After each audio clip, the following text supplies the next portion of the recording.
The Project Gutenberg ebook of The Gambler. This ebook is for the use of anyone anywhere in the United States and most other parts of the world at no cost and with almost no restrictions whatsoever. You may copy it, give it away or reuse it under the terms of the Project Gutenberg license included with this ebook or online at www.gutenberg.org. If you are not located in the United States, you will have to check the laws of the country where you are located before using this ebook. Title: The Gambler. Author: Fyodor Dostoyevsky. Translator: C.J. Hogarth. Release date: May 1, 2000. Ebook number 2197. Most recently updated, June 30, 2020. Language: English. Credits: produced by Martin Adamson. HTML version by Al Haynes. Start of the Project Gutenberg ebook The Gambler. The Gambler. By Fyodor Dostoyevsky. Translated by C.J. Hogarth.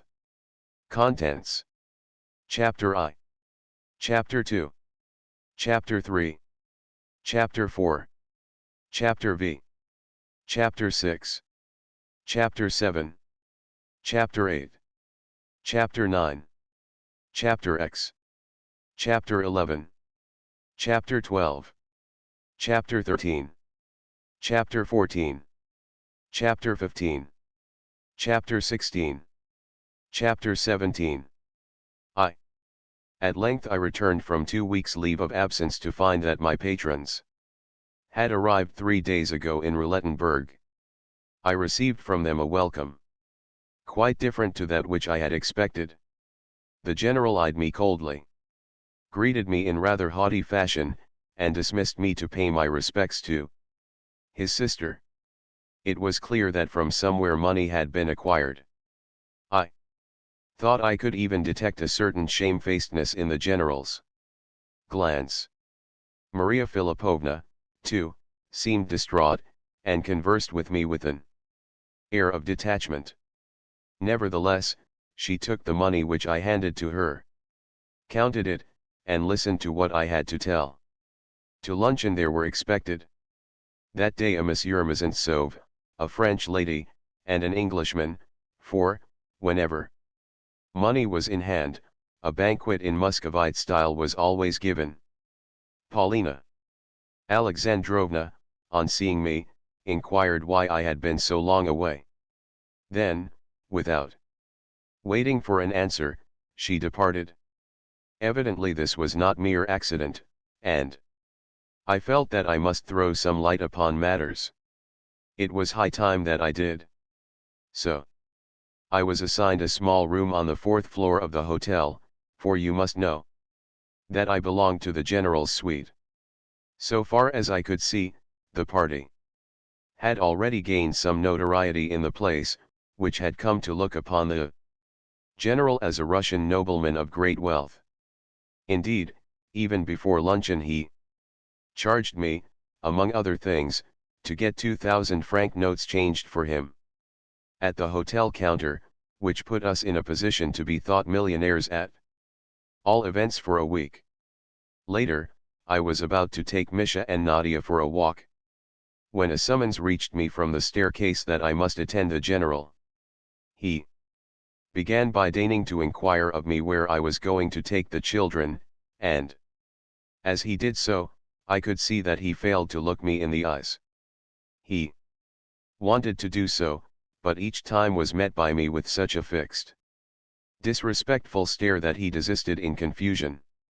In pompous language, however, which jumbled one sentence into another, and at length grew disconnected, he gave me to understand that I was to lead the children altogether away from the casino, and out into the park. Finally his anger exploded, and he added sharply, "I suppose you would like to take them to the casino to play roulette? Well, excuse my speaking so plainly, but I know how addicted you are to gambling. Though I am not your mentor, nor wish to be, at least I have a right to require that you shall not actually compromise me. I have no money for gambling, I quietly replied. But you will soon be in receipt of some, retorted the general, reddening a little as he dived into his writing desk and applied himself to a memorandum book. From it he saw that he had 120 rubles of mine in his keeping. Let us calculate, he went on. We must translate these rubles into thalers. Here take 100 thalers, as a round sum. The rest will be safe in my hands. In silence I took the money. You must not be offended at what I say, he continued. You are too touchy about these things. What I have said merely as a warning. To do so is no more than my right. When returning home with the children before luncheon, I met a cavalcade of our party riding to view some ruins. 2 splendid carriages, magnificently horsed, with Mlle Blanche, Maria Philipovna, and Paulina Alexandrovna in one of them, and the Frenchman, the Englishman, and the general in attendance on horseback. The passers-by stopped to stare at them, for the effect was splendid. The general could not have improved upon it. I calculated that, with the 4,000 francs which I had brought with me, added to what my patrons seemed already to have acquired, the party must be in possession of at least 7,000 or 8,000 francs, though that would be none too much for Mlle Blanche, who, with her mother and the Frenchman, was also lodging in our hotel. The latter gentleman was called by the lackeys Monsieur le Comte, and Mlle Blanche's mother was dubbed Madame la Comtesse. Perhaps in very truth they were Comte et Comtesse. I knew that Monsieur le Comte would take no notice of me when we met at dinner, as also that the general would not dream of introducing us, nor of recommending me to the Comte. However, the latter had lived a while in Russia, and knew that the person referred to as an Uchitel is never looked upon as a bird of fine feather. Of course, strictly speaking, he knew me, but I was an uninvited guest at the luncheon. The general had forgotten to arrange otherwise, or I should have been dispatched to dine at the table d'hôte. Nevertheless, I presented myself in such guise that the general looked at me with a touch of approval. And, though the good Maria Philipovna was for showing me my place, the fact of my having previously met the Englishman, Mr. Astley, saved me, and thenceforward I figured as one of the company.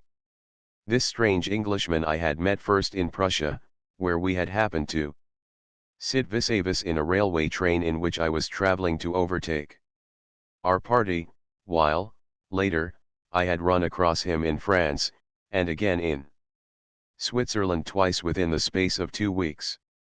To think, therefore, that I should suddenly encounter him again here, in Roulettenberg. Never in my life had I known a more retiring man, for he was shy to the pitch of imbecility, yet well aware of the fact, for he was no fool.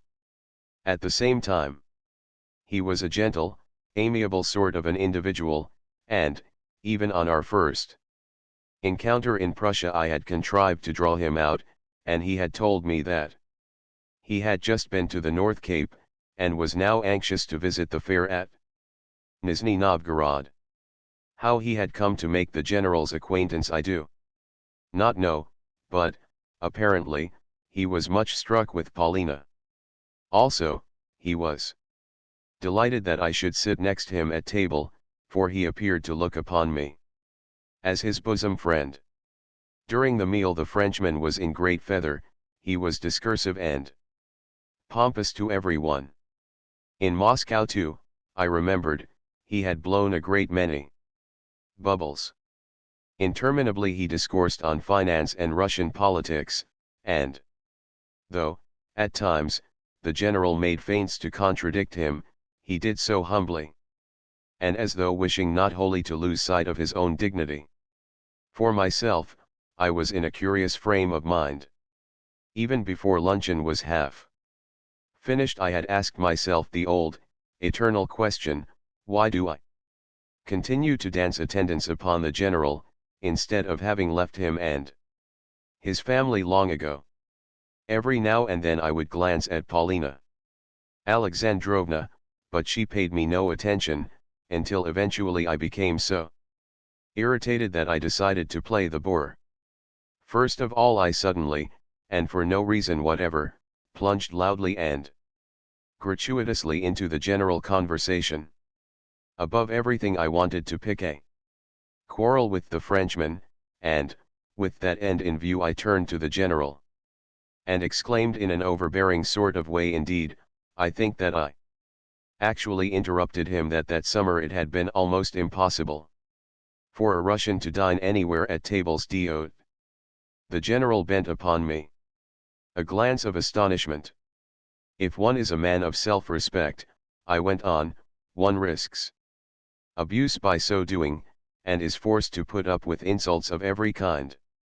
Both at Paris and on the Rhine, and even in Switzerland there are so many Poles with their sympathizers, the French, at these tables d'hôte that one cannot get a word in edgeways if one happens only to be a Russian. This I said in French. The general eyed me doubtfully, for he did not know whether to be angry or merely to feel surprised that I should so far forget myself. Of course, one always learns something everywhere, said the Frenchman in a careless, contemptuous sort of tone. In Paris, too, I had a dispute with a Pole, I continued. And then with a French officer who supported him. After that a section of the Frenchmen present took my part. They did so as soon as I told them the story of how once I threatened to spit into Monseigneur's coffee. To spit into it, the general inquired with grave disapproval in his tone, and a stare of astonishment, while the Frenchman looked at me unbelievingly. Just so, I replied. You must know that, on one occasion, when, for 2 days, I had felt certain that at any moment I might have to depart for Rome on business, I repaired to the embassy of the Holy See in Paris, to have my passport viséd. There I encountered a sacristan of about 50, and a man dry and cold of mien. After listening politely, but with great reserve, to my account of myself, this sacristan asked me to wait a little. I was in a great hurry to depart, but of course I sat down, pulled out a copy of L'Opinion Nationale, and fell to reading an extraordinary piece of invective against Russia which it happened to contain. As I was thus engaged I heard someone enter an adjoining room and ask for Monseigneur, after which I saw the sacristan make a low bow to the visitor, and then another bow as the visitor took his leave.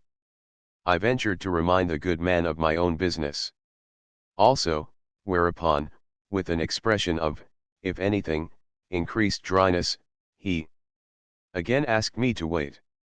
Soon a third visitor arrived who, like myself, had come on business. He was an Austrian of some sort, and as soon as ever he had stated his errand he was conducted upstairs. This made me very angry. I rose, approached the sacristan, and told him that, since Monsignor was receiving callers, his lordship might just as well finish off my affair as well.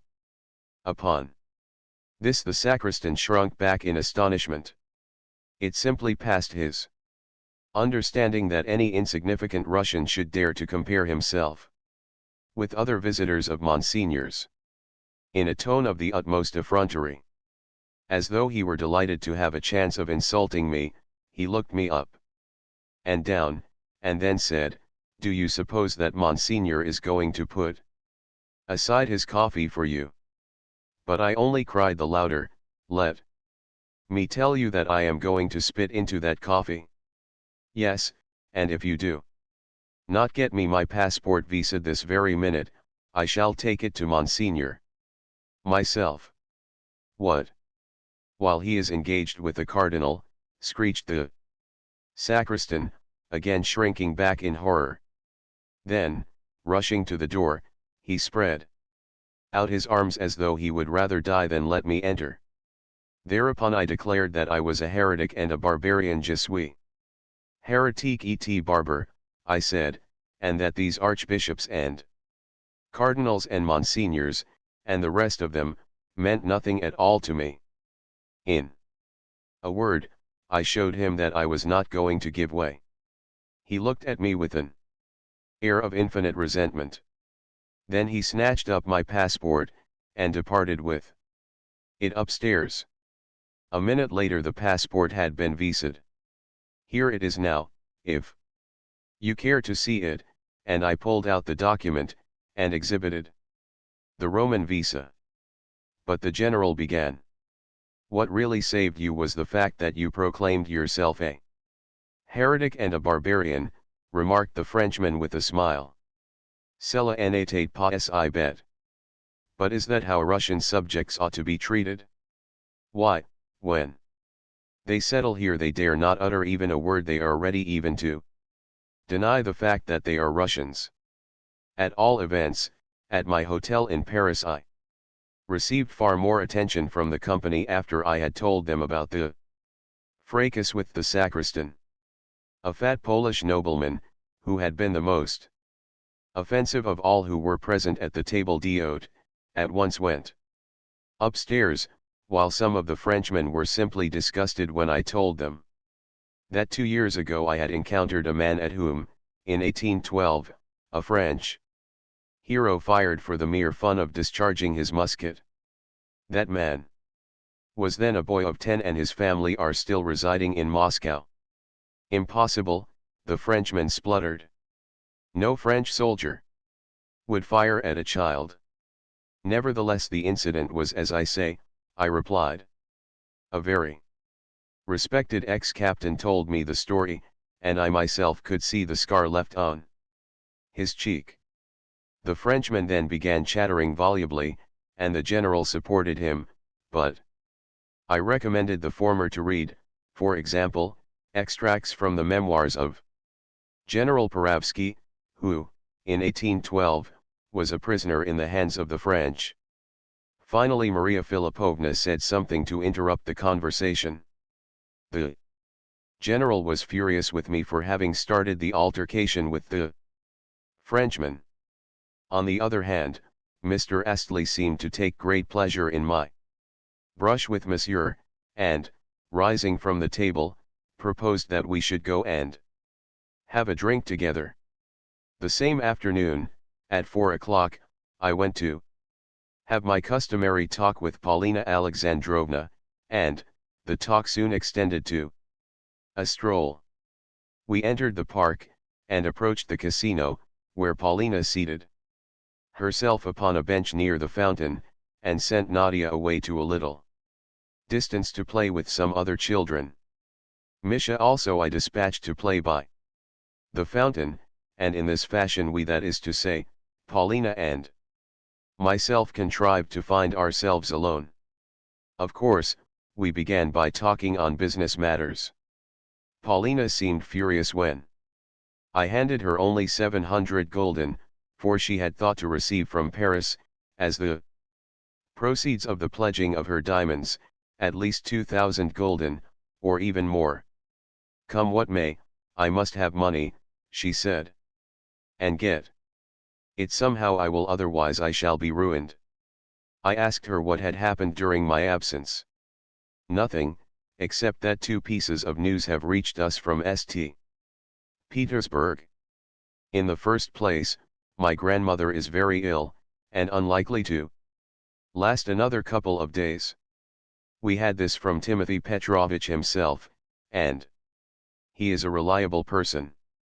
Every moment we are expecting to receive news of the end. All of you are on the tiptoe of expectation. I queried. Of course all of us, and every minute of the day. For a year and a half now we have been looking for this. Looking for it? Yes, looking for it. I am not her blood relation, you know I am merely the general's stepdaughter. Yet I am certain that the old lady Has remembered me in her will. Yes, I believe that you will come in for a good deal, I said with some assurance. Yes, for she is fond of me. But how come you to think so?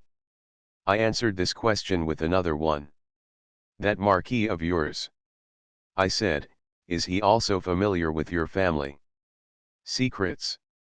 And why are you yourself so interested in them, was her retort as she eyed me with dry grimness. Never mind. If I am not mistaken, the general has succeeded in borrowing money of the Marquis. It may be so. Is it likely that the Marquis would have lent the money if he had not known something or other about your grandmother? Did you notice, too, that 3 times during luncheon, when speaking of her, he called her La Babulunxa, 1. What loving, friendly behavior, to be sure. 1. Dear little grandmother. Yes, that is true. As soon as ever he learnt that I was likely to inherit something from her, he began to pay me his addresses. I thought you ought to know that. Then he has only just begun his courting? Why, I thought he had been doing so a long while. You know he has not, retorted Paulina angrily. But where on earth did you pick up this Englishman? She said this after a pause. I knew you would ask about him. Whereupon I told her of my previous encounters with Astley while traveling. He is very shy, I said, and susceptible. Also, he is in love with you. Yes, he is in love with me, she replied. And he is 10 times richer than the Frenchman. In fact, what does the Frenchman possess? To me it seems at least doubtful that he possesses anything at all. Oh, no, there is no doubt about it. He does possess some chateau or other. Last night the general told me that for certain. Now are you satisfied? Nevertheless, in your place I should marry the Englishman. And why? Asked Paulina. Because, though the Frenchman is the handsomer of the two, he is also the baser, whereas the Englishman is not only a man of honor, but 10 times the wealthier of the pair. Yes. But then the Frenchman is a marquis, and the cleverer of the two, remarked Paulina imperturbably. Is that so? I repeated. Yes, absolutely. Paulina was not at all pleased at my questions. I could see that she was doing her best to irritate me with the brusquerie of her answers. But I took no notice of this. It amuses me to see you grow angry, she continued. However, inasmuch as I allow you to indulge in these questions and conjectures, you ought to pay me something for the privilege. I consider that I have a perfect right to put these questions to you, was my calm retort, for the reason that I am ready to pay for them, and also care little what becomes of me. Paulina giggled. Last time you told me when on the Schlangenberg that at a word from me you would be ready to jump down 1,000 feet into the abyss. Some day I may remind you of that saying, in order to see if you will be as good as your word. Yes, you may depend upon it that I shall do so. I hate you because I have allowed you to go to such lengths, and I also hate you and still more because you are so necessary to me. For the time being I want you. So I must keep you. Then she made a movement to rise. Her tone had sounded very angry. Indeed, of late her talks with me had invariably ended on a note of temper and irritation, yes, of real temper.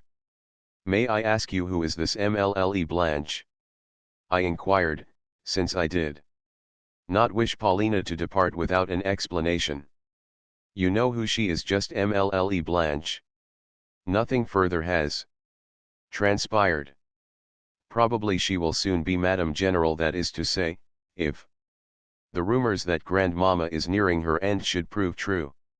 Mlle Blanche, with her mother and her cousin, the Marquis, know very well that, as things now stand, we are ruined.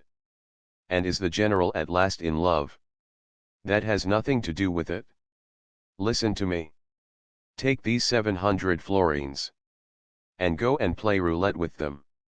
Win as much for me as you can, for I am badly in need of money. So saying, she called Nadia back to her side, and entered the casino, where she joined the rest of our party.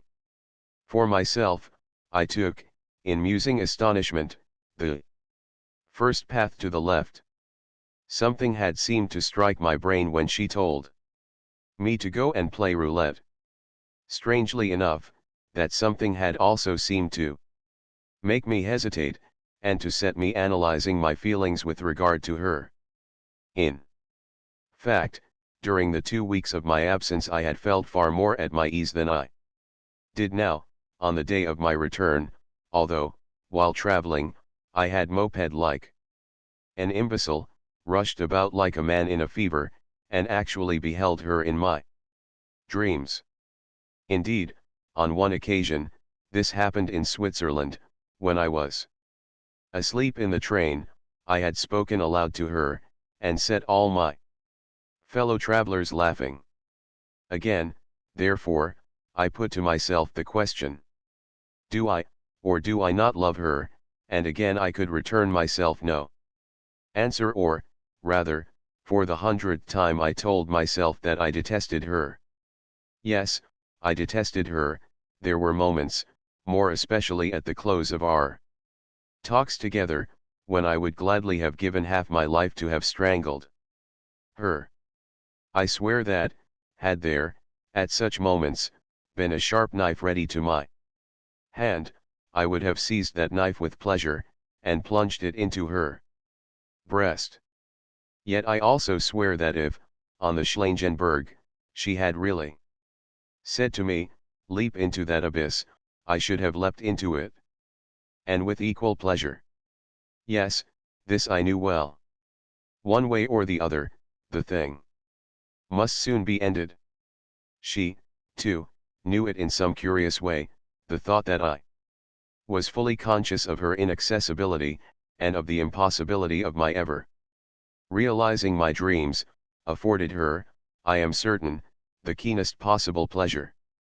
Otherwise, is it likely that she, the cautious and clever woman that she was, would have indulged in this familiarity and openness with me?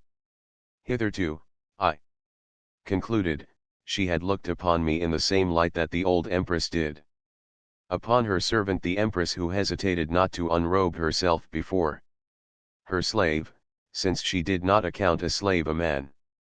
Yes, often Paulina must have taken me for something less than a man. Still, she had charged me with a commission to win what I could at roulette.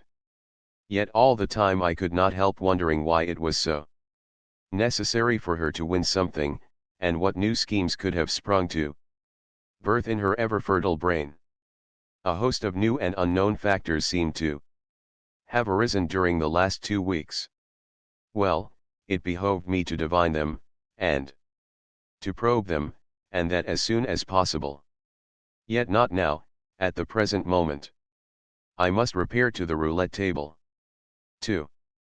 I confess I did not like it. Although I had made up my mind to play, I felt averse to doing so on behalf of someone else. In fact, it almost upset my balance, and I entered the gaming rooms with an angry feeling at my heart. At first glance the scene irritated me. Never at any time have I been able to bear the flunkeyishness which one meets in the press of the world at large, but more especially in that of Russia, where, almost every evening, journalists write on 2 subjects in particular, namely, on the splendor and luxury of the casinos to be found in the Rhenish towns, and on the heaps of gold which are daily to be seen lying on their tables. Those journalists are not paid for doing so, they write thus merely out of a spirit of disinterested complaisance. For there is nothing splendid about the establishments in question, and, not Only are there no heaps of gold to be seen lying on their tables, but also there is very little money to be seen at all.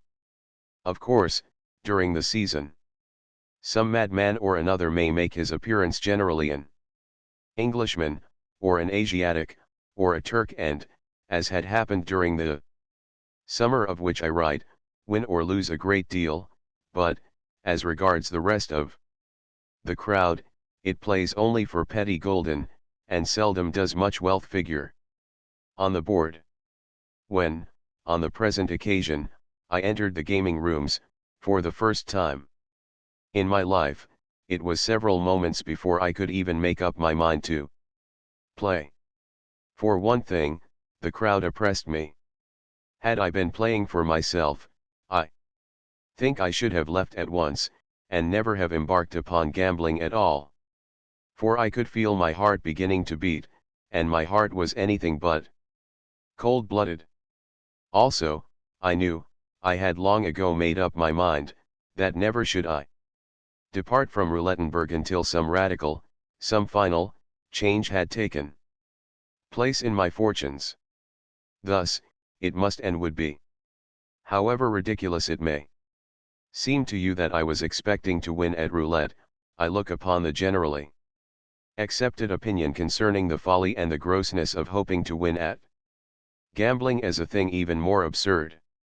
For why is gambling a whit worse than any other method of acquiring money? How, for instance, is it worse than trade?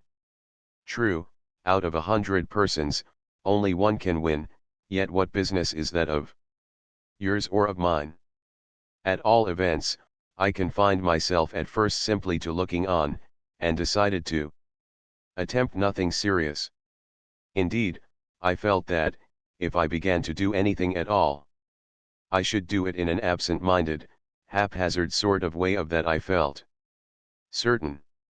Also, it behoved me to learn the game itself, since, despite a thousand descriptions of roulette which I had read with ceaseless avidity, I knew nothing of its rules, and had never even seen it played.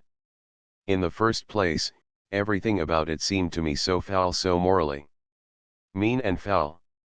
Yet I am not speaking of the hungry, restless folk who, by scores, nay, even by hundreds, could be seen crowded around the gaming tables.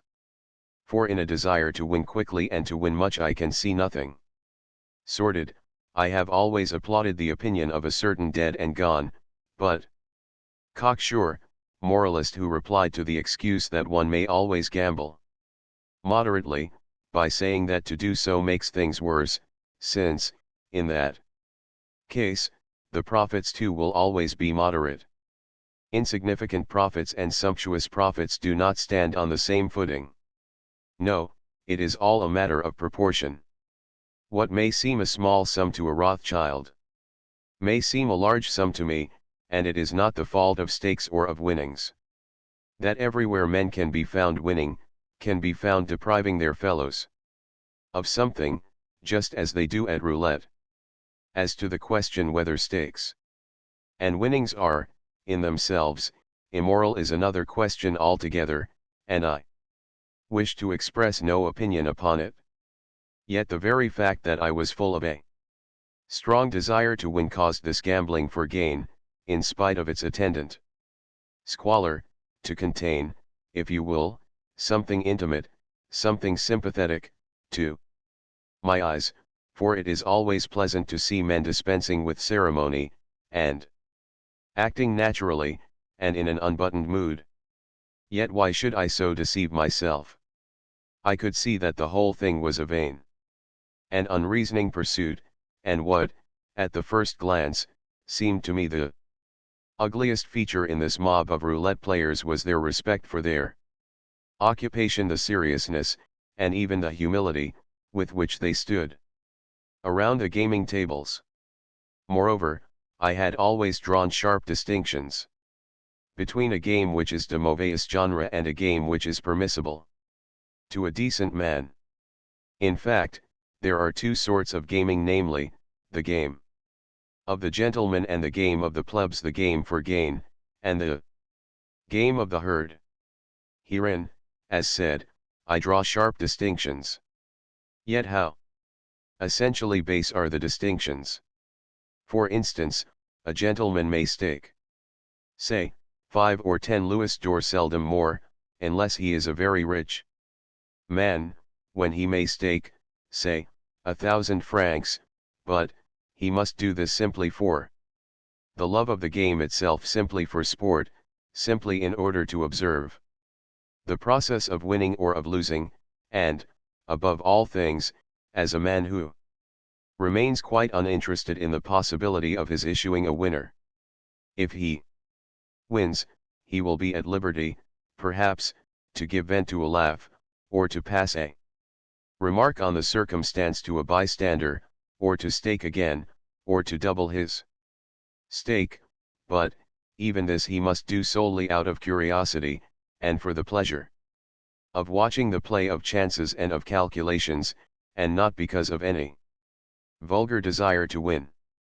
In a word, he must look upon the gaming table, upon roulette, and upon trente et quarante, as mere relaxations which have been arranged solely for his amusement. Of the existence of the lures and gains upon which the bank is founded and maintained he must profess to have not an inkling. Best of all, he ought to imagine his fellow gamblers and the rest of the mob which stands trembling over a coin to be equally rich and gentlemanly with himself, and playing solely for recreation and pleasure. This complete ignorance of the realities, this innocent view of mankind, is what, in my opinion, constitutes the truly aristocratic. For instance, I have seen even fond mothers so far indulge their guileless, elegant daughters, misses of 15 or 16, as to give them a few gold coins and teach them how to play, and though the young ladies may have won or have lost, they have invariably laughed, and departed as though they were well pleased. In the same way, I saw our general once approach the table in a stolid, important manner. A lackey darted to offer him a chair, but the general did not even notice him. Slowly he took out his money bags, and slowly extracted 300 francs in gold, which he staked on the black, and won. Yet he did not take up his winnings, he left them there on the table. Again the black turned up, and again he did not gather in what he had won, and when, in the third round, the red turned up, he lost, at a stroke, 1,200 francs. Yet even then he rose with a smile, and thus preserved his reputation. Yet I knew that his money bags must be chafing his heart, as well as that, had the stake been twice or thrice as much again, he would still have restrained himself from venting his disappointment. On the other hand, I saw a Frenchman first win, and then lose, 30,000 francs. Cheerfully, and without a murmur. Yes, even if a gentleman should lose his whole substance, he must never give way to annoyance. Money must be so subservient to gentility as never to be worth a thought. Of course, the supremely aristocratic thing is to be entirely oblivious of the mire of rabble, with its setting, but sometimes a reverse course may be aristocratic to remark, to scan, and even to gape at, the mob, for preference, through a lorgnette, even as though one were taking the crowd and its squalor for a sort of raree show which had been organized specially for a gentleman's diversion. Though one may be squeezed by the crowd, one must look as though one were fully assured of being the observer, of having neither part nor lot with the observed. At the same time, to stare fixedly about one is unbecoming. For that, again, is ungentlemanly, seeing that no spectacle is worth an open stare. Are no spectacles in the world which merit from a gentleman to pronounced an inspection. However, to me personally the scene did seem to be worth undisguised contemplation, more especially in view of the fact that I had come there not only to look at, but also to number myself sincerely and wholeheartedly. with the mob.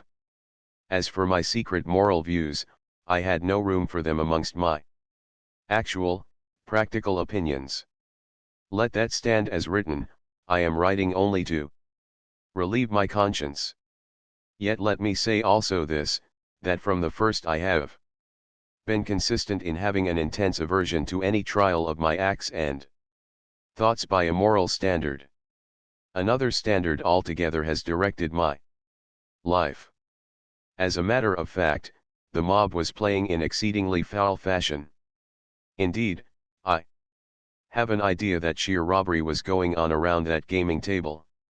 The croupiers who sat at the two ends of it had not only to watch the stakes, but also to calculate the game, an immense amount of work for two men. As for the crowd itself, well, it consisted mostly of Frenchmen.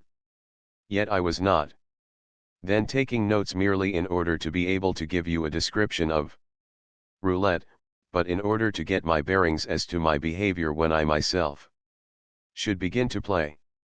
For example, I noticed that nothing was more common than for another's hand to stretch out and grab one's winnings whenever one had won. Then there would arise a dispute, and frequently an uproar, and it would be a case of I beg of you to prove, and to produce witnesses to the fact, that the stake is yours. At first the proceedings were pure Greek to me. I could only divine and distinguish that stakes were hazarded on numbers, on odd or even, and on colors. Paulina's money I decided to risk that evening, only to the amount of 100 gulden. The thought that I was not going to play for myself quite unnerved me. It was an unpleasant sensation, and I tried hard to banish it. I had a feeling that, once I had begun to play for Paulina, I should wreck my own fortunes. Also, I wonder if anyone has ever approached a gaming table without falling an immediate prey to superstition. I began by pulling out 50 gulden, and staking them on even. The wheel spun and stopped at 13. I had lost. With a feeling like a sick qualm, as though I would like to make my way out of the crowd and go home, I staked another 50 gulden, this time on the red. The red turned up. Next time I staked the 100 gulden just where they lay, and again the red turned up. Again I staked the whole sum, and again the red turned up. Clutching my 400 gulden, I placed 200 of them on 12 figures, to see what would come of it. The result was that the croupier paid me out 3 times my total stake. Thus from 100 gulden my store had grown to 800. Upon that such a curious, such an inexplicable, unwanted feeling overcame me, that I decided to depart. Always the thought kept recurring to me that if I had been playing for myself alone I should never have had such luck. Once more I staked the whole 800 gulden on the even. The wheel stopped at 4. I was paid out another 800 gulden, and, snatching up my pile of 1,600, departed in search of Paulina Alexandrovna. I found the whole party walking in the park, and was able to get an interview with her only after supper.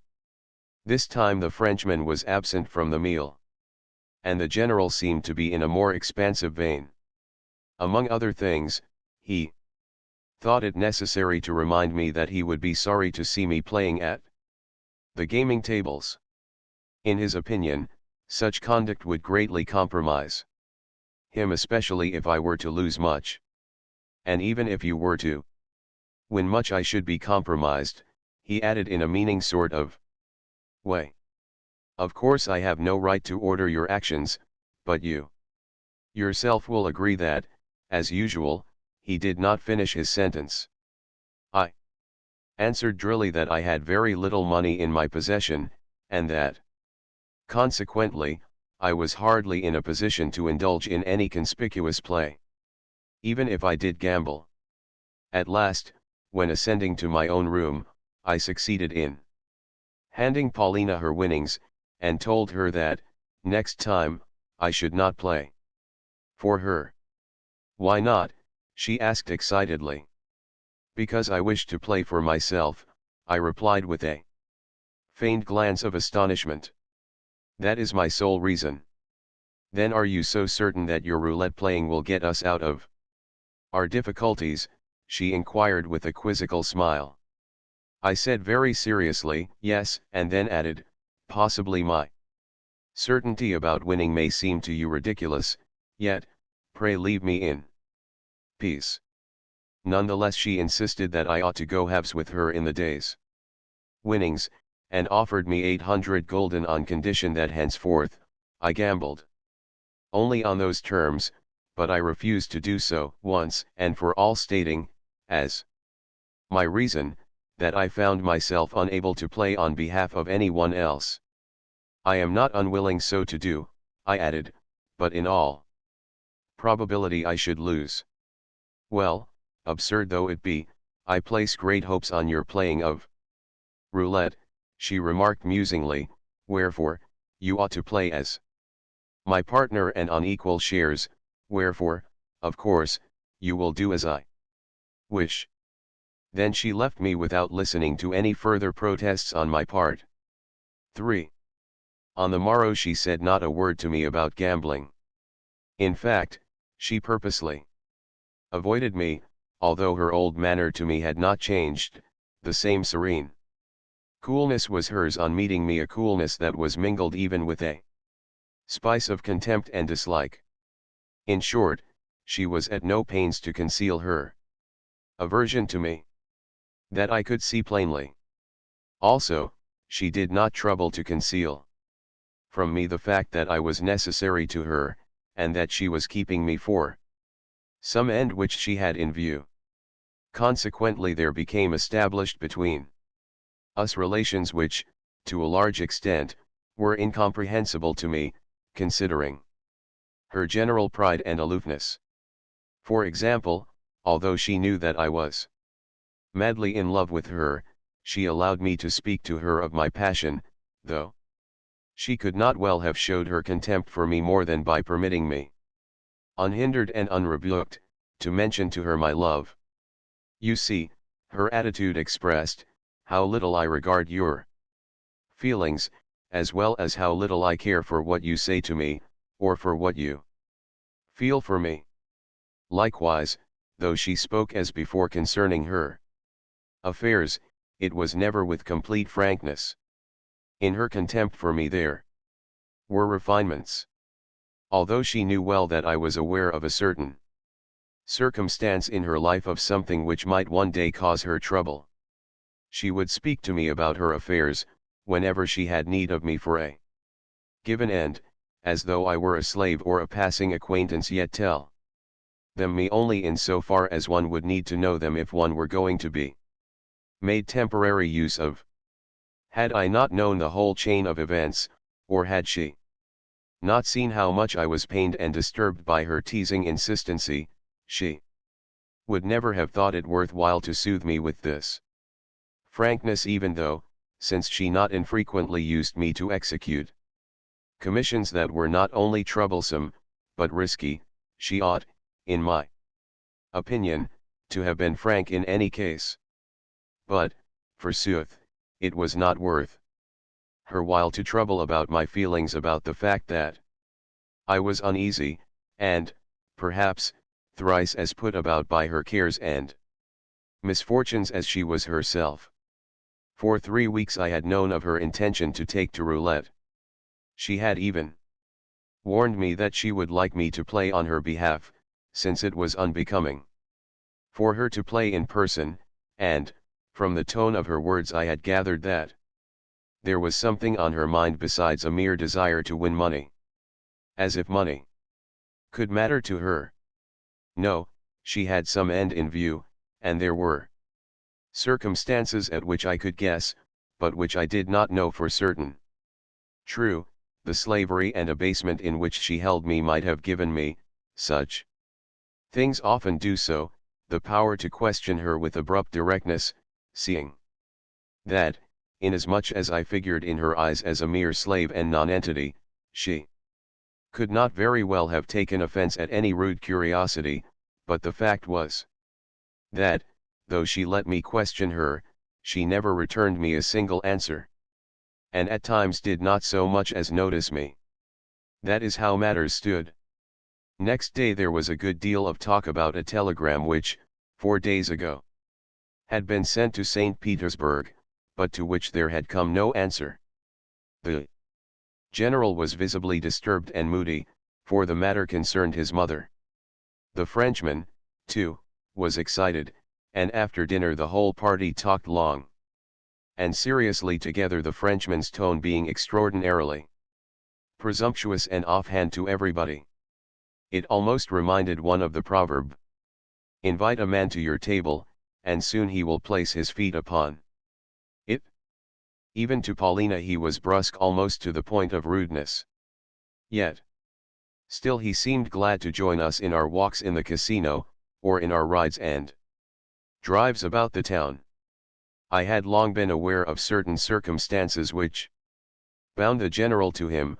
I had long been aware that in Russia they had hatched some scheme together, although I did not know whether the plot had come to anything, or whether it was still only in the stage of being talked of. Likewise I was aware, in part, of a family secret, namely, that, last year, the Frenchman had bailed the general out of debt, and given him 30,000 rubles wherewith to pay his treasury dues on retiring from the service. And now, of course, the general was in a vice, although the chief part in the affair was being played by Mlle Blanche. Yes, of this last I had no doubt. But who was this Mlle Blanche? It was said of her that she was a French woman of good birth who, living with her mother, possessed a colossal fortune. It was also said that she was some relation to the Marquis, but only a distant one, a cousin, or cousin german, or something of the sort. Likewise I knew that, up to the time of my journey to Paris, she and the Frenchman had been more ceremonious towards our party. They had stood on a much more precise and delicate footing with them, but that now their acquaintanceship, their friendship, their intimacy had taken on a much more offhand and rough and ready air. Perhaps they thought that our means were too modest for them, and, therefore, unworthy of politeness or reticence. Also, for the last 3 days I had noticed certain looks which Astley had kept throwing at Mlle Blanche and her mother, and it had occurred to me that he must have had some previous acquaintance with the pair. I had even surmised that the Frenchman too must have met Mr. Astley before. Astley was a man so shy, reserved, and taciturn in his manner that one might have looked for anything from him. At all events the Frenchman accorded him only the slightest of greetings, and scarcely even looked at him. Certainly he did not seem to be afraid of him, which was intelligible enough. But why did Mlle Blanche also never look at the Englishman, particularly since, à propos of something or another, the Marquis had declared the Englishman to be immensely and indubitably rich? Was not that a sufficient reason to make Mlle Blanche look at the Englishman? Anyway, the general seemed extremely uneasy, and, one could well understand what a telegram to announce the death of his mother would mean for him. Although I thought it probable that Paulina was avoiding me for a definite reason, I adopted a cold and indifferent air, for I felt pretty certain that it would not be long before she herself approached me. For 2 days, therefore, I devoted my attention to Mlle Blanche. The poor general was in despair.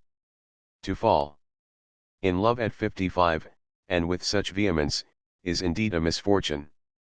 And add to that his widowerhood, his children, his ruined property, his debts, and the woman with whom he had fallen in love. Though Mlle Blanche was extremely good-looking, I may or may not be understood when I say that she had one of Those faces which one is afraid of. At all events, I myself have always feared such women. Apparently about 25 years of age, she was tall and broad-shouldered, with shoulders that sloped, yet though her neck and bosom were ample in their proportions, her skin was dull yellow in color, while her hair, which was extremely abundant sufficient to make 2 coiffures, was as black as Indian ink. Add to that a pair of black eyes with yellowish whites, a proud glance, gleaming teeth, and lips which were perennially pomaded and redolent of musk. As for her dress, it was invariably rich, effective, and chic, yet in good taste. Lastly, her feet and hands were astonishing, and her voice a deep contralto. Sometimes, when she laughed, she displayed her teeth. But at ordinary times her air was taciturn and haughty, especially in the presence of Paulina and Maria Philippovna. Yet she seemed to me almost destitute of education, and even of wits, though cunning and suspicious. This, apparently, was not because her life had been lacking in incident. Perhaps, if all were known, the Marquis was not her kinsman at all, nor her mother, but there was evidence that, in Berlin, where we had first come across the pair, they had possessed acquaintances of good standing. As for the Marquis himself, I doubt to this day if he was a Marquis, although about the fact that he had formerly belonged to high society, for instance, in Moscow and Germany, there could be no doubt whatever. What he had formerly been in France, I had not a notion. All I knew was that he was said to possess a chateau. During the last 2 weeks I had looked for much to transpire, but am still ignorant whether at that time anything decisive ever passed between Mademoiselle and the General. Everything seemed to depend upon our means, upon whether the General would be able to flourish sufficient money in her face. If ever the news should arrive that the grandmother was not dead, Mlle Blanche, I felt sure, would disappear in a twinkling. Indeed, it surprised and amused me to observe what a passion for intrigue I was developing. But how I loathed it all! With what pleasure would I have given everybody and everything the go by? Only I could not leave Paulina.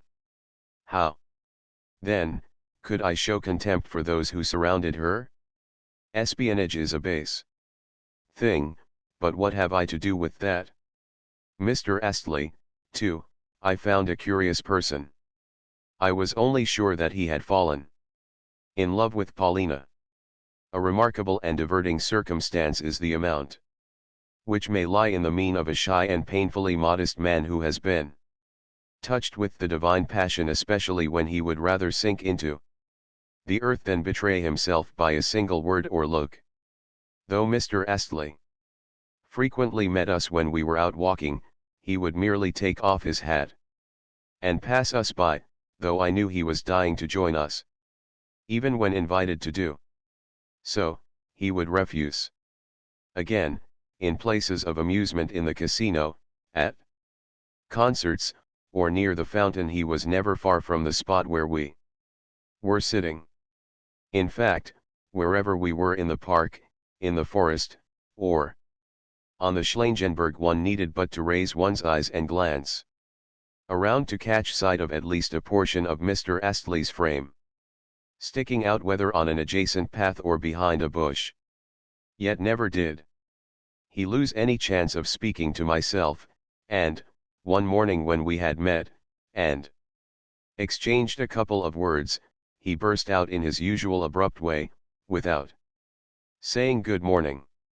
"That Mlle Blanche," he said. "Well, I have seen a good many women like her." After that he was silent as he looked me meaningly in the face. What he meant I did not know, but to my glance of inquiry he returned only a dry nod, and reiterated, "It is so." Presently, however, he resumed. "Does Mlle Paulina like flowers?" I really cannot say, was my reply. What? You cannot say, he cried in great astonishment. No, I have never noticed whether she does so or not, I repeated. With a smile. Then I have an idea in my mind, he concluded. Lastly, with a nod, he walked away with a pleased expression on his face. The conversation had been carried on in execrable French. 4. Today has been a day of folly, stupidity, and ineptness. The time is now 11 o'clock in the evening, and I am sitting in my room and thinking.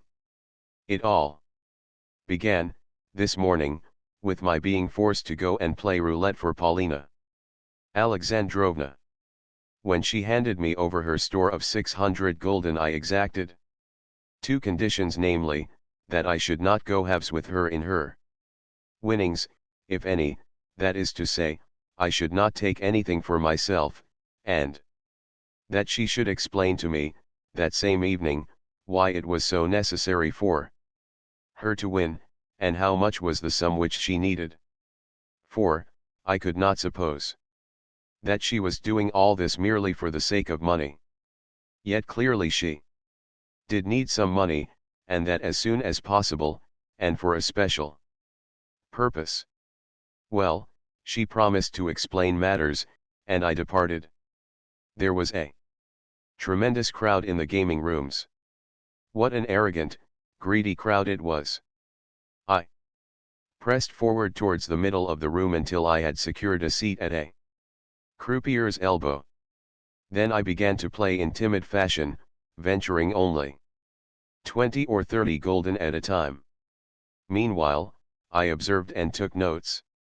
It seemed to me that calculation was superfluous, and by no means possessed of the importance which certain other players attached to it, even though they sat with ruled papers in their hands, whereon they set down the coups, calculated the chances, reckoned, staked, and lost exactly as we more simple mortals did, who played without any reckoning at all.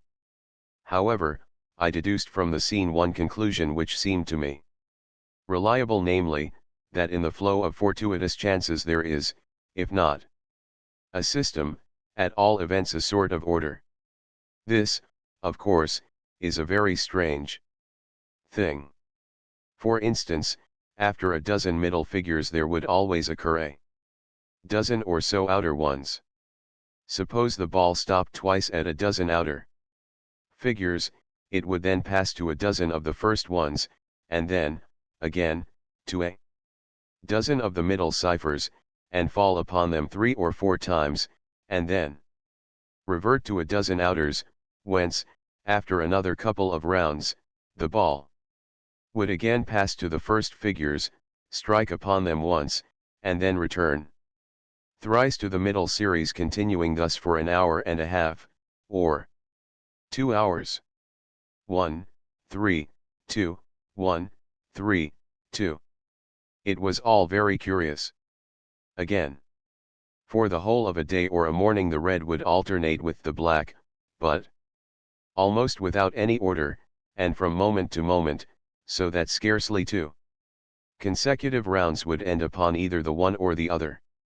Yet, next day, or, perhaps, the next evening, the red alone would turn up, and attain a run of over 2 score, and continue so for quite a length of time, say, for a whole day. Of these circumstances the majority were pointed out to me by Mr. Astley, who stood by the gaming table the whole morning, yet never once staked in person. For myself, I lost all that I had on me, and with great speed. To begin with, I staked 200 gulden on even, and won. Then I staked the same amount again, and won, and so on some 2 or 3 times. At one moment I must have had in my hands gathered there within a space of 5 minutes about 4,000 gulden. That, of course, was the proper moment for me to have departed, but there arose in me a strange sensation as of a challenge. to fate as of a wish to deal her a blow on the cheek, and to put out my tongue at her. Accordingly I set down the largest stake allowed by the rules, namely, 4,000 gulden, and lost. Fired by this mishap, I pulled out all the money left to me, staked it all on the same venture, and again lost. Then I rose from the table, feeling as though I were stupefied. What had happened to me I did not know, but, before luncheon I told Paulina of my losses, until which time I walked about the park. At luncheon I was as excited as I had been at the meal 3 days ago. MLLE. Blanche and the Frenchman were lunching with us, and it appeared that the former had been to the casino that morning, and had seen my exploits there. So now she showed me more attention when talking to me, while, for his part, the Frenchman approached me, and asked outright if it had been my own money that I had lost. He appeared to be suspicious as to something being on foot between Paulina and myself, but I merely fired up, and replied that the money had been all my own. At this the general seemed extremely surprised, and asked me whence I had procured it, whereupon I replied that, though I had begun only with 100 gulden, 6 or 7 rounds had increased my capital to 5,000 or 6,000 gulden, and that subsequently I had lost the whole in 2 rounds. All this, of course, was plausible enough. During my recital I glanced at Paulina, but nothing was to be discerned on her face. However, she had allowed me to fire up without correcting me, and from that I concluded that it was my cue to fire up, and to conceal the fact that I had been playing on her behalf. At all events, I thought to myself, she, in her turn, has promised to give me an explanation tonight, and to reveal to me something or another. Although the general appeared to be taking stock of me, he said nothing. Yet I could see uneasiness and annoyance in his face. Perhaps his straitened circumstances made it hard for him to have to hear of piles of gold passing through the hands of an irresponsible fool like myself within the space of a quarter of an hour. Now, I have an idea that, last night, he and the Frenchman had a sharp encounter with one another. At all events they closeted themselves together, and then had a long and vehement discussion, after which the Frenchman departed in what appeared to be a passion, but returned, early this morning, to renew the combat. On hearing of my losses, however, he only remarked with a sharp, and even a malicious, air that a man ought to go more carefully. Next, for some reason or another, he added that, though a great many Russians go in for gambling, they are no good at the game. I think that roulette was devised specially for Russians. I retorted, and when the Frenchman smiled contemptuously at my reply I further remarked that I was sure I was right, also that, speaking of Russians in the capacity of gamblers, I had far more blame for them than praise of that. He could be quite sure. Upon what do you base your opinion? He inquired. Upon the fact that to the virtues and merits of the civilized Westerner there has become historically added, though this is not his chief point, a capacity for acquiring capital, whereas, not only is the Russian incapable of acquiring capital, but also he exhausts it wantonly and of sheer folly.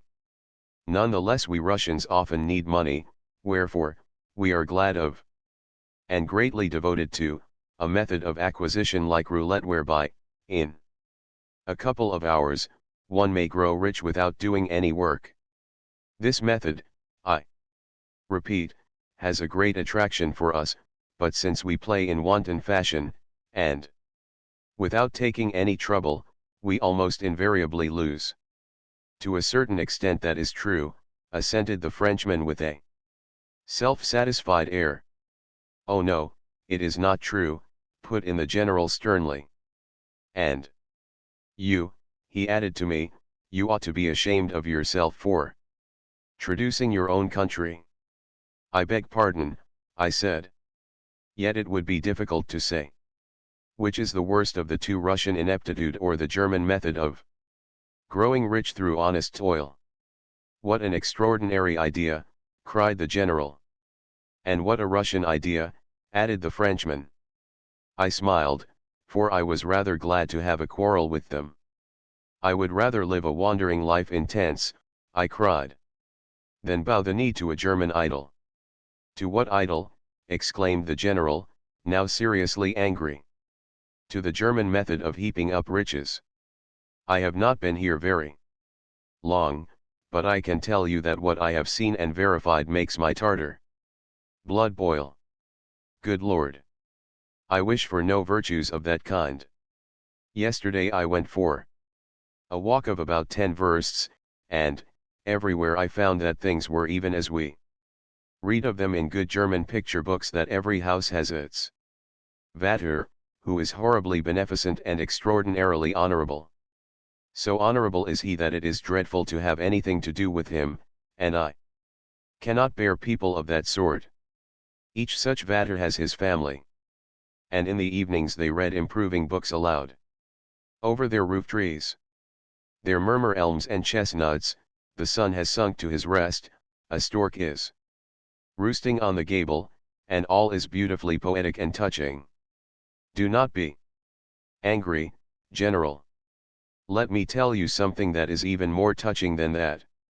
I can remember how, of an evening, my own father, now dead, used to sit under the lime trees in his little garden, and to read books aloud to myself and my mother. Yes, I know how things ought to be done. Yet every German family is bound to slavery and to submission to its Vater. They work like oxen, and amass wealth like Jews. Suppose the Vater has put by a certain number of gulden which he hands over to his eldest son, in order that the said son may acquire a trade or a small plot of land. Well, one result is to deprive the daughter of a dowry, and so leave her among the unwed. For the same reason, the parents will have to sell the younger son into bondage or the ranks of the army, in order that he may earn more towards the family capital. Yes, such things are done, for I have been making inquiries on the subject. It is all done out of sheer rectitude, out of a rectitude which is magnified to the point of the younger son believing that he has been rightly sold, and that it is simply idyllic for the victim to rejoice when he is made over into pledge. What more have I to tell? Well, this, that matters bear just as hardly upon the eldest son. Perhaps he has his Gretchen to whom his heart is bound, but he cannot marry her, for the reason that he has not yet amassed sufficient gulden. So, the pair wait on in a mood of sincere and virtuous expectation, and smilingly deposit themselves in pawn the while. Gretchen's cheeks grow sunken, and she begins to wither. Until at last, after some 20 years, their substance has multiplied, and sufficient gulden have been honorably and virtuously accumulated.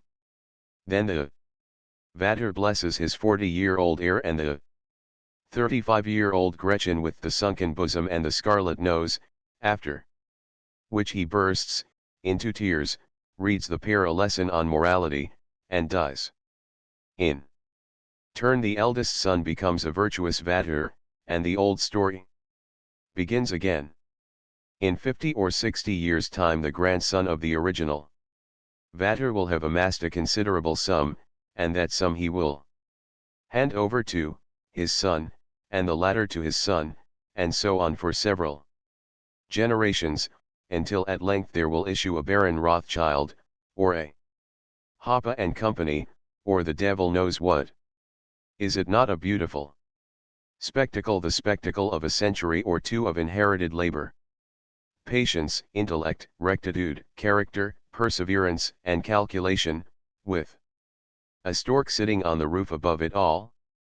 What is more, they think there can never be anything better than this, wherefore, from their point of view, they begin to judge the rest of the world, and to censure all who are at fault, that is to say, who are not exactly like themselves. Yes, there you have it in a nutshell. For my own part, I would rather grow fat after the Russian manner, or squander my whole substance at roulette. I have no wish to be Hoppe and company at the end of 5 generations. I want the money for myself, for in no way do I look upon my personality as necessary to, or meet to be given over to, capital. I may be wrong, but there you have it. Those are my views.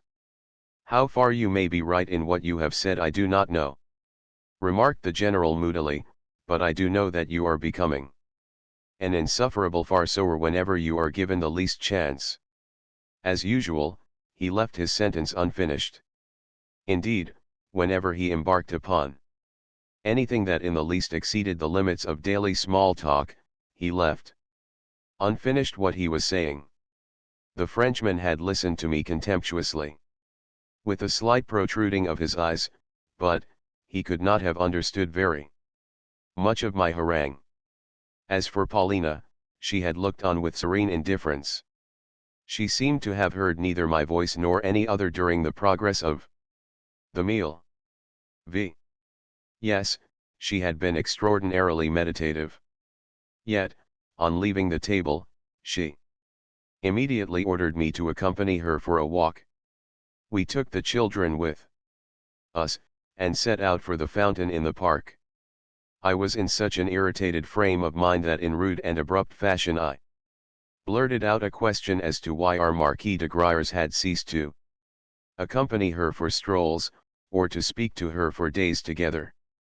Because he is a brute, she replied in rather a curious way.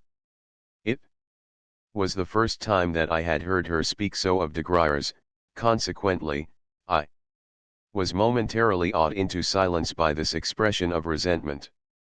Have you noticed, too, that today he is by no means on good terms with the general? I went on. Yes, and I suppose you want to know why, she replied with dry captiousness.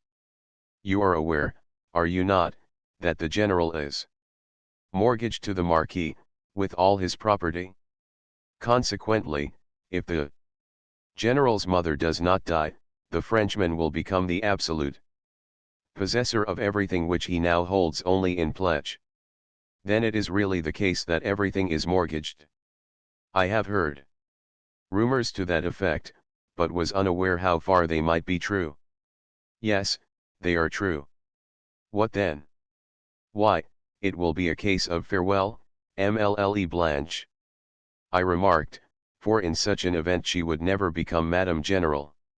Do you know, I believe the old man is so much in love with her that he will shoot himself if she should throw him over.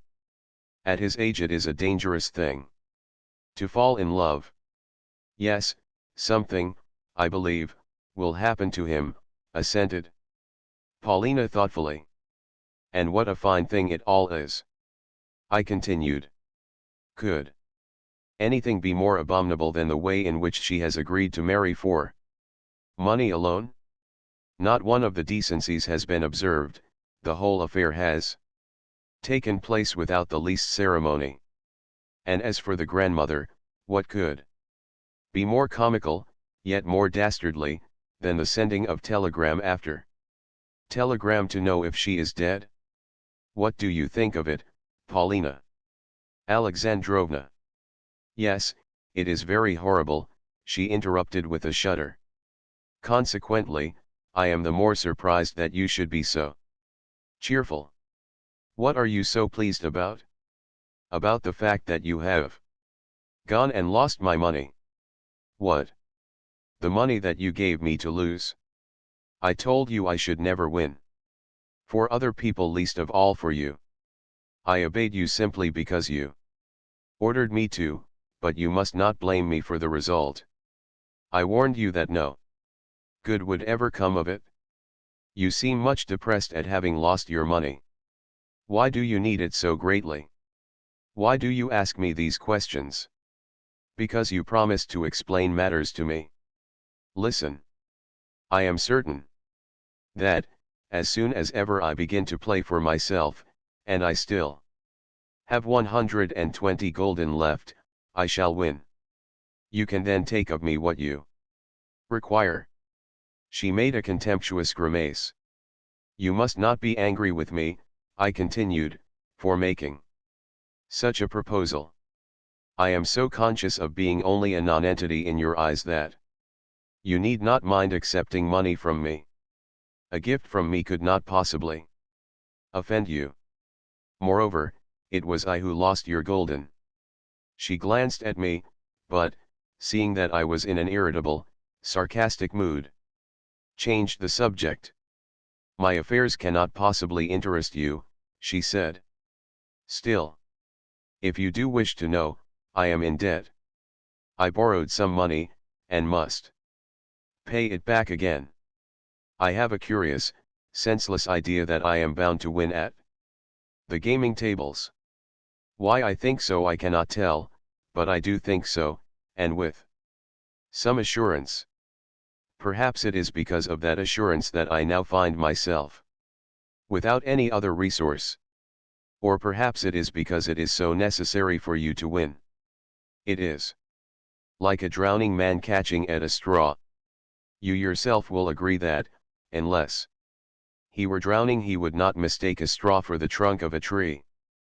Paulina looked surprised. What, she said. Do not you also hope something from it? Did you not tell me again and again, 2 weeks ago, that you were certain of winning at roulette if you played here? And did you not ask me not to consider you a fool for doing so? Were you joking? You cannot have been, for I remember that you spoke with a gravity which forbade the idea of your jesting. True, I replied gloomily. I always felt certain that I should win. Indeed, what you say makes me ask myself why have my absurd, senseless losses of today raised a doubt in my mind? Yet I am still positive that, so soon as ever I begin to play for myself, I shall infallibly win. And why are you so certain? To tell the truth, I do not know.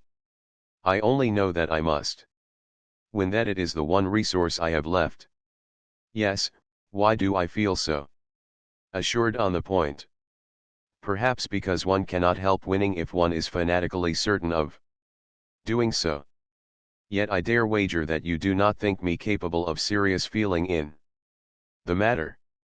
I do not care whether you are so or not, answered Paulina with calm indifference. Well, since you ask me, I do doubt your ability to take anything seriously. You are capable of worrying, but not deeply. You are too ill-regulated and unsettled a person for that. But why do you want money? Not a single one of the reasons which you have given can be looked upon as serious. By the way, I interrupted, you say you want to pay off a debt.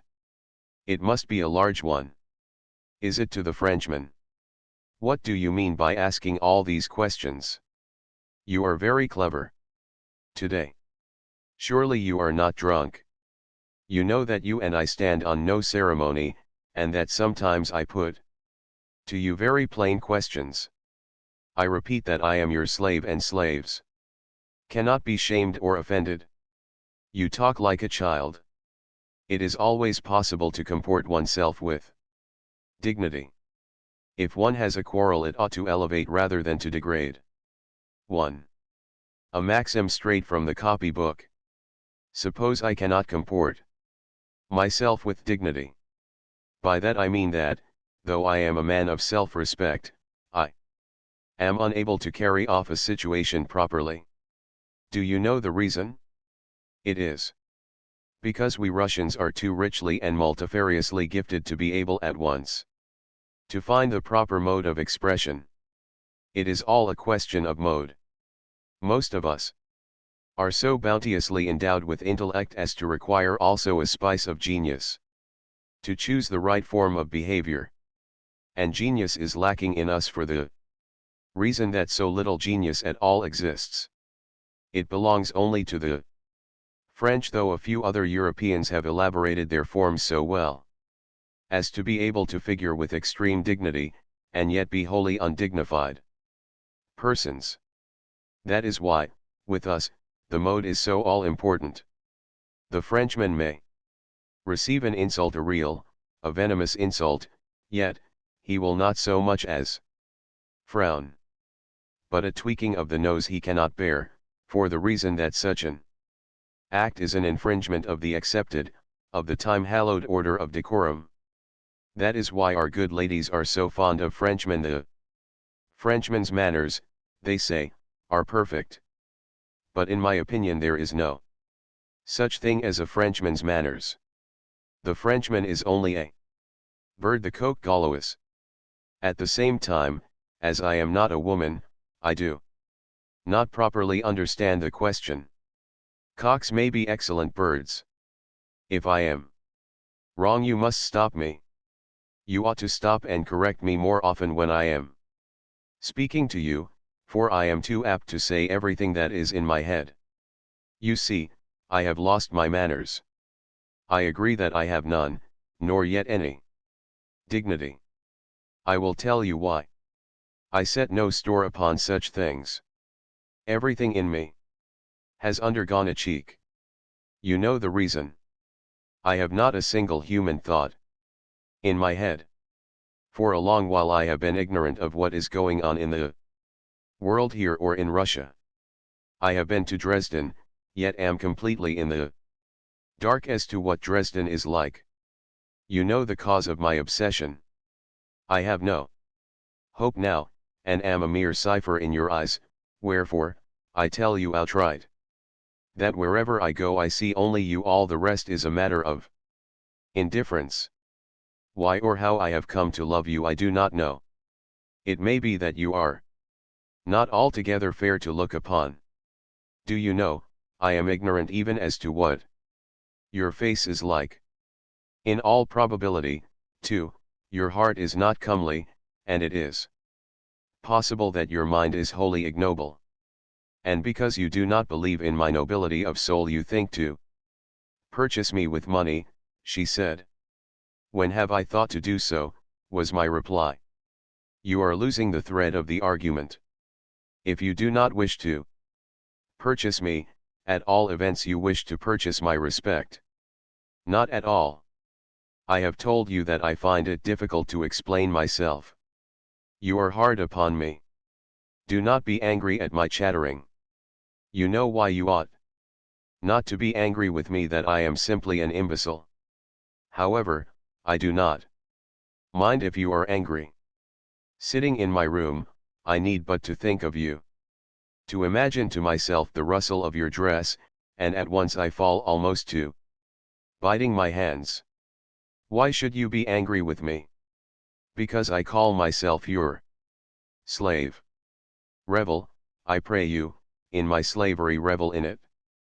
Do you know that sometimes I could kill you, not because I do not love you, or am jealous of you, but because I feel as though I could simply devour you. You are laughing. No, I am not, she retorted. But I order you, nevertheless, to be silent. She stopped, well nigh breathless with anger. God knows, she may not have been a beautiful woman, yet I loved to see her come to a halt like this, and was therefore the more fond of arousing her temper. Perhaps she divined this, and for that very reason gave way to rage. I said as much to her. What rubbish, she cried with a shudder. I do not care, I continued. Also, do you know that it is not safe for us to take walks together? Often I have a feeling that I should like to strike you, to disfigure you, to strangle you. Are you certain that it will never come to that? You are driving me to frenzy. Am I afraid of a scandal, or of your anger? Why should I fear your anger? I love without hope. and know that hereafter I shall love you 1,000 times more. If ever I should kill you, I should have to kill myself too. But I shall put off doing so as long as possible, for I wish to continue enjoying the unbearable pain which your coldness gives me. Do you know a very strange thing? It is that, with every day, my love for you increases, though that would seem to be almost an impossibility. Why should I not become a fatalist? Remember how, on the third day that we ascended the Schlangenberg, I was moved to whisper in your ear, say but the word, and I will leap into the abyss. Had you said it, I should have leapt. Do you not believe me? What stupid rubbish, she cried. I care not whether it be wise or stupid, I cried in return. I only know that in your presence I must speak, speak, speak.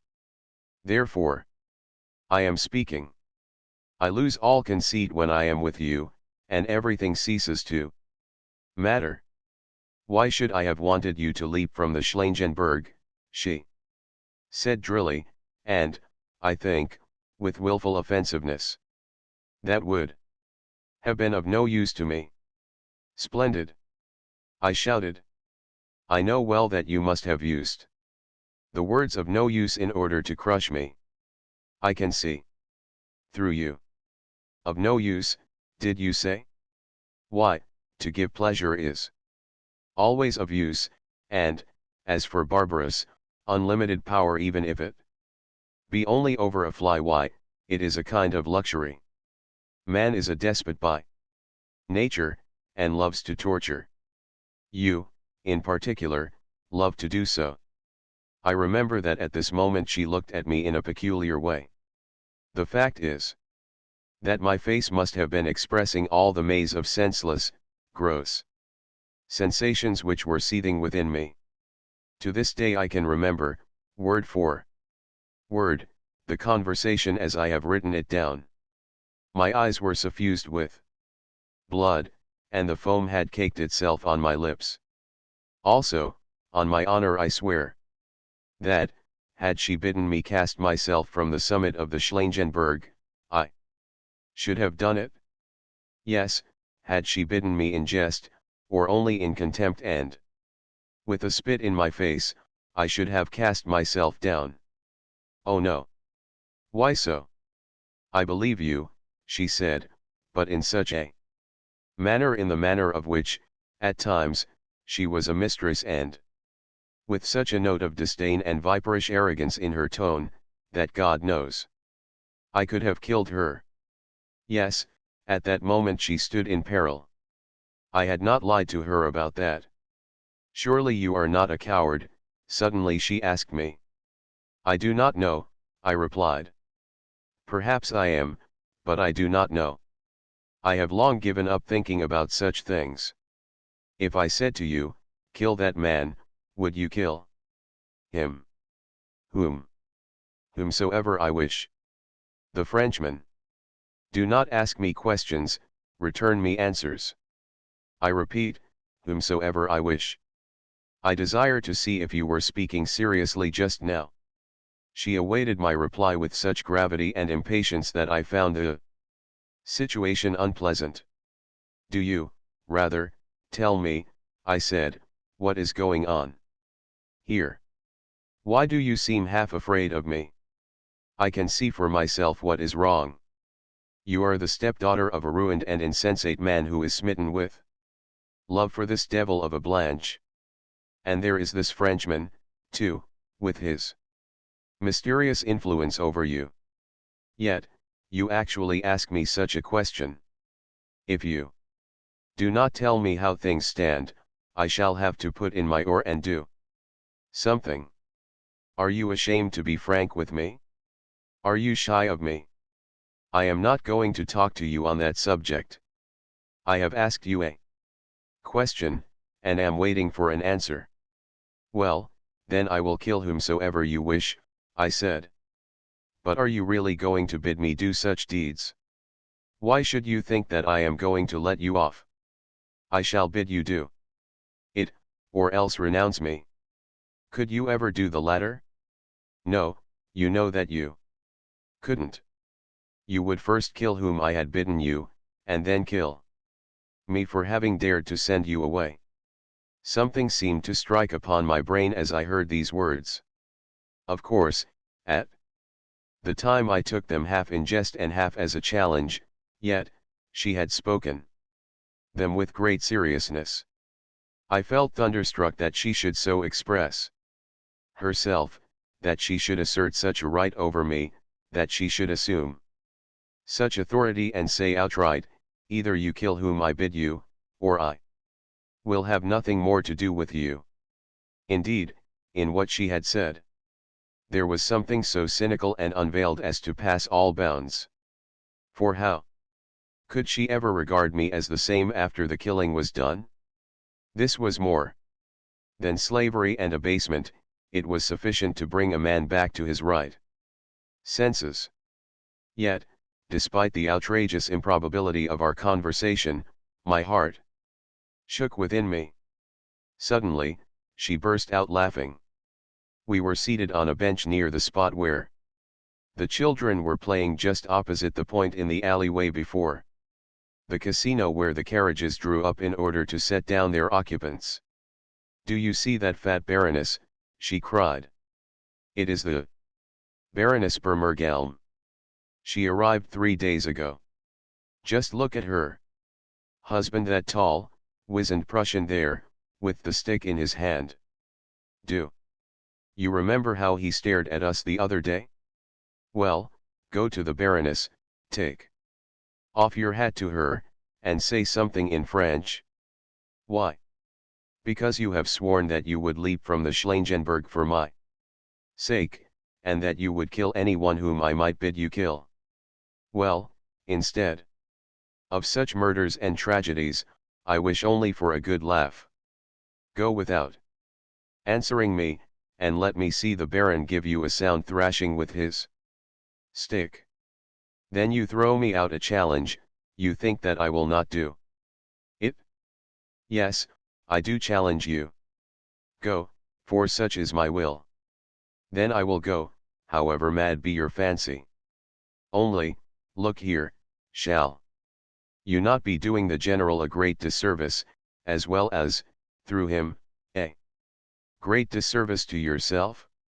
It is not about myself I am worrying, it is about you and the general. Why, for a mere fancy, should I go and insult a woman? Ah! Then I can see that you are only a trifler, she said contemptuously. Your eyes are swimming with blood, but only because you have drunk a little too much at luncheon. Do I not know that what I have asked you to do is foolish and wrong, and that the general will be angry about it? But I want to have a good laugh, all the same. I want that, and nothing else. Why should you insult a woman, indeed? Well, you will be given a sound thrashing for so doing. I turned away, and went silently to do her bidding.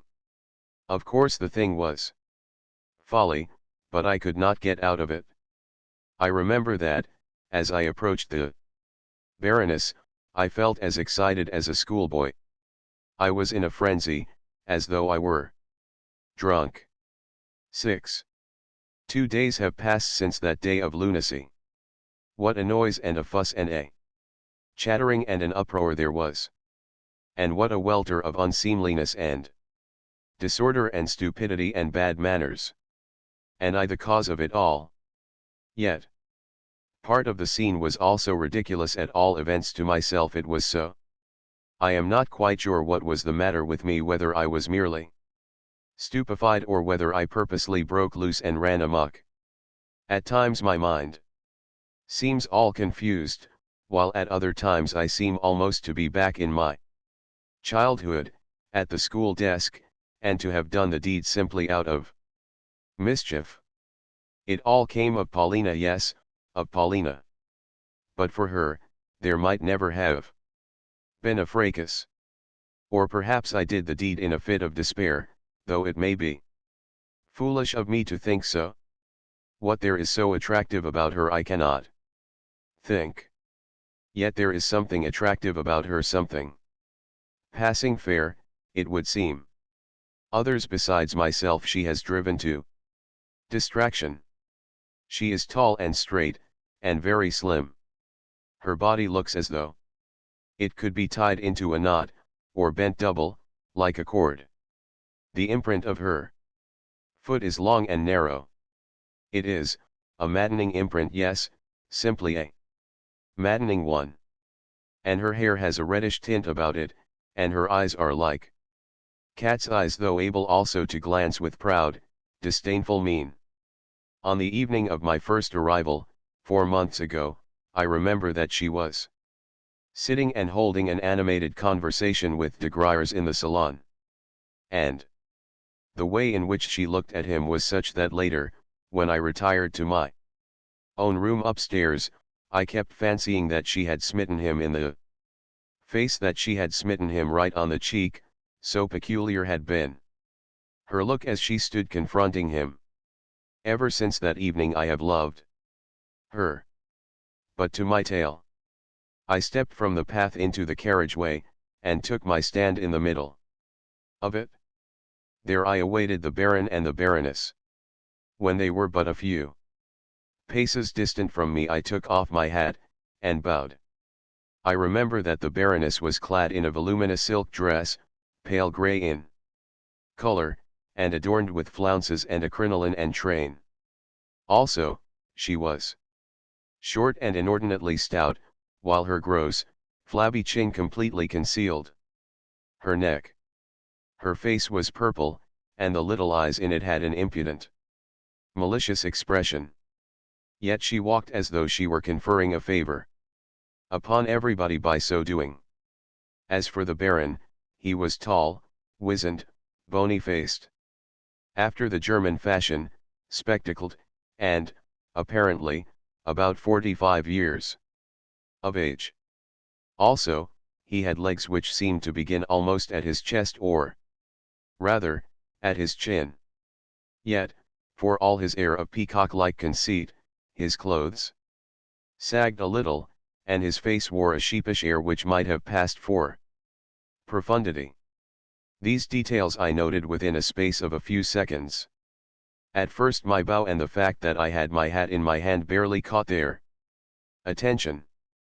The Baron only scowled a little, and the Baroness swept straight on. "Madame la Baronne," said I, loudly and distinctly, embroidering each word, as it were Jai. L'honneur d'être votre esclave. Then I bowed again, put on my hat, and walked past the Baron with a rude smile on my face. Paulina had ordered me merely to take off my hat. The bow and the general effrontery were of my own invention. God knows what instigated me to perpetrate the outrage. In my frenzy I felt as though I were walking on air. "Hein!" ejaculated, or, rather, growled the Baron as he turned towards me in angry surprise. I too turned round, and stood waiting in pseudo-courteous expectation. Yet still I wore on my face an impudent smile as I gazed at him. He seemed to hesitate, and his brows contracted to their utmost limits. Every moment his visage was growing darker. The Baroness also turned in my direction, and gazed at me in wrathful perplexity, while some of the passers-by also began to stare at us, and others of them halted outright. "Hein!" the Baron vociferated again, with a redoubled growl and a note of growing wrath in his voice. "Jai wall," I replied, still looking him in the eyes. "Sind sie rasend," he exclaimed, brandishing his stick, and apparently beginning to feel nervous. Perhaps it was my costume which intimidated him, for I was well and fashionably dressed, after the manner of a man who belongs to indisputably good society. "Jai-wo-o-ol," cried I again with all my might, with a long-drawn rolling of the ol sound after the fashion of the Berliners, who constantly use the phrase "Jai-wall" in conversation, and more or Less prolong the syllable ol according as they desire to express different shades of meaning or of mood. At this the Baron and the Baroness faced sharply about, and almost fled in their alarm. Some of the bystanders gave vent to excited exclamations, and others remained staring at me in astonishment. But I do not remember the details very well. Wheeling quietly about, I returned in the direction of Paulina Alexandrovna. But, when I had got within 100 paces of her seat, I saw her rise and set out with the children towards the hotel. At the portico I caught up to her.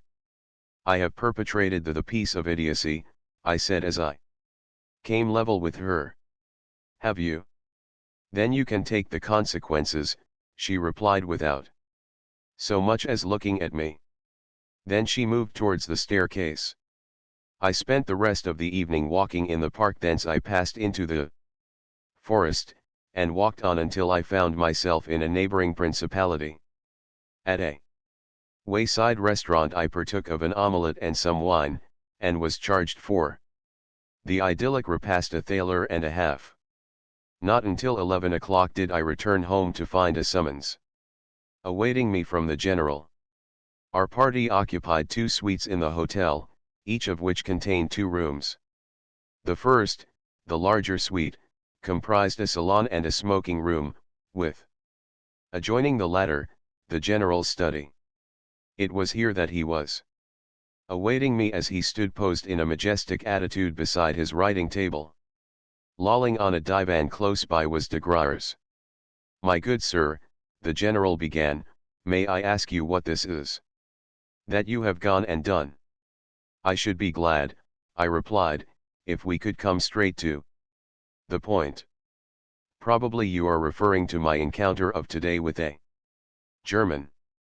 "With a German? Why, the German was the Baron Bermergelm, a most important personage. I hear that you have been rude both to him and to the Baroness." "No, I have not.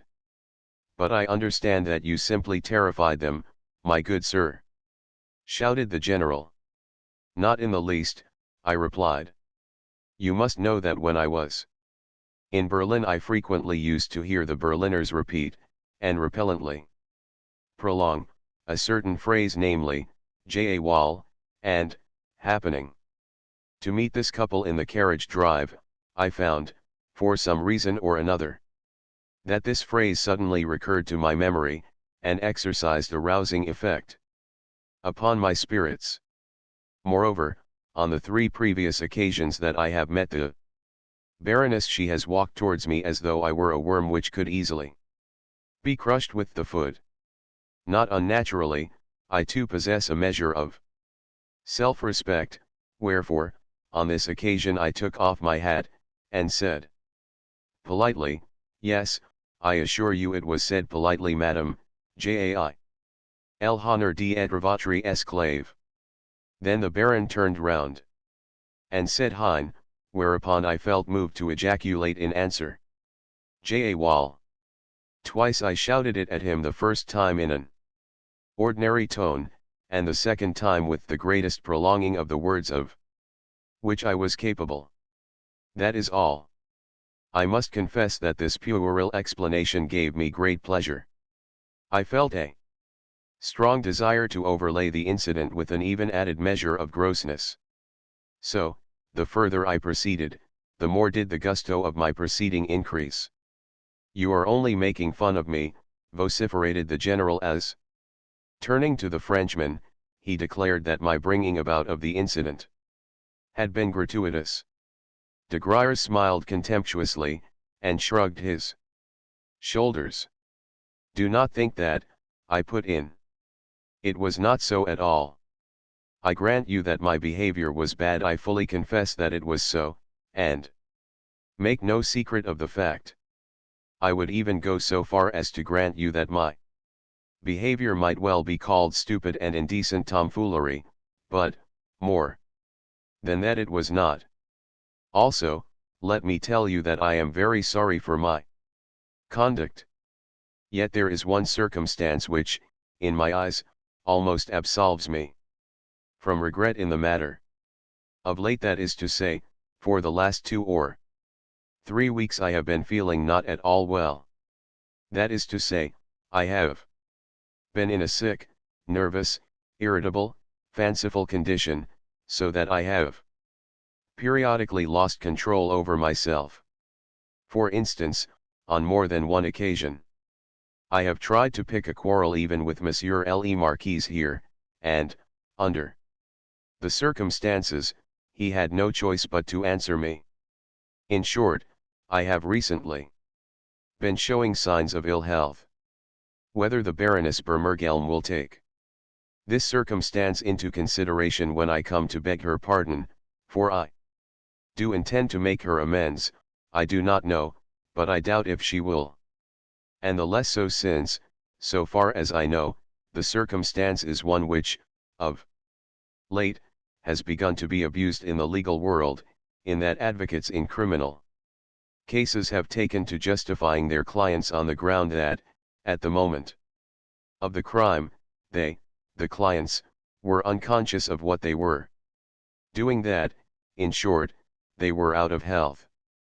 My client committed the murder, that is true, but he has no recollection of having committed it. And doctors actually support these advocates by affirming that there really is such a malady, that there really can arise temporary delusions which make a man remember nothing of a given deed, or only a half or a quarter of it. But the Baron and Baroness are members of an older generation, as well as Prussian junkers and landowners.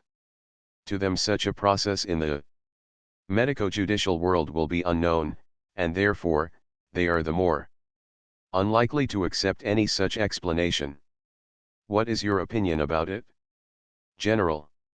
Enough, sir, he thundered with barely restrained fury. Enough, I say. Once and for all, I must endeavor to rid myself of you and your impertinence. To justify yourself in the eyes of the Baron and Baroness will be impossible. Any intercourse with you, even though it be confined to a begging of their pardons, they would look upon as a degradation.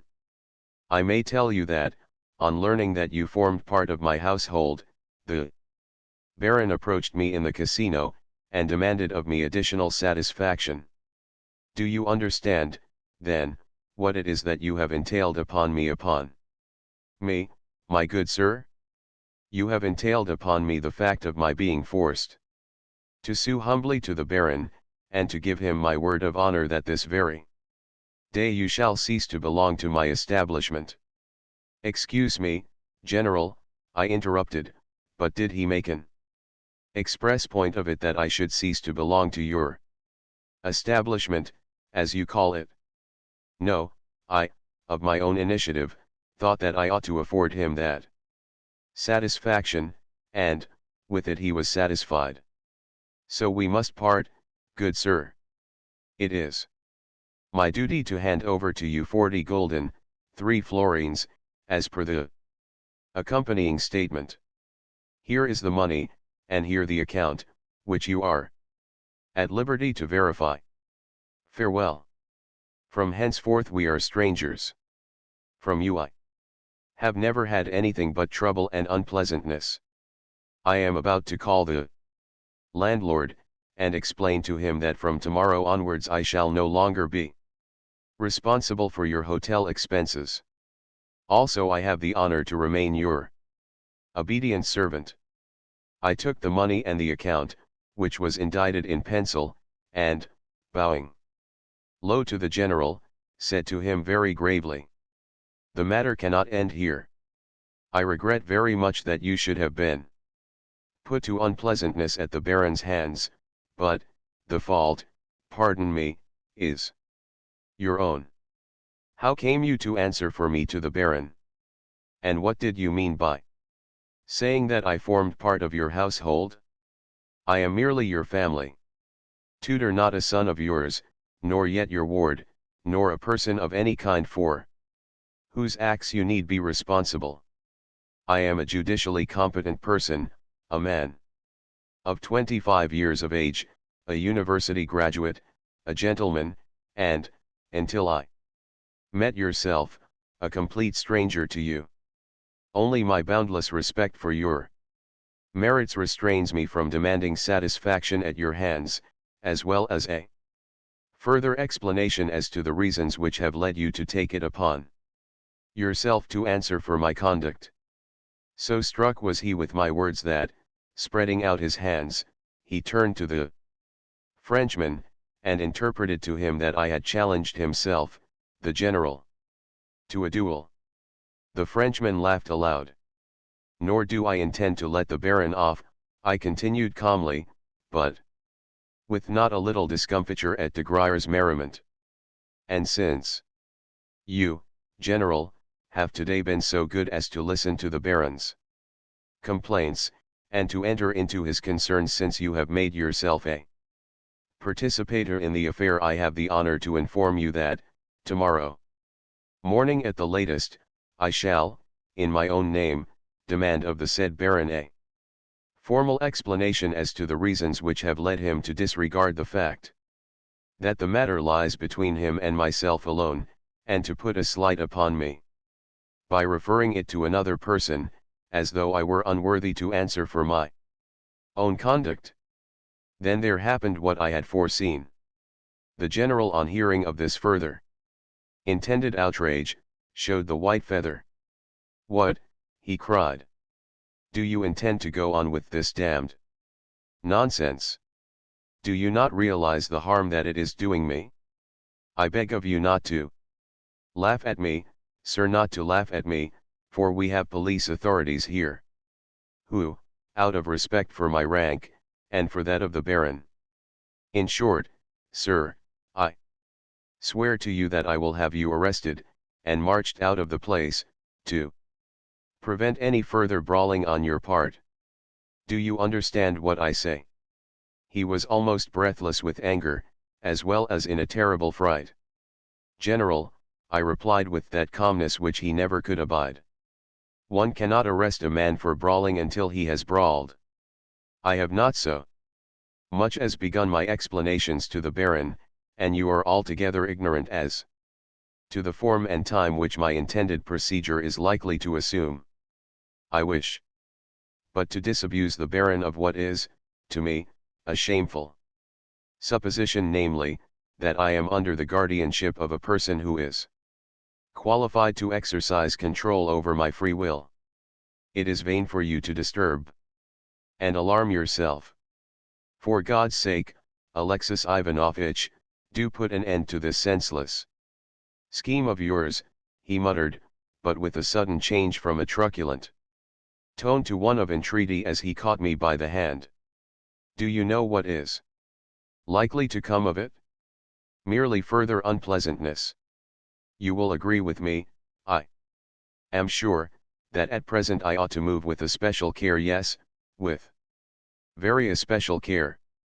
You cannot be fully aware of how I am situated.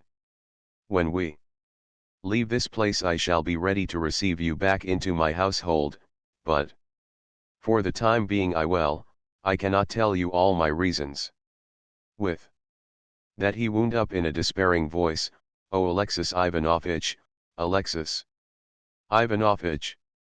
I moved towards the door, begging him to be calm, and promising that everything should be done decently and in order, whereafter I departed. Russians, when abroad, are overapt to play the poltroon, to watch all their words, and to wonder what people are thinking of their conduct, or whether such and such a thing is comme il faut. In short, they are overapt to cosset themselves, and to lay claim to great importance. Always they prefer the form of behavior which has once and for all become accepted and established.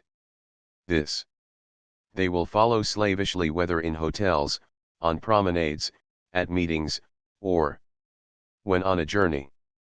But the general had avowed to me that, over and above such considerations as these, there were circumstances which compelled him to move with especial care at present, and that the fact had actually made him poor-spirited and a coward. It had made him altogether change his tone towards me. This fact I took into my calculations, and duly noted it, for, of course, he might apply to the authorities tomorrow. And it behoved me to go carefully. Yet it was not the general but Paulina that I wanted to anger. She had treated me with such cruelty, and had got me into such a hole, that I felt a longing to force her to beseech me to stop. Of course, my tomfoolery might compromise her. Yet certain other feelings and desires had begun to form themselves in my brain. If I was never to rank in her eyes as anything but a nonentity, it would not greatly matter if I figured as a draggle-tailed cockerel, and the Baron were to give me a good thrashing, but, the fact was that I desired to have the laugh of them all, and to come out myself unscathed. Let people see what they would see. Let Paulina, for once, have a good fright, and be forced to whistle me to heel again. But, however much she might whistle, she should see that I was at least no draggle-tailed cockerel. I have just received a surprising piece of news. I have just met our chambermaid on the stairs, and been informed by her that Maria Philipovna departed today, by the night train, to stay with a cousin at Carlsbad. What can that mean? The maid declares that Madame packed her trunks early in the day. Yet how is it that no one else seems to have been aware of the circumstance? Or is it that I have been the only person to be unaware of it? Also, the maid has just told me that, 3 days ago, Maria Philipovna had some high words with the general. I understand, then. Probably the words were concerning Mlle Blanche. Certainly something decisive is approaching. 7. In the morning I sent for the maitre d'hotel, and explained to him that, in future, my bill was to be rendered to me personally. As a matter of fact, my expenses had never been so large as to alarm me, nor to lead me to quit the hotel, while, moreover, I still had 160 gulden left to me, and in them, yes, in them, perhaps, riches awaited me. It was a curious fact that, though I had not yet won anything at play, I nevertheless acted, thought, and felt as though I were sure, before long, to become wealthy, since I could not imagine myself otherwise. Next, I bethought me, despite the earliness of the hour, of going to see Mr. Astley, who was staying at the Hotel de l'Angleterre, a hostelry at no great distance from our own. But suddenly de Griers entered my room. This had never before happened, for of late that gentleman and I had stood on the most strained and distant of terms, he attempting no concealment of his contempt for me, he even made an express point of showing it, and I having no reason to desire his company. In short, I detested him. Consequently, his entry at the present moment the more astounded me. At once I divined that something out of the way was on the carpet. He entered with marked affability, and began by complimenting me on my room. Then, perceiving that I had my hat in my hands, he inquired whither I was going so early, and, no sooner did he hear that I was bound for Mr. Astley's than he stopped, looked grave, and seemed plunged in thought. He was a true Frenchman insofar as that, though he could be lively and engaging when it suited him, he became insufferably dull and wearisome as soon as ever the need for being lively and engaging had passed. Seldom is a Frenchman naturally civil, he is civil only as though to order and of set purpose. Also, if he thinks it incumbent upon him to be fanciful, original, and out of the way, his fancy always assumes a foolish, unnatural vein, for the reason that it is compounded of trite, hackneyed forms. In short, the natural Frenchman is a conglomeration of commonplace, petty, everyday positiveness, so that he is the most tedious person in the world. Indeed, I believe that none but greenhorns and excessively Russian people feel an attraction towards the French, for, to any man of sensibility, such a compendium of outworn forms a compendium which is built up of drawing-room manners. Expansiveness, and gaiety becomes at once over-noticeable and unbearable.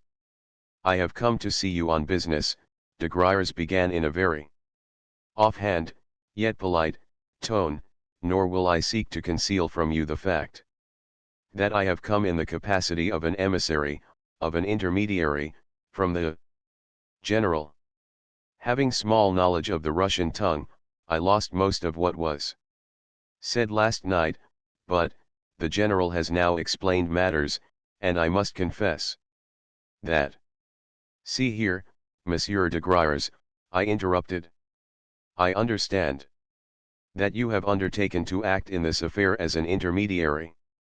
Of course I am only un uchitel, a tutor, and have never claimed to be an intimate of this household, nor to stand on at all familiar terms with it. Consequently, I do not know the whole of its circumstances. Yet pray explain to me this, have you yourself become one of its members, seeing that you are beginning to take such a part in everything, and are now present as an intermediary? The Frenchman seemed not overpleased at my question. It was one which was too outspoken for his taste, and he had no mind to be frank with me. I am connected with the general, he said drily, partly through business affairs, and partly through special circumstances. My principal has sent me merely to ask you to forego your intentions of last evening. What you contemplate is, I have no doubt, very clever, yet he has charged me to represent to you that you have not the slightest chance of succeeding in your end, since not only will the Baron refuse to receive you, but also he, the Baron, has at his disposal every possible means for obviating further unpleasantness from you. Surely you can see that yourself? What, then, would be the good of going on with it all? On the other hand, the general promises that at the first favorable opportunity he will receive you back into his household, and, in the meantime, will credit you with your salary with vos appointements. Surely that will suit you. Will it not? Very quietly I replied that he, the Frenchman, was laboring under a delusion. That perhaps, after all, I should not be expelled from the Baron's presence, but, on the contrary, be listened to, finally, that I should be glad if Monsieur de Griers would confess that he was now visiting me merely in order to see how far I intended to go in the affair. Good heavens, cried de Griers. Seeing that the general takes such an interest in the matter, is there anything very unnatural in his desiring also to know your plans? Again I began my explanations, but the Frenchman only fidgeted and rolled his head about as he listened with an expression of manifest and unconcealed irony on his face. In short, he adopted a supercilious attitude. For my own part, I endeavored to pretend that I took the affair very seriously. I declared that, since the Baron had gone and complained of me to the general, as though I were a mere servant of the general's, he had, in the first place, lost me my post, and, in the second place, treated me like a person to whom, as to one not qualified to answer for himself, it was not even worth while to speak. Naturally, I said, I felt insulted at this. Yet, comprehending as I did differences of years, of social status, and so forth, here I could scarcely help smiling. I was not anxious to bring about further scenes by going personally to demand or to request satisfaction of the Baron. All that I felt was that I had a right to go in person and beg the Baron's and the Baroness's pardon, the more so since, of late, I had been feeling unwell and unstrung, and had been in a fanciful condition. And so forth, and so forth. Yet, I continued, the Baron's offensive behavior to me of yesterday, that is to say, the fact of his referring the matter to the general, as well as his insistence that the general should deprive me of my post, had placed me in such a position that I could not well express my regret to him, the Baron, and to his good lady, for the reason that in all probability both he and the Baroness, with the world at large, would imagine that I was doing so merely because I hoped, by my action, to recover my post.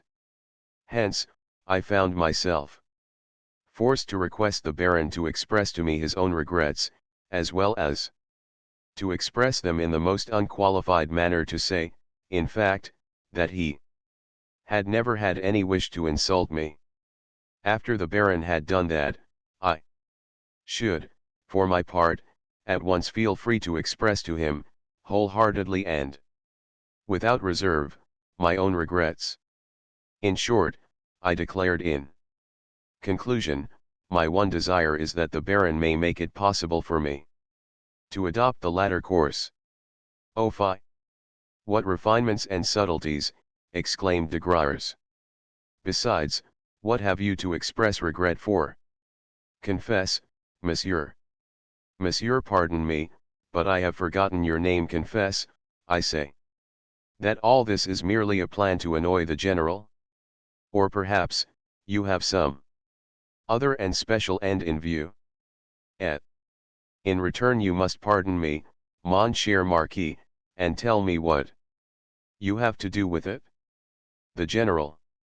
But what of the general? Last night he said that, for some reason or another, it behoved him to move with especial care at present. Wherefore, he was feeling nervous. But I did not understand the reference. Yes, there do exist special reasons for his doing so, assented de Griers in a conciliatory tone, yet with rising anger. You are acquainted with Mlle de Cummings, are you not? Mlle Blanche, you mean? Yes, Mlle Blanche de Cummings. Doubtless you know also that the general is in love with this young lady, and may even be about to marry her before he leaves here? Imagine, therefore, what any scene or scandal would entail upon him. I cannot see that the marriage scheme need be affected by scenes or scandals. Mais le baron est si irascible un caractère prussien, vous savez. Enfin il fera un querelle d'allemand. I do not care, I replied, seeing that I no longer belong to his household. Of set purpose I was trying to talk as senselessly as possible. But is it quite settled that Mlle is to marry the general? What are they waiting for? Why should they conceal such a matter at all? Events from ourselves, the general's own party. I cannot tell you. The marriage is not yet a settled affair, for they are awaiting news from Russia. The general has business transactions to arrange. Connected, doubtless, with Madame his mother. De Griers shot at me a glance of hatred. To cut things short, he interrupted, I have complete confidence in your native politeness, as well as in your tact and good sense. I feel sure that you will do what I suggest, even if it is only for the sake of this family which has received you as a kinsman into its bosom and has always loved and respected you. Be so good as to observe, I remarked, that the same family has just expelled me from its bosom.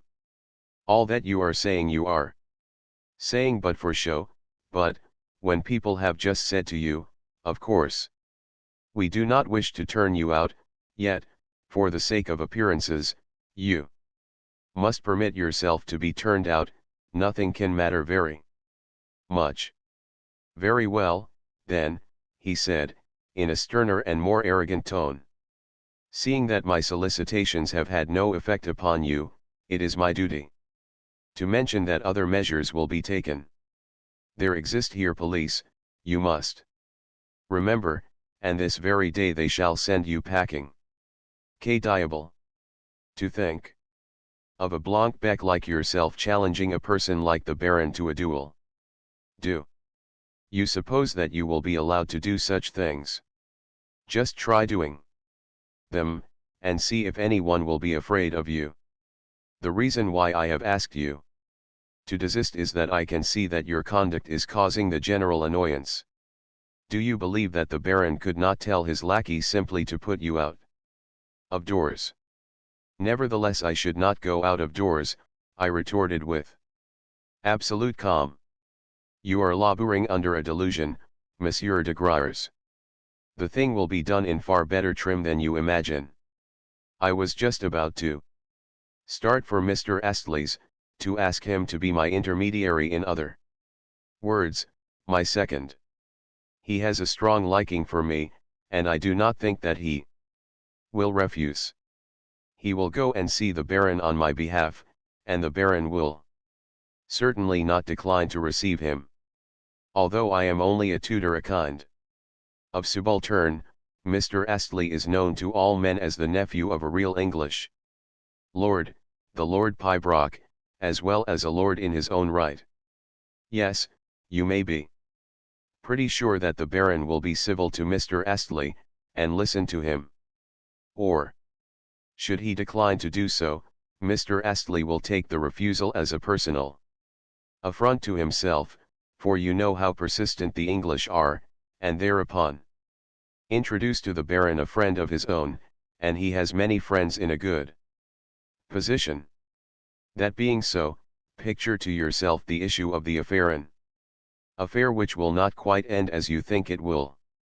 This caused the Frenchman to bethink him of playing the coward. Really, things may be as this fellow says, he evidently thought. Really, he might be able to engineer another scene. Once more I beg of you to let the matter drop, he continued in a tone that was now entirely conciliatory. One would think that it actually pleased you to have scenes. Indeed, it is a brawl rather than genuine satisfaction that you are seeking. I have said that the affair may prove to be diverting, and even clever, and that possibly you may attain something by it, yet none the less I tell you, he said this only because he saw me rise and reach for my hat, that I have come hither also to hand you these few words from a certain person.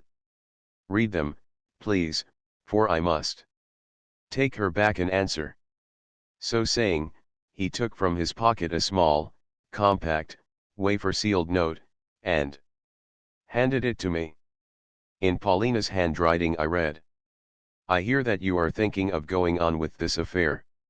You have lost your temper now, and are beginning to play the fool.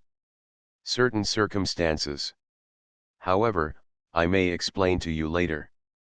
Pray cease from your folly, and put a check upon yourself. For folly it all is. I have need of you, and, moreover, you have promised to obey me. Remember the Schlangenberg. I ask you to be obedient. If necessary, I shall even bid you be obedient your own. Paulina. P.S. If so be that you still bear a grudge against me for what happened last night, pray forgive me. Everything, to my eyes, seemed to change as I read these words. My lips grew pale, and I began to tremble. Meanwhile, the cursed Frenchman was eyeing me discreetly and askance, as though he wished to avoid witnessing my confusion. It would have been better if he had laughed outright. Very well, I said, you can tell MLLE not to disturb herself. But, I added sharply, I would also ask you why you have been so long in handing me this note. Instead of chattering about trifles, you ought to have delivered me the missive at once if you have really come commissioned as you say. Well, pardon some natural haste on my part, for the situation is so strange. I wished first to gain some personal knowledge of your intentions. And, moreover, I did not know the contents of the note, and thought that it could be given you at any time. I understand, I replied. So you were ordered to hand me the note only in the last resort, and if you could not otherwise appease me? Is it not so? Speak out, Monsieur de Graers. Perhaps, said he, assuming a look of great forbearance, but gazing at me in a meaning way. I reached for my hat, whereupon he nodded, and went out. Yet on his lips I fancied that I could see a mocking smile. How could it have been otherwise? You and I are to have a reckoning later, Master Frenchman, I muttered as I descended the stairs. Yes, we will measure our strength together. Yet my thoughts were all in confusion, for again something seemed to have struck me dizzy. Presently the air revived me a little, and, a couple of minutes later, my brain had sufficiently cleared to enable two ideas in particular to stand out in it. Firstly, I asked myself, which of the absurd, boyish, and extravagant threats which I had uttered at random last night had made everybody so alarmed? Secondly, what was the influence which this Frenchman appeared to exercise over Paulina? He had but to give the word, and at once she did as he desired. At once she wrote me a note to beg of me to forbear. Of course, the relations between the pair had, from the first, been a riddle to me. They had been so ever since I had first made their acquaintance. But of late I had remarked in her a strong aversion for, even a contempt for him, while, for his part, he had scarcely even looked at her, but had behaved towards her always in the most churlish fashion. Yes, I had noted that. Also, Paulina herself had mentioned to me her dislike for him, and delivered herself of some remarkable confessions on the subject. Hence, he must have got her into his power somehow. Somehow he must be holding her as in a vice. 8. All at once, on the promenade, as it was called, that is to say, in the Chestnut Avenue, I came face to face with my Englishman. I was just coming to see you, he said, and you appear to be out on a similar errand. So you have parted with your employers. How do you know that? I asked in astonishment. Is every one aware of the fact? By no means. Not everyone would consider such a fact to be of moment. Indeed, I have never heard anyone speak of it. Then how come you to know it? Because I have had occasion to do so. Whither are you bound? I like you, and was therefore coming to pay you a visit. What a splendid fellow you are, Mr. Astley! I cried, though still wondering how he had come by his knowledge. And since I have not yet had my coffee, and you have, in all probability, scarcely tasted yours, let us adjourn to the Casino Café, where we can sit and smoke and have a talk. The café in question was only 100 paces away, so, when coffee had been brought, we seated ourselves, and I lit a cigarette. Astley was no smoker, but, taking a seat by my side, he prepared himself to listen. I do not intend to go away, was my first remark. I intend, on the contrary, to remain here. That I never doubted, he answered good-humoredly. It is a curious fact that, on my way to see him, I had never even thought of telling him of my love for Paulina. In fact, I had purposely meant to avoid any mention of the subject. Nor, during our stay in the place, had I ever made aught but the scantiest reference to it. You see, not only was Astley a man of great reserve, but also from the first I had perceived that Paulina had made a great impression upon him, although he never spoke of her. But now, strangely enough, he had no sooner seated himself and bent his steely gaze upon me, than, for some reason or another, I felt moved to tell him everything, to speak To him of my love in all its phases. For an hour and a half did I discourse on the subject, and found it a pleasure to do so, even though this was the first occasion on which I had referred to the matter. Indeed, when, at certain moments, I perceived that my more ardent passages confused him, I purposely increased my ardor of narration. Yet one thing I regret, and that is that I made references to the Frenchman which were a little over-personal. Mr. Astley sat without moving as he listened to me. Not a word nor a sound of any kind did he utter as he stared into my eyes. Suddenly, however, on my mentioning the Frenchman, he interrupted me, and inquired sternly whether I did right to speak of an extraneous matter. He had always been a strange man in his mode of propounding questions. No, I fear not, I replied. And concerning this Marquis and Mlle Paulina you know nothing beyond surmise. Again I was surprised that such a categorical question should come from such a reserved individual. No, I know nothing for certain about them, was my reply. Know nothing? Then you have done very wrong to speak of them to me, or even to imagine things about them. Quite so, I interrupted in some astonishment. I admit that. Yet that is not the question. Whereupon I related to him in detail the incident of 2 days ago. I spoke of Paulina's outburst, of my encounter with the Baron, of my dismissal, of the General's extraordinary pusillanimity, and of the call which de Griers had that morning paid me. In conclusion, I showed Astley the note which I had lately received. What do you make of it? I asked. When I met you I was just coming to ask you your opinion. For myself, I could have killed this Frenchman. And am not sure that I shall not do so even yet. I feel the same about it, said Mr. Astley.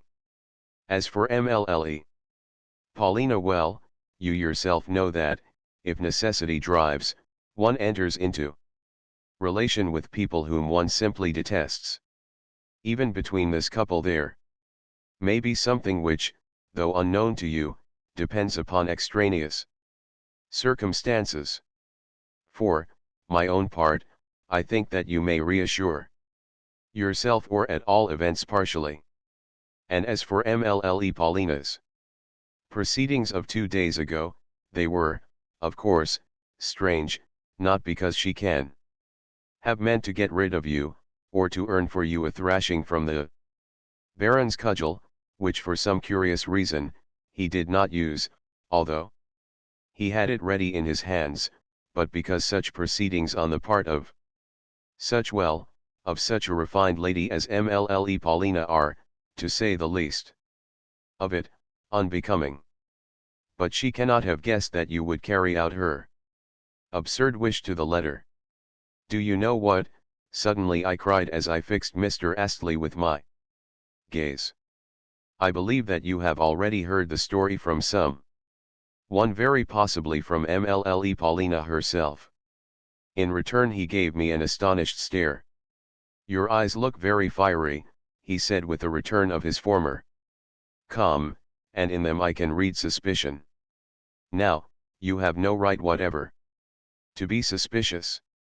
It is not a right which I can for a moment recognize, and I absolutely refuse to answer your questions. Enough. You need say no more, I cried with a strange emotion at my heart, yet not altogether understanding what had aroused that emotion in my breast. Indeed, when, where, and how could Paulina have chosen Astley to be one of her confidants? Of late I had come rather to overlook him in this connection, even though Paulina had always been a riddle to me, so much so that now, when I had just permitted myself to tell my friend of my infatuation in all its aspects, I had found myself struck, during the very telling, with the fact that in my relations with her I could specify nothing that was explicit, nothing that was positive. On the contrary, my relations had been purely fantastic, strange, and unreal. They had been unlike anything else that I could think of. Very well, I replied with a warmth equal to Astley's own. Then I stand confounded, and have no further opinions to offer. But you are a good fellow, and I am glad to know what you think about it all, even though I do not need your advice. Then, after a pause, I resumed. For instance, what reason should you assign for the general taking fright in this way? Why should my stupid clowning have led the world to elevate it into a serious incident? Even de Griers has found it necessary to put in his oar, and he only interferes on the most important occasions, and to visit me, and to address to me the most earnest supplications. Yes, he, de Griers, has actually been playing the suppliant to me. And, mark you, although he came to me as early as 9 o'clock, he had ready prepared in his hand MLLE Paulina's note. When, I would ask, was that note written? MLLE. Paulina must have been aroused from sleep for the express purpose of writing it.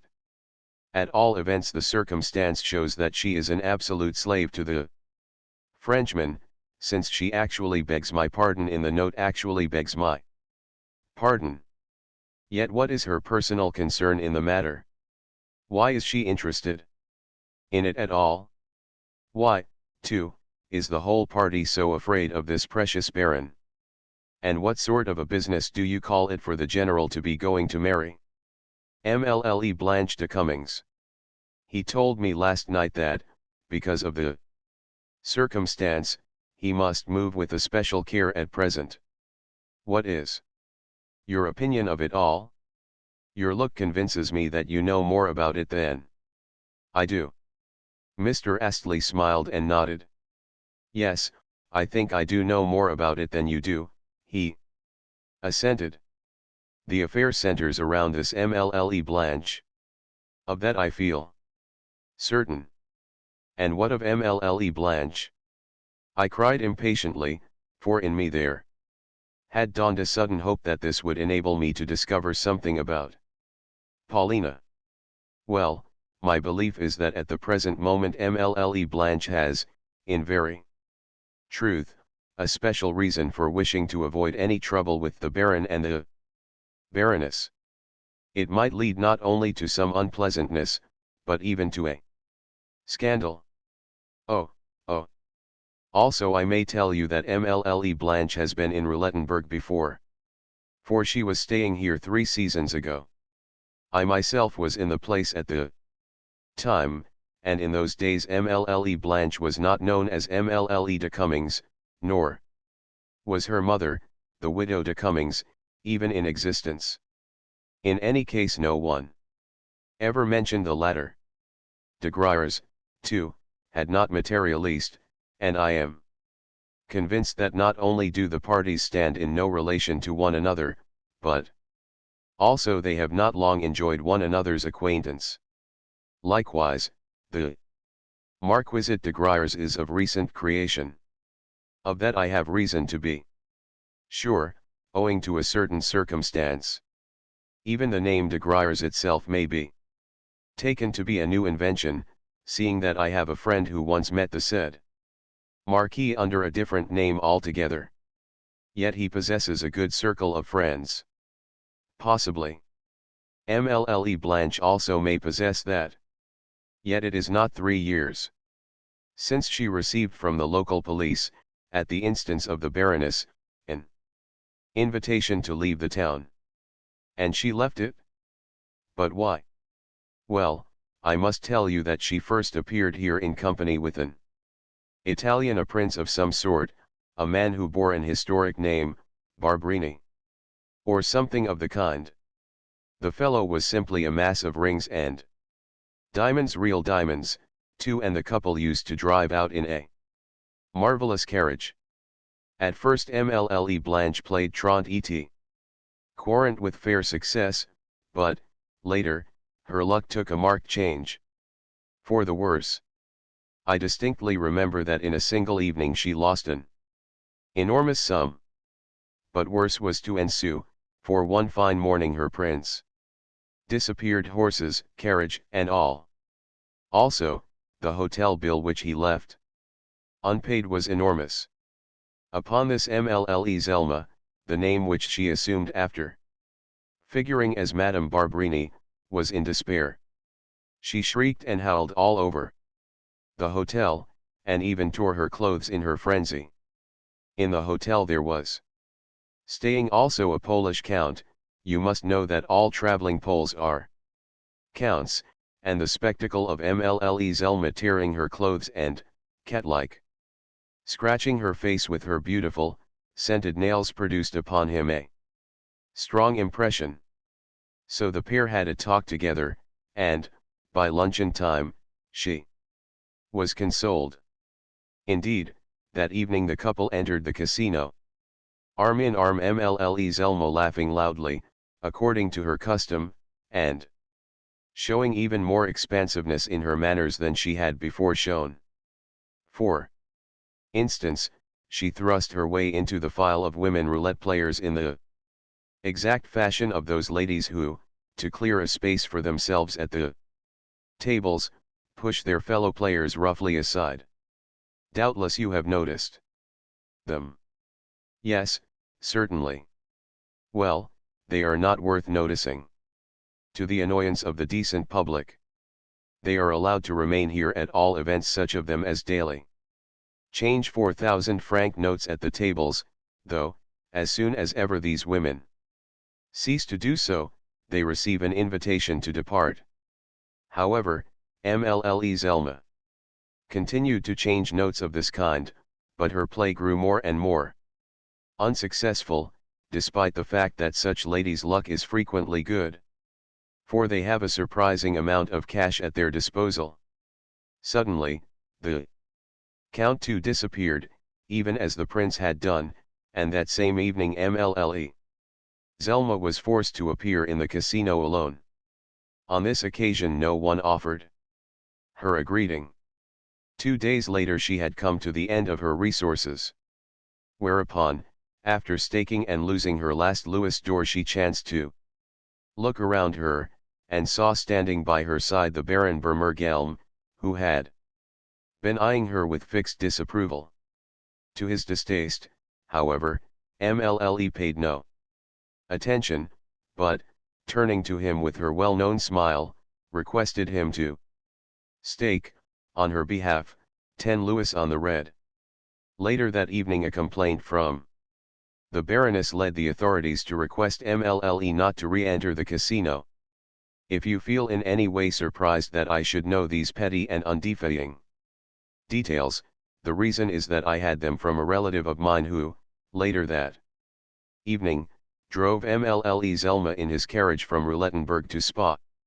Now, mark you, Mlle wants to become Madame General, in order that, in future, she may be spared the receipt of such invitations from casino authorities as she received 3 years ago. At present she is not playing, but that is only because, according to the signs, she is lending money to other players. Yes, that is a much more paying game. I even suspect that the unfortunate general is himself in her debt, as well as, perhaps, also de Gruyers. Or, it may be that the latter has entered into a partnership with her. Consequently you yourself will see that, until the marriage shall have been consummated, Mlle would scarcely like to have the attention of the Baron and the Baroness drawn to herself. In short, to anyone in her position, a scandal would be most detrimental. You form a member of the menage of these people, wherefore, any act of yours might cause such a scandal, and the more so since daily she appears in public arm in arm with the general or with Mlle Paulina. Now do you understand? No, I do not. I shouted as I banged my fist down upon the table, banged it with such violence that a frightened waiter came running towards us. Tell me, Mr. Astley, why, if you knew this history all along, and, consequently, always knew who this Mlle Blanche is, you never warned either myself or the general, nor, most of all, Mlle Paulina, who is accustomed to appear in the casino in public everywhere with Mlle Blanche. How could you do it? It would have done no good to warn you, he replied quietly. For the reason that you could have effected nothing. Against what was I to warn you? As likely as not, the general knows more about Mlle Blanche even than I do, yet the unhappy man still walks about with her and Mlle Paulina. Only yesterday I saw this French woman riding, splendidly mounted, with de Griers, while the general was careering in their wake on a roan horse. He had said, that morning, that his legs were hurting him, yet his riding seat was easy enough. As he passed I looked at him, and the thought occurred to me that he was a man lost forever. However, it is no affair of mine, for I have only recently had the happiness to make Mlle Paulina's acquaintance. Also he added this as an afterthought, I have already told you that I do not recognize your right to ask me certain questions, however sincere be my liking for you. Enough, I said, rising. To me it is as clear as day that Mlle Paulina knows all about this Mlle Blanche, but cannot bring herself to part with her Frenchman, wherefore, she consents also to be seen in public with Mlle Blanche. You may be sure that nothing else would ever have induced her either to walk about with this French woman or to send me a note not to touch the Baron. Yes, it is there that the influence lies before which everything in the world must bow. Yet she herself it was who launched me at the Baron. The devil take it, but I was left no choice in the matter. You forget, in the first place, that this Mlle de Cummings is the general's inamorata, and, in the second place, that Mlle Paulina, the general's stepdaughter, has a younger brother and sister who, though they are the general's own children, are completely neglected by this madman, and robbed as well. Yes, yes, that is so. For me to go and desert the children now would mean their total abandonment, whereas, if I remain, I should be able to defend their interests, and, perhaps, to save a moiety of their property. Yes, yes. That is quite true. And yet, oh, I can well understand why they are all so interested in the general's mother. In whom? Asked Mr. Astley. In the old woman of Moscow who declines to die, yet concerning whom they are forever expecting telegrams to notify the fact of her death. Ah, then of course their interests center around her. It is a question of succession. Let that but be settled, and the general will marry, Mlle. Paulina will be set free, and de Griers. Yes, and de Griers will be repaid his money, which is what he is now waiting for. What? You think that he is waiting for that? I know of nothing else, asserted Mr. Astley doggedly. But, I do. I shouted in my fury. He is waiting also for the old woman's will, for the reason that it awards Mlle Paulina a dowry. As soon as ever the money is received, she will throw herself upon the Frenchman's neck. All women are like that. Even the proudest of them become abject slaves where marriage is concerned. What Paulina is good for is to fall head over ears in love. That is my opinion. Look at her, especially when she is sitting alone, and plunged in thought. All this was preordained and foretold, and is accursed. Paulina could perpetrate any mad act. She but who called me by name? I broke off. Who is shouting for me? I heard someone calling in Russian. Alexis Ivanovitch. It was a woman's voice. Listen. At the moment, we were approaching my hotel. We had left the cafe long ago. Without even noticing that we had done so. Yes, I did hear a woman's voice calling, but whose I do not know. The someone was calling you in Russian. Ah. Now I can see whence the cries come. They come from that lady there, the one who is sitting on the settee, the one who has just been escorted to the veranda by a crowd of lackeys. Behind her see that pile of luggage. She must have arrived by train. But why should she be calling me? Hear her calling again. See. She is beckoning to us. Yes, so she is, assented Mr. Astley. Alexis Ivanovitch, Alexis Ivanovitch. Good heavens, what a stupid fellow, came in a despairing wail from the veranda. We had almost reached the portico, and I was just setting foot upon the space before it, when my hands fell to my sides in limp astonishment, and my feet glued themselves to the pavement. 9. For on the topmost tier of the hotel veranda, after being carried up the steps, in an armchair amid a bevy of footmen, maidservants, and other menials of the hotel, headed by the landlord, that functionary had actually run out to meet a visitor who arrived with so much stir and din, attended by her own retinue, and accompanied by so great a pile of trunks and portmanteaus. On the topmost tier of the veranda, I say, there was sitting the grandmother. Yes, it was she, rich, and imposing, and 75 years of age, Antonida Vasilievna Tarasevitcha, landowner and grande dame of Moscow, the Lobobulinka, who had caused so many telegrams to be sent off and received, who had been dying, yet not dying, who had, in her own person, descended upon us even as snow might fall from the clouds. Though unable to walk, she had arrived borne aloft in an armchair, her mode of conveyance for the last 5 years, as brisk, aggressive, self-satisfied, bold, upright, loudly imperious, and generally abusive as ever. In fact, she looked exactly as she had on the only 2 occasions when I had seen her since my appointment to the general's household. Naturally enough, I stood petrified with astonishment.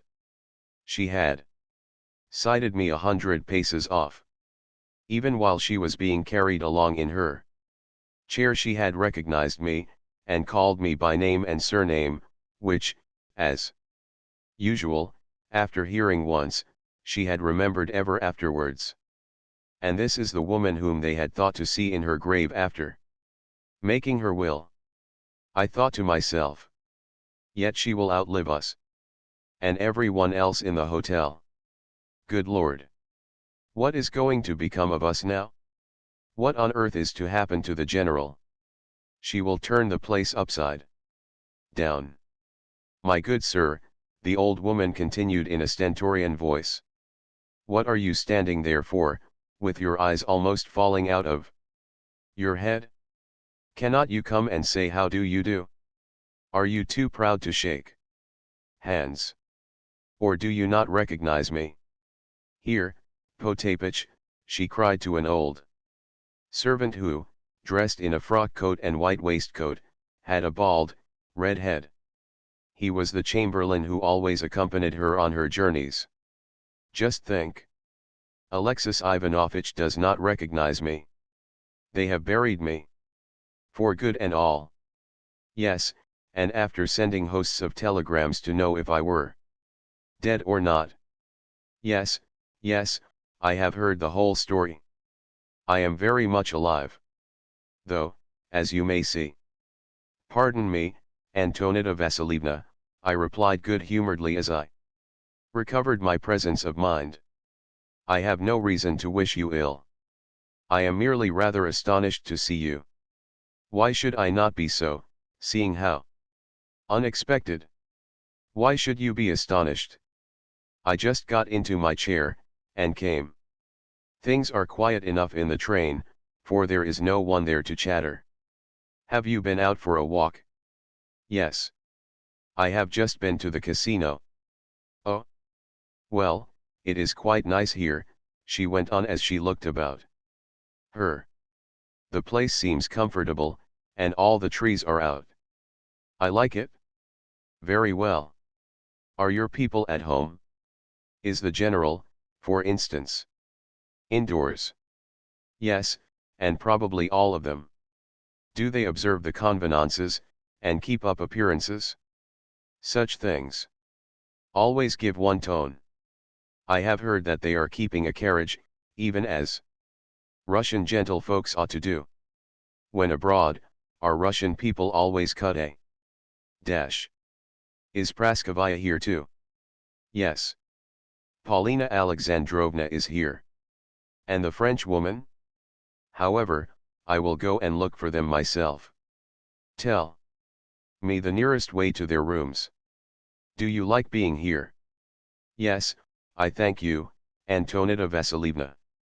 And you, Potapych, you go and tell that fool of a landlord to reserve me a suitable suite of rooms. They must be handsomely decorated, and not too high up.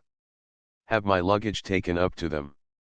But what are you tumbling over yourselves for? Why are you all tearing about? What scullions these fellows are. Who is that with you? She added to myself. A Mr. Astley, I replied. And who is Mr. Astley? A fellow traveler, and my very good friend, as well as an acquaintance of the general's. Oh, an Englishman? Then that is why he stared at me without even opening his lips. However, I like Englishmen. Now, take me upstairs, direct to their rooms. Where are they lodging? Madame was lifted up in her chair by the lackeys, and I preceded her up the grand staircase. Our progress was exceedingly effective, for everyone whom we met stopped to stare at the cortege.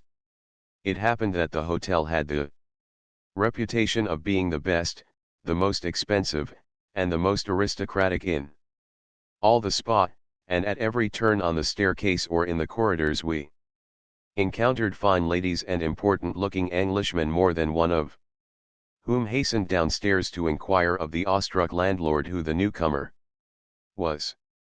To all such questions he returned the same answer, namely, that the old lady was an influential foreigner, a Russian, a countess, and a grande dame, and that she had taken the suite which, during the previous week, had been tenanted by the Grande Duchesse de N. Meanwhile the cause of the sensation, the grandmother, was being borne aloft in her armchair. Every person whom she met she scanned with an inquisitive eye, after first of all interrogating me about him or her at the top of her voice. She was stout of figure, and, though she could not leave her chair, one felt, the moment that one first looked at her, that she was also tall of stature. Her back was as straight as a board, and never did she lean back in her seat. Also, her large grey head, with its keen, rugged features, remained always erect as she glanced about her in an imperious, challenging sort of way, with looks and gestures that clearly were unstudied. Though she had reached her 76th year, her face was still fresh, and her teeth had not decayed. Lastly, she was dressed in a black silk gown and white mob cap.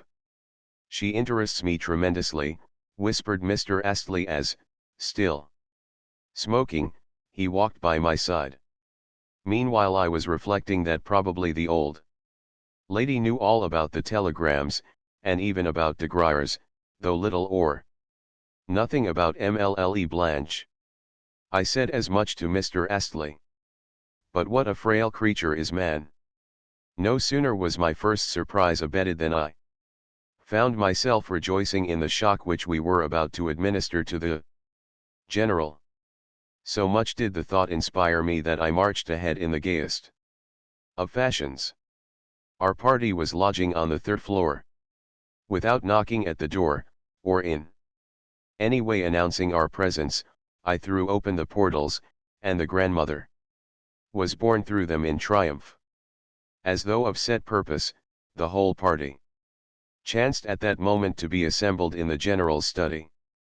The time was 11 o'clock, and it seemed that an outing of some sort, at which a portion of the party were to drive in carriages, and others to ride on horseback, accompanied by one or two extraneous acquaintances, was being planned. The general was present, and also Paulina, the children, the latter's nurses, de Griers, Mlle Blanche, attired in a riding habit, her mother, the young prince, and a learned German whom I beheld for the first time. Into the midst of this assembly the lackeys conveyed Madame in her chair, and set her down within 3 paces of the general. Good heavens! Never shall I forget the spectacle which ensued. Just before our entry, the general had been holding forth to the company, with de Griers in support of him. I may also mention that, for the last 2 or 3 days, Mlle Blanche and de Griers had been making a great deal of the young prince, under the very nose of the poor general. In short, the company, though decorous and conventional, was in a gay, familiar mood. But no sooner did the grandmother appear than the general stopped dead in the middle of a word, and, with jaw dropping, stared hard at the old lady, his eyes almost starting out of his head, and his expression as spellbound as though he had just seen a basilisk. In return, the grandmother stared at him silently and without moving, though with a look of mingled challenge, triumph, and ridicule in her eyes. For 10 seconds did the pair remain thus eyeing one another, amid the profound silence of the company, and even de Griers sat petrified, an extraordinary look of uneasiness dawning on his face. As for Mlle Blanche, she too stared wildly at the grandmother, with eyebrows raised and her lips parted, while the prince and the German savant contemplated the tableau in profound amazement. Only Paulina looked anything but perplexed or surprised. Presently, however, she too turned as white as a sheet, and then reddened to her temples. Truly the grandmother's arrival seemed to be a catastrophe for everybody.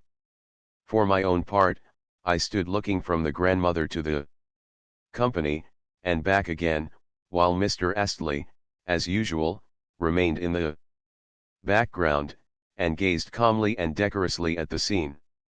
Well, here I am, and instead of a telegram, too, the grandmother at last ejaculated, to dissipate the silence. What? You were not expecting me? Antonida Vasilievna. Oh, my dearest mother! But how on earth did you? The mutterings of the unhappy general died away.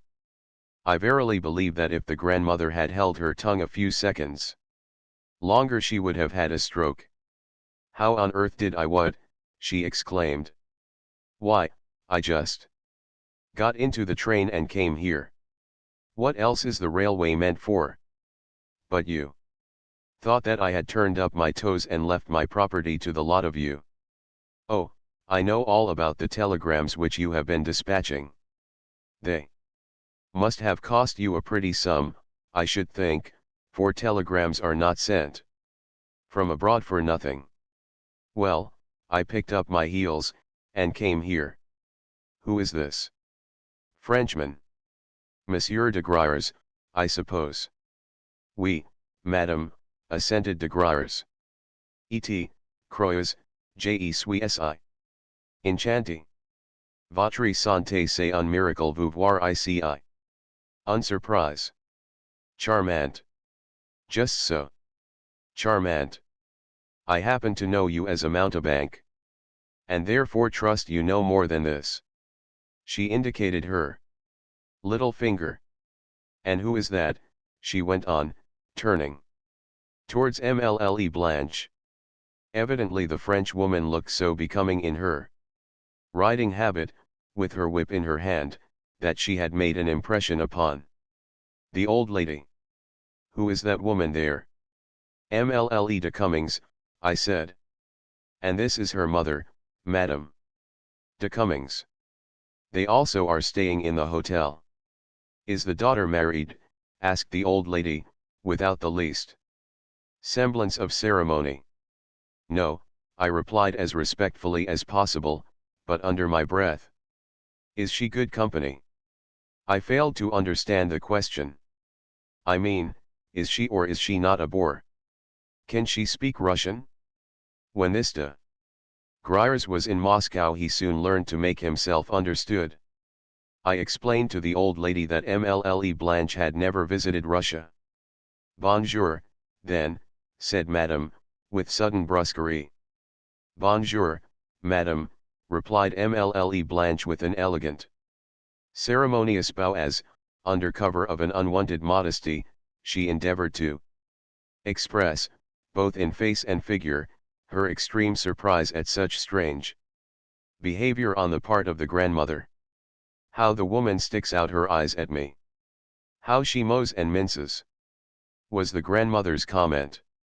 Then she turned suddenly to the general and continued, "I have taken up my abode here, so am going to be your next-door neighbor. Are you glad to hear that, or are you not?" "My dear mother, believe me when I say that I am sincerely delighted," returned the general, who had now, to a certain extent, recovered his senses, and inasmuch as, when occasion arose, he could speak with fluency, gravity, and a certain effect, he set himself to be expansive in his remarks, and went on, "We have been so dismayed and upset by the news of your indisposition. We had received such hopeless telegrams about you." Then, suddenly, "Fibs, Fibs," interrupted the grandmother. "How on earth, too, did you come to decide upon the journey?" continued the general, with raised voice as he hurried to overlook the old lady's last remark. "Surely, at your age, and in your present state of health, the thing is so unexpected that our surprise is at least intelligible. However, I am glad to see you, as indeed, are we all." He said this with a dignified, yet conciliatory, smile. "And will use my best endeavors to render your stay here as pleasant as possible." "Enough. All this is empty chatter.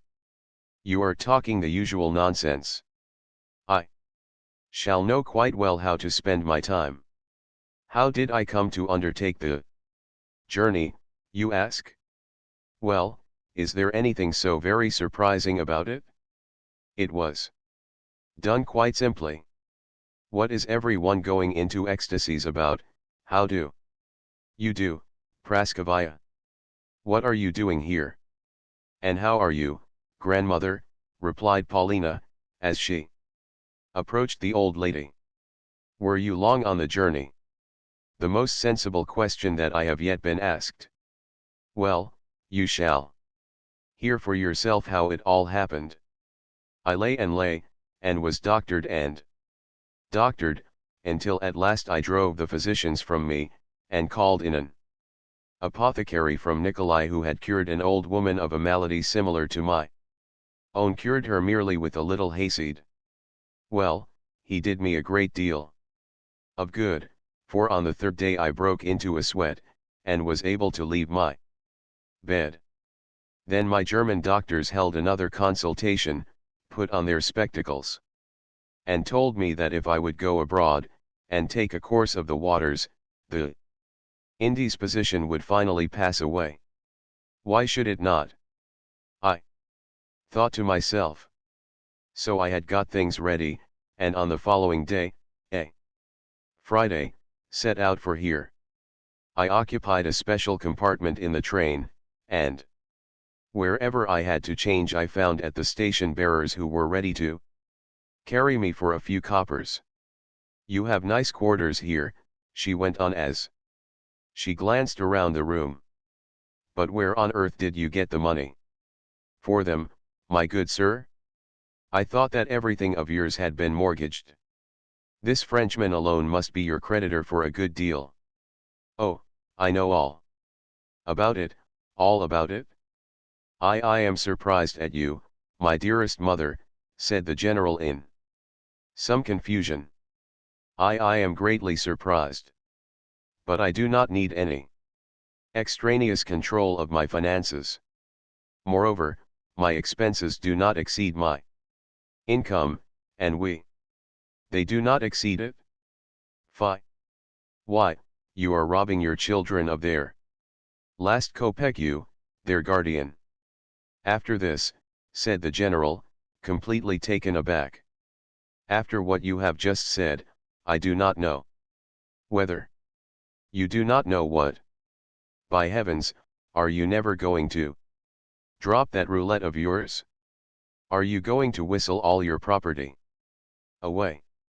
This made such an impression upon the general that he almost choked with fury. Roulette, indeed. I play roulette? Really, in view of my position, recollect what you are saying, my dearest mother. You must still be unwell. Rubbish, rubbish, she retorted. The truth is that you cannot be got away from that roulette. You are simply telling lies. This very day I mean to go and see for myself what roulette is like. Praskovaya, tell me what there is to be seen here, and do you, Alexis Ivanovitch, show me everything, and do you, Potapitch, make me a list of excursions. What is there to be seen? Again she inquired of Paulina. There is a ruined castle, and the Schlangenberg. The Schlangenberg? What is it? A forest. No, a mountain on the summit of which there is a place fenced off. From it you can get a most beautiful view. Could a chair be carried up that mountain of yours? Doubtless we could find bearers for the purpose, I interposed. At this moment Theodosia, the nursemaid, approached the old lady with the general's children. No, I don't want to see them, said the grandmother. I hate kissing children, for their noses are always wet. How are you getting on, Theodosia? I am very well, thank you, madam, replied the nursemaid. And how is your ladyship? We have been feeling so anxious about you. Yes, I know, you simple soul, but who are those other guests? The old lady continued, turning again to Paulina. For instance, who is that old rascal in the spectacles? Prince Nilsky, grandmamma, whispered Paulina. Oh, a Russian? Why, I had no idea that he could understand me. Surely he did not hear what I said? As for Mr. Astley, I have seen him already, and I see that he is here again. How do you do? She added to the gentleman in question. Mr. Astley bowed in silence. Have you nothing to say to me? The old lady went on. Say something, for goodness sake. Translate to him. Paulina. Paulina did so. I have only to say, replied Mr. Astley gravely, but also with alacrity, that I am indeed glad to see you in such good health. This was interpreted to the grandmother, and she seemed much gratified. How well English people know how to answer one, she remarked. That is why I like them so much better than French. Come here, she added to Mr. Astley. I will try not to bore you too much. Paulina. Translate to him that I am staying in rooms on a lower floor. Yes, on a lower floor, she repeated to Astley, pointing downwards with her finger. Astley looked pleased at receiving the invitation. Next, the old lady scanned Paulina, from head to foot with minute attention. I could almost have liked you, Praskovaya, suddenly she remarked. For you are a nice girl, the best of the lot. You have some character about you. I too have character. Turn round. Surely that is not false hair that you are wearing. No, grandmamma. It is my own. Well, well. I do not like the stupid fashions of today. You are very good looking. I should have fallen in love with you if I had been a man. Why do you not get married? It is time now that I was going. I want to walk, yet I always have to ride. Are you still in a bad temper? She added to the general. No, indeed, rejoined the now mollified general. I quite understand that at your time of life. Cette vas tomber en enfance, de Griers whispered to me. But I want to look round a little, the old lady added to the general. Will you lend me Alexis Ivanovitch for the purpose? As much as you like. But I myself, yes, and Paulina and Monsieur de Griers too, we all of us hope to have the pleasure of escorting you. Mais, madame, cela sera un plaisir, de Griers commented with a bewitching smile. Plaisir indeed. Why, I look upon you as a perfect fool. Monsieur. Then she remarked to the general, I am not going to let you have any of my money. I must be off to my rooms now, to see what they are like. Afterwards we will look round a little. Lift me up. Again the grandmother was borne aloft and carried down the staircase amid a perfect bevy of followers, the general walking as though he had been hit over the head with a cudgel, and de Griers seeming to be plunged in thought. Endeavoring to be left behind, Mlle Blanche next thought better of it, and followed the rest, with the prince in her wake. Only the German savant and Madame de Cummings did not leave the general's apartments. At spas and, probably, all over Europe, hotel landlords and managers are guided in their allotment of rooms to visitors, not so much by the wishes and requirements of those visitors, as by their personal estimate of the same. It may also be said that these landlords and managers seldom make a mistake. 2. The grandmother, however, our landlord, for some reason or another, allotted such a sumptuous suite that he fairly overreached himself, for he assigned her a suite consisting of 4 magnificently appointed rooms, with bathroom, servants' quarters, a separate room for her maid, and so on. In fact, during the previous week the suite had been occupied by no less a personage than a Grand Duchess, which circumstance was duly explained to the new occupant, as an excuse for raising the price of these apartments.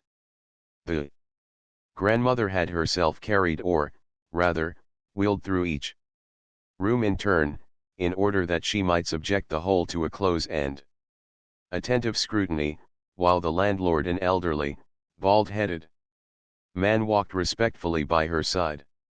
What everyone took the grandmother to be I do not know, but it appeared, at least, that she was accounted a person not only of great importance, but also, and still more, of great wealth, and without delay they entered her in the hotel register as Madame la Générale, Princesse de Tarasevicheva, although she had never been a princess in her life. Her retinue, her reserved compartment in the train, her pile of unnecessary trunks, portmanteaus, and strong boxes, all helped to increase her prestige, while her wheeled chair, her sharp tone and voice, her eccentric questions, put with an air of the most overbearing and unbridled imperiousness, her whole figure upright, rugged, and commanding as it was, completed the general awe in which she was held. As she inspected her new abode she ordered her chair to be stopped at intervals in order that, with finger extended towards some article of furniture, she might ply the respectfully smiling, yet secretly apprehensive, landlord with unexpected questions. She addressed them to him in French, although her pronunciation of the language was so bad that sometimes I had to translate them.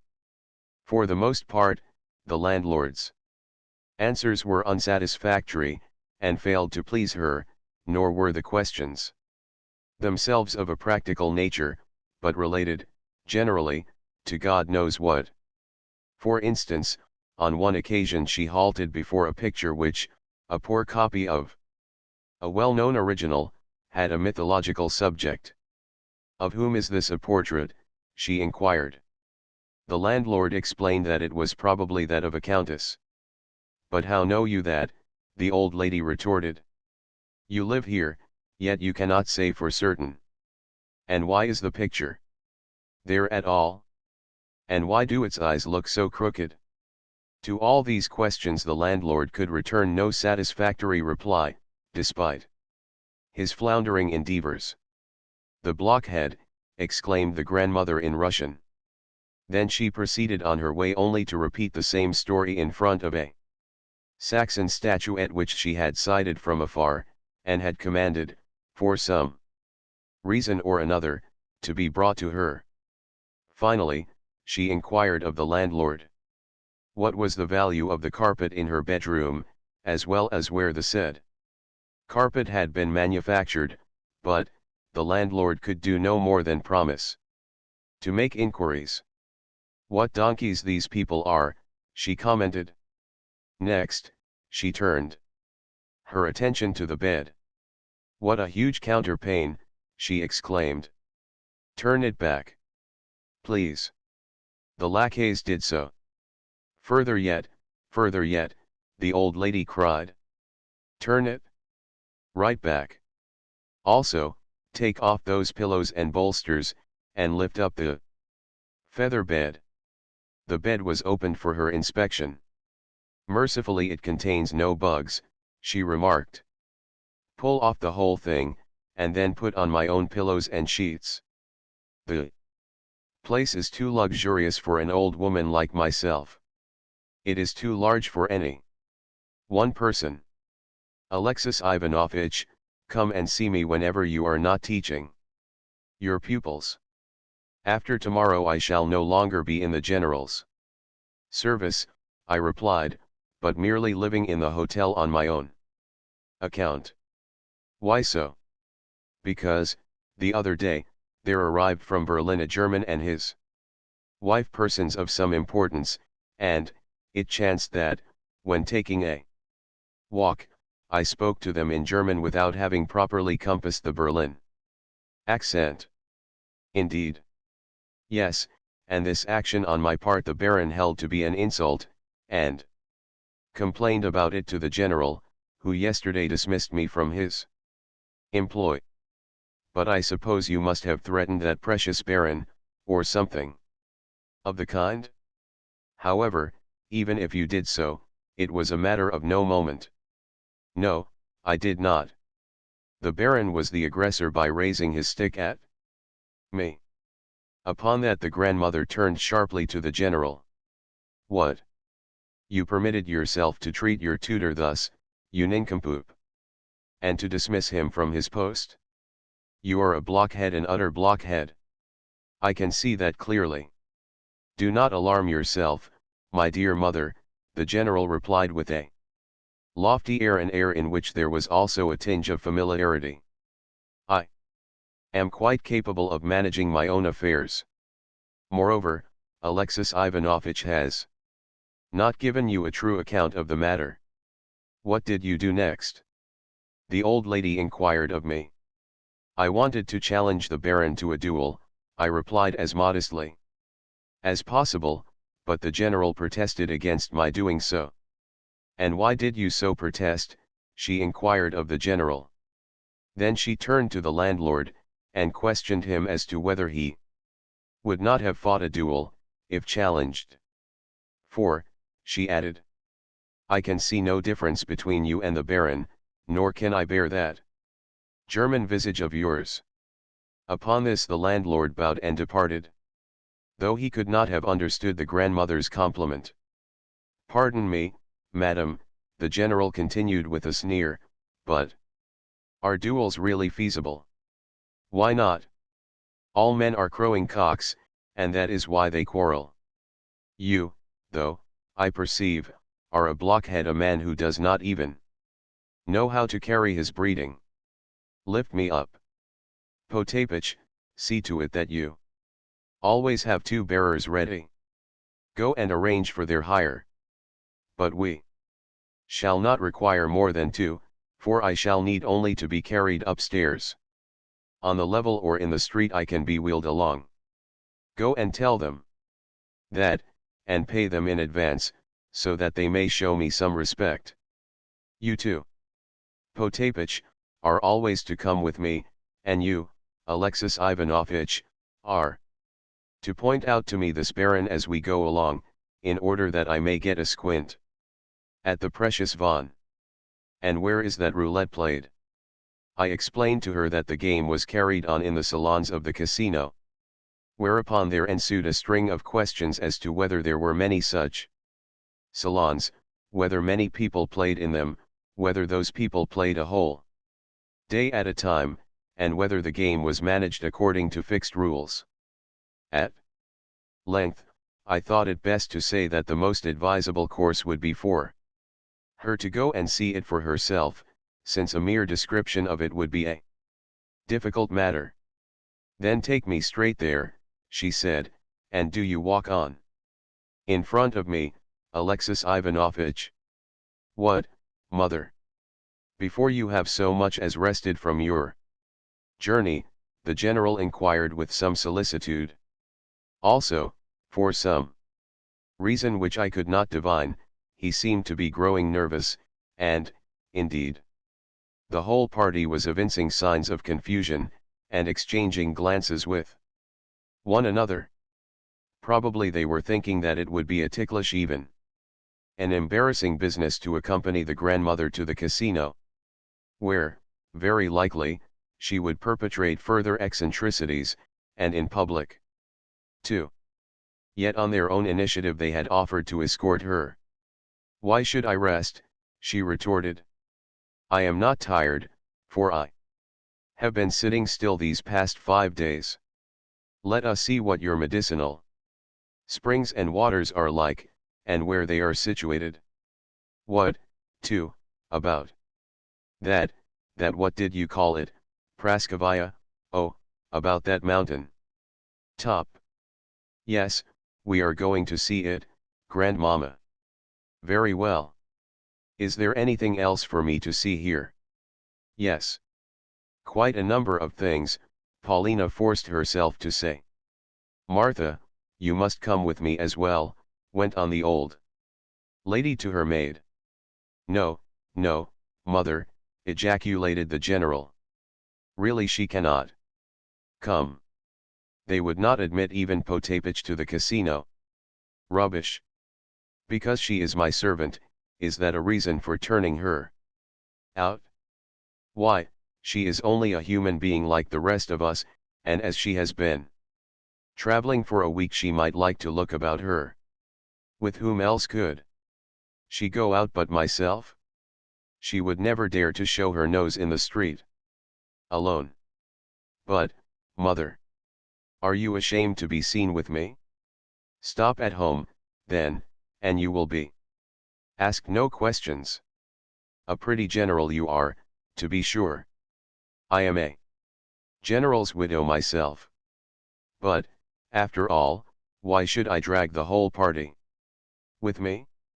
I will go and see the sights with only Alexis Ivanovitch as my escort. De Griers strongly insisted that everyone ought to accompany her.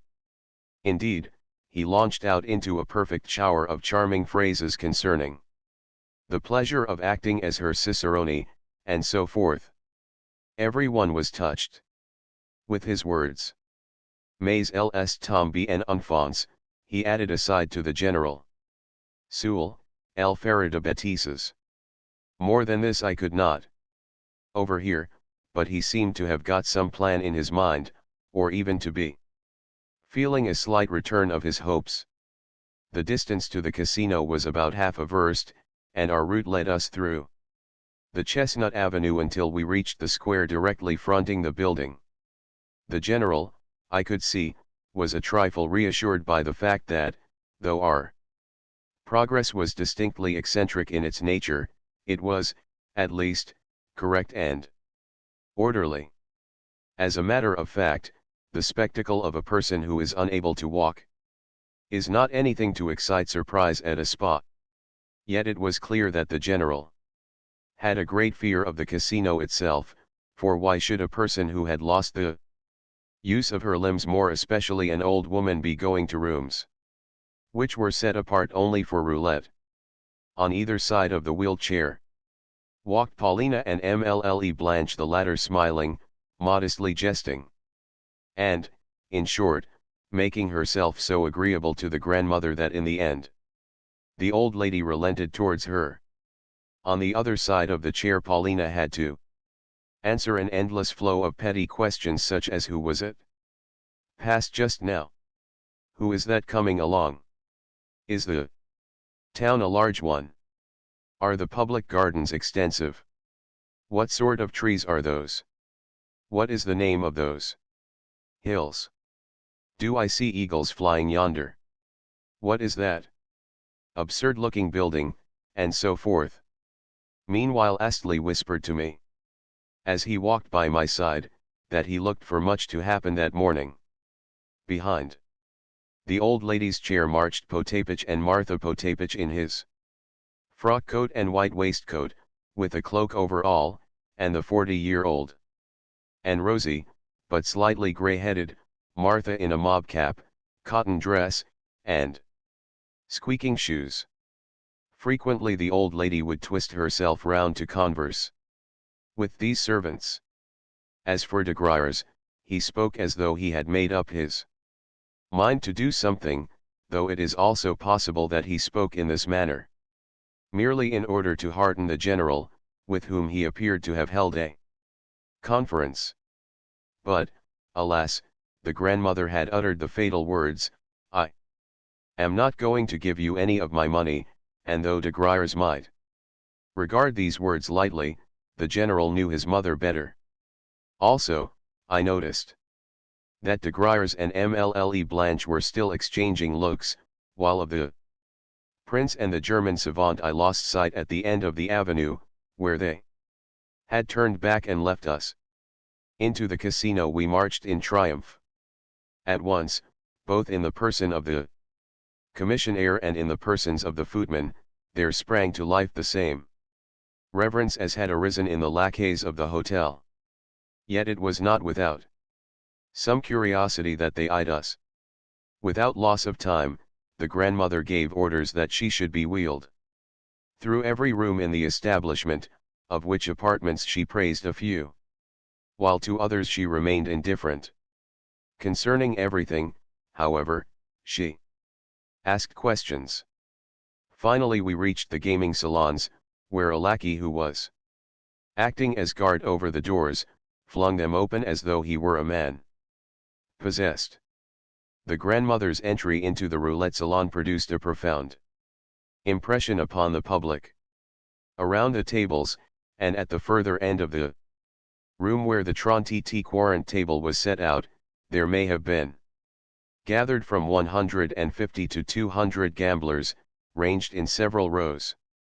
Those who had succeeded in pushing their way to the tables were standing with their feet firmly planted, in order to avoid having to give up their places until they should have finished their game, since merely to stand looking on thus occupying a gambler's place for nothing was not permitted.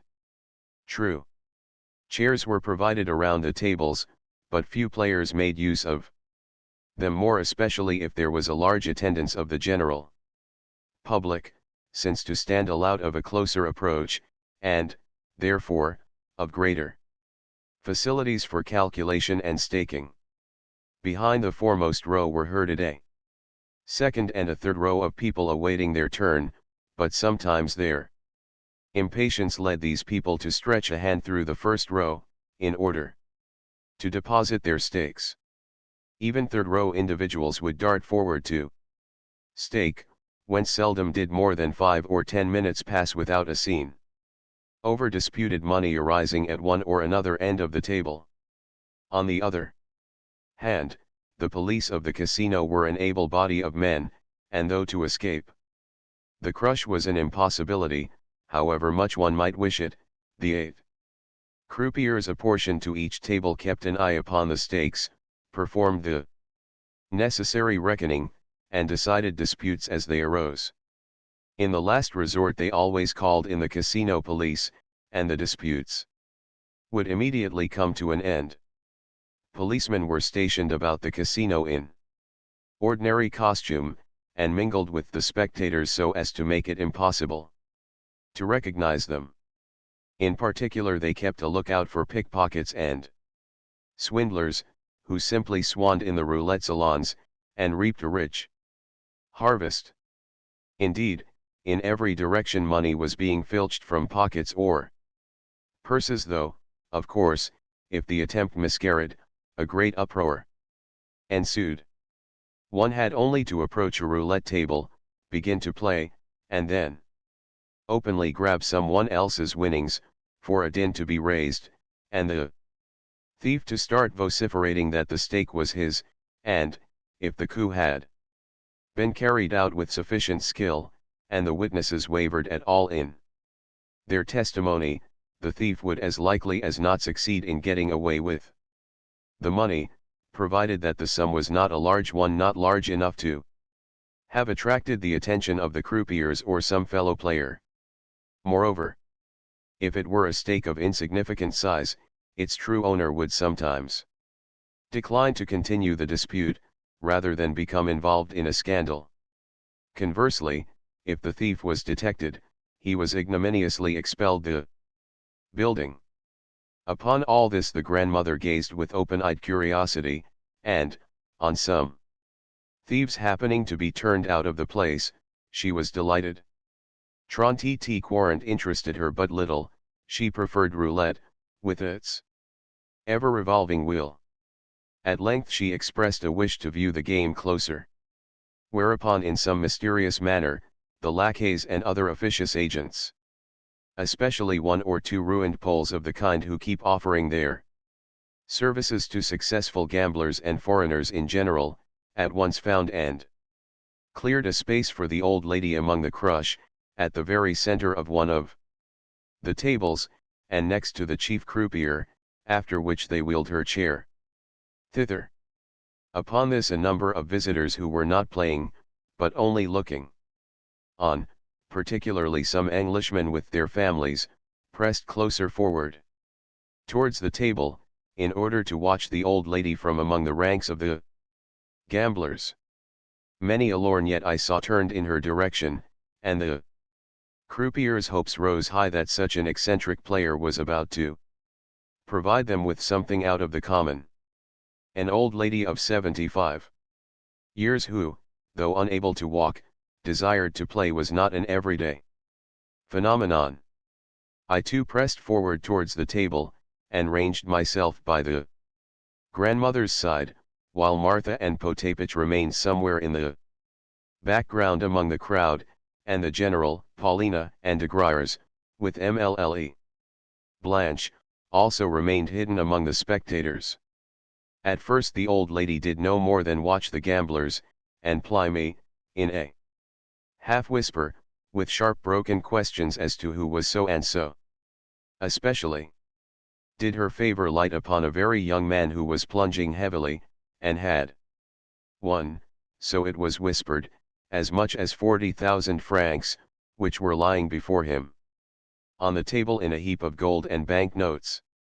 His eyes kept flashing, and his hands shaking, yet all the while he staked without any sort of calculation just what came to his hand, as he kept winning and winning, and raking in his gains.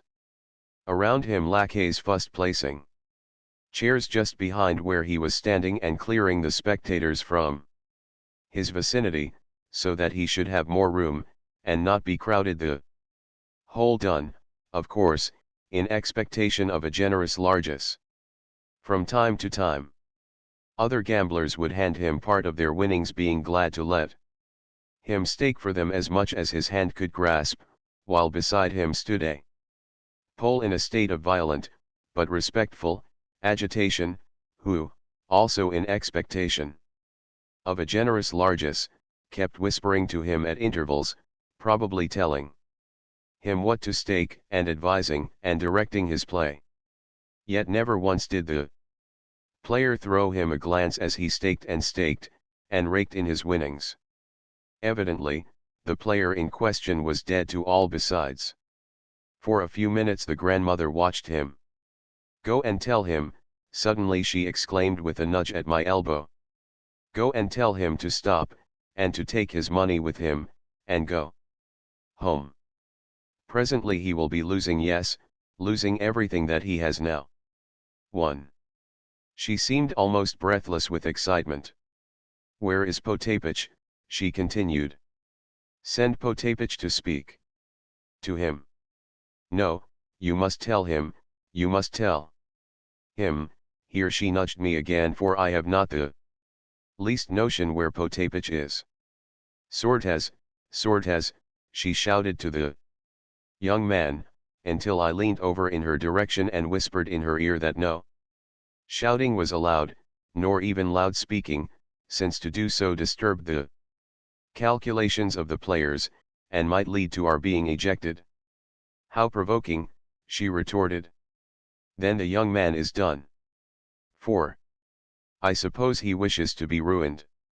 Yet I could not bear to see him have to return it all. What a fool the fellow is." And the old lady turned sharply away. On the left, among the players at the other half of the table, a young lady was playing, with, beside her, a dwarf. Who the dwarf may have been, whether a relative or a person whom she took with her to act as a foil, I do not know, but I had noticed her there on previous occasions, since, every day, she entered the casino at 1 o'clock precisely, and departed at 2, thus playing for exactly 1 hour. Being well known to the attendants, she always had a seat provided for her, and, taking some gold and a few 1,000-franc notes out of her pocket, would begin quietly, coldly, and after much calculation, to stake, and mark down the figures in pencil on a paper, as though striving to work out a system according to which, at given moments, the odds might group themselves. Always she staked large coins, and either lost or won 1, 2, or 3,000 francs a day, but not more. After which she would depart. The grandmother took a long look at her. "That woman is not losing," she said.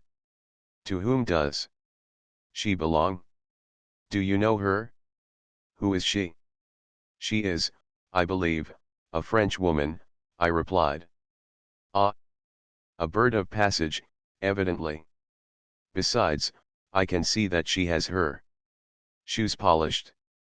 Now, explain to me the meaning of each round in the game, and the way in which one ought to stake."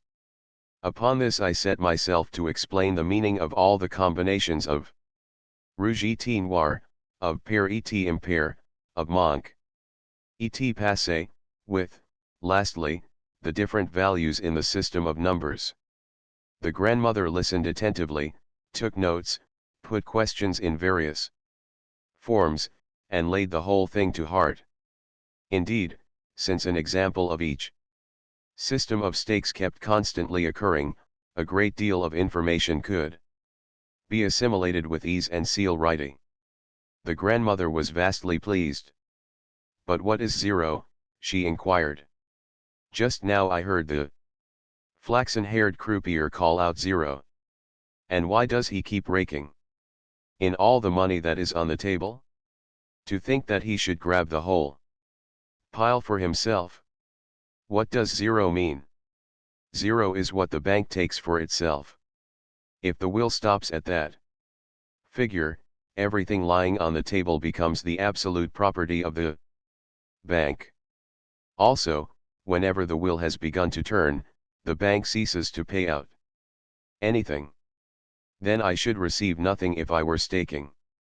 No, unless by any chance you had purposely staked on 0, in which case you would receive 35 times the value of your stake.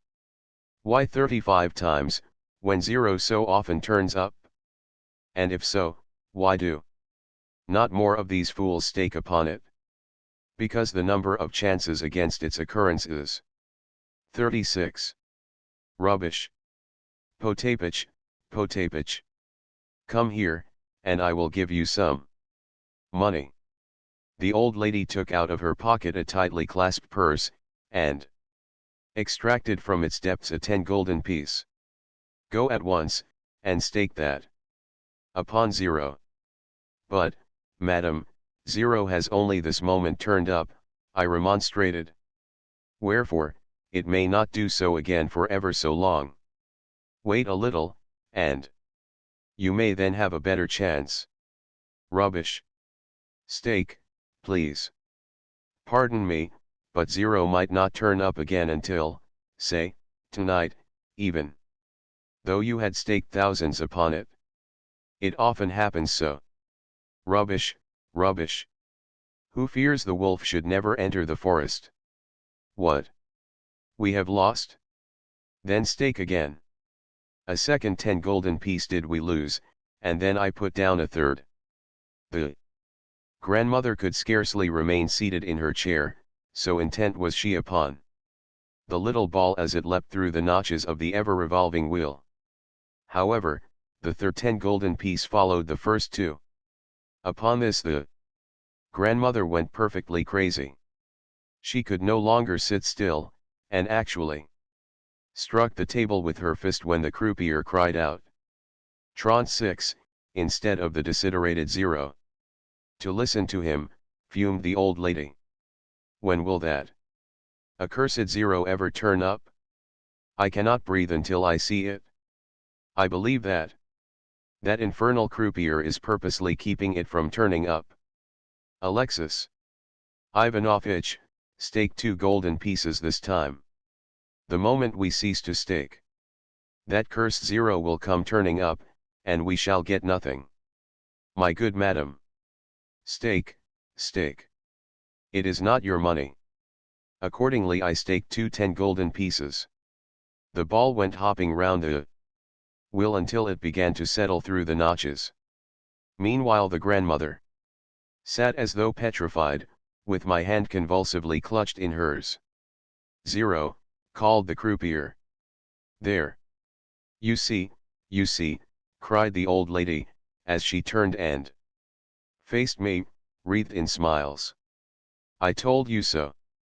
It was the Lord God himself who suggested to me to stake those 2 coins. Now, how much ought I to receive? Why do they not pay it out to me? Potapych. Martha. Where are they? What has become of our party? Potapych, Potapych. Presently, madam, I whispered. Potapych is outside, and they would decline to admit him to these rooms. See. You are being paid out. Your money. Pray take it. The croupiers were making up a heavy packet of coins, sealed in blue paper, and containing 50 10 golden pieces, together with an unsealed packet containing another 20. I handed the whole to the old lady in a money shovel. Fates Eligieux, messieurs. Fates Eligieux, messieurs. Rien neva. Plus, proclaimed the croupier as once more he invited the company to stake, and prepared to turn the wheel. We shall be too late. He is going to spin again. Stake, stake. The grandmother was in a perfect fever. Do not hang back. Be quick. She seemed almost beside herself, and nudged me as hard as she could. Upon what shall I stake, madam? Upon 0, upon 0. Again upon 0. Stake as much as ever you can. How much have we got? 70 10 golden pieces? We shall not miss them, so stake 20 pieces at a time. Think a moment, madam. Sometimes 0 does not turn up for 200 rounds in succession. I assure you that you may lose all your capital. You are wrong, utterly wrong. Stake, I tell you. What a chattering tongue you have. I know perfectly well what I am doing. The old lady was shaking with excitement. But the rules do not allow of more than 120 gulden being staked upon 0 at a time. How do not allow? Surely you are wrong? Monsieur. Monsieur, here she nudged the croupier who was sitting on her left, and preparing to spin combien 0? Douse. Douse. I hastened to translate. Oui, madame, was the croupier's polite reply. No. Single stake must exceed 4,000 florins. That is the regulation. Then there is nothing else for it? We must risk in gulden. Le jeu est fait, the croupier called. The wheel revolved, and stopped at 30. We had lost. Again, again, again. Stake again, shouted the old lady. Without attempting to oppose her further, but merely shrugging my shoulders, I placed 12 more 10 golden pieces upon the table. The wheel whirled around and around, with the grandmother simply quaking as she watched its revolutions. Does she again think that 0 is going to be the winning coup?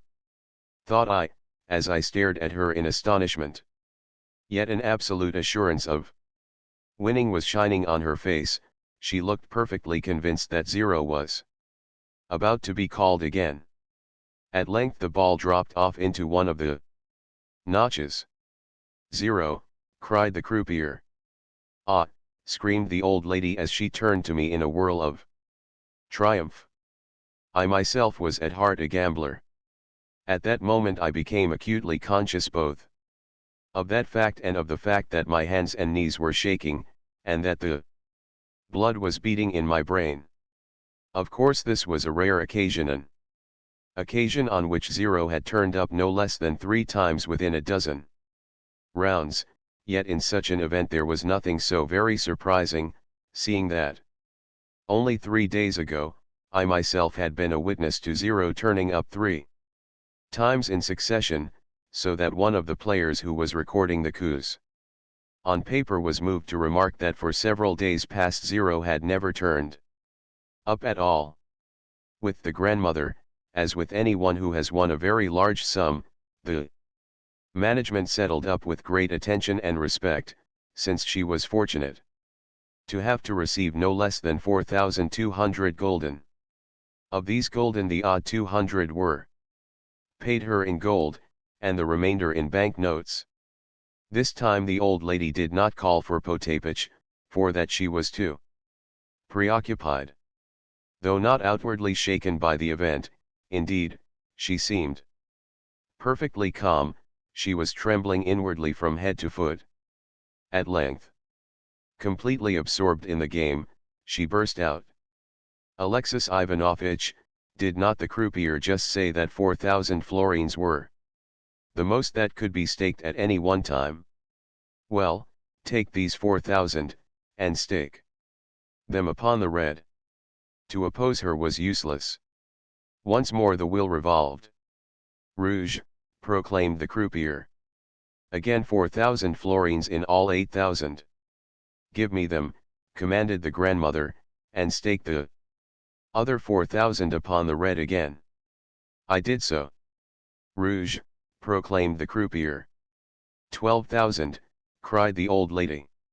Hand me the whole lot. Put the gold into this purse here, and count the bank notes. Enough. Let us go home. Wheel my chair away. 11. The chair, with the old lady beaming in it, was wheeled away towards the doors. At the further end of the salon, while our party hastened to crowd around her and to offer her their congratulations. In fact, eccentric as was her conduct, it was also overshadowed by her triumph, with the result that the general no longer feared to be publicly compromised by being seen with such a strange woman, but, smiling in a condescending, cheerfully familiar way, as though he were soothing a child, he offered his greetings to the old lady. At the same time, both he and the rest of the spectators were visibly impressed. Everywhere. People kept pointing to the grandmother, and talking about her. Many people even walked beside her chair, in order to view her the better while, at a little distance, Astley was carrying on a conversation on the subject with two English acquaintances of his. De Griers was simply overflowing with smiles and compliments, and a number of fine ladies were staring at the grandmother as though she had been something curious. "Quelle victoire!" exclaimed de Griers. "Mais, madame, c'est du feu," added Mlle Blanche with an elusive smile.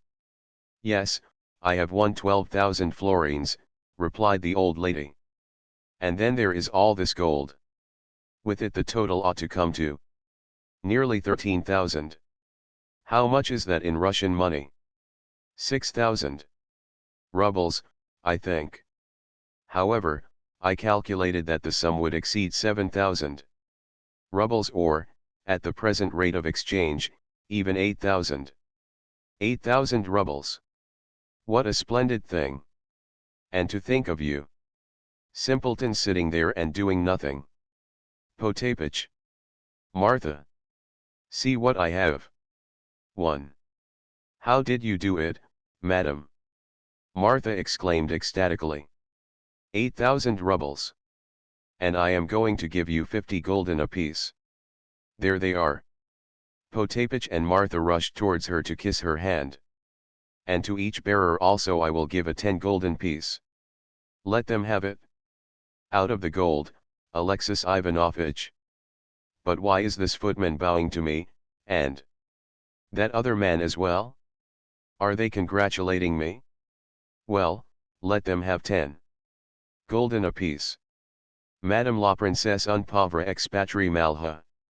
Continuent les princes russes sont si généreux," said a man who for some time past had been hanging around the old lady's chair, a personage who, dressed in a shabby frock coat and colored waistcoat, kept taking off his cap, and smiling pathetically. "Give him 10 gulden," said the grandmother. "No, give him 20. Now, enough of that, or I shall never get done with you all. Take a moment's rest, and then carry me away.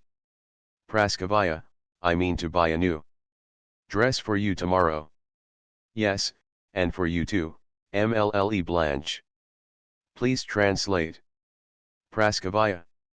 "Merci, madame," replied Mlle Blanche gratefully as she twisted her face into the mocking smile which usually she kept only for the benefit of de Griers and the general. The latter looked confused, and seemed greatly relieved when we reached the avenue. "How surprised Theodosia too will be," went on the grandmother. "Thinking of the general's nursemaid. She, like yourselves, shall have the price of a new gown. Here, Alexis Ivanovitch. Give that beggar something." A crooked-backed ragamuffin had approached to stare at us. "But perhaps he is not a beggar, only a rascal," I replied. Never mind, never mind. Give him a gulden." I approached the beggar in question, and handed him the coin. Looking at me in great astonishment, he silently accepted the gulden, while from his person there proceeded a strong smell of liquor. "Have you never tried your luck, Alexis Ivanovitch?" "No, madam. Yet just now I could see that you were burning to do so." "I do mean to try my luck presently." "Then stake everything upon 0. You have seen how it ought to be done? How much capital do you possess?" 200 gulden, madam." "Not very much. See here, I will lend you 500 if you wish. Take this purse of mine." With that she added sharply to the general, "But you need not expect to receive any." This seemed to upset him, but he said nothing, and de Griers contented himself by scowling. "Que diable," he whispered to the general. "C'est un terrible vieil. Look. Another beggar," exclaimed the grandmother. Alexis Ivanovitch, go and give him a golden. As she spoke I saw approaching us a grey-headed old man with a wooden leg, a man who was dressed in a blue frock coat and carrying a staff. He looked like an old soldier.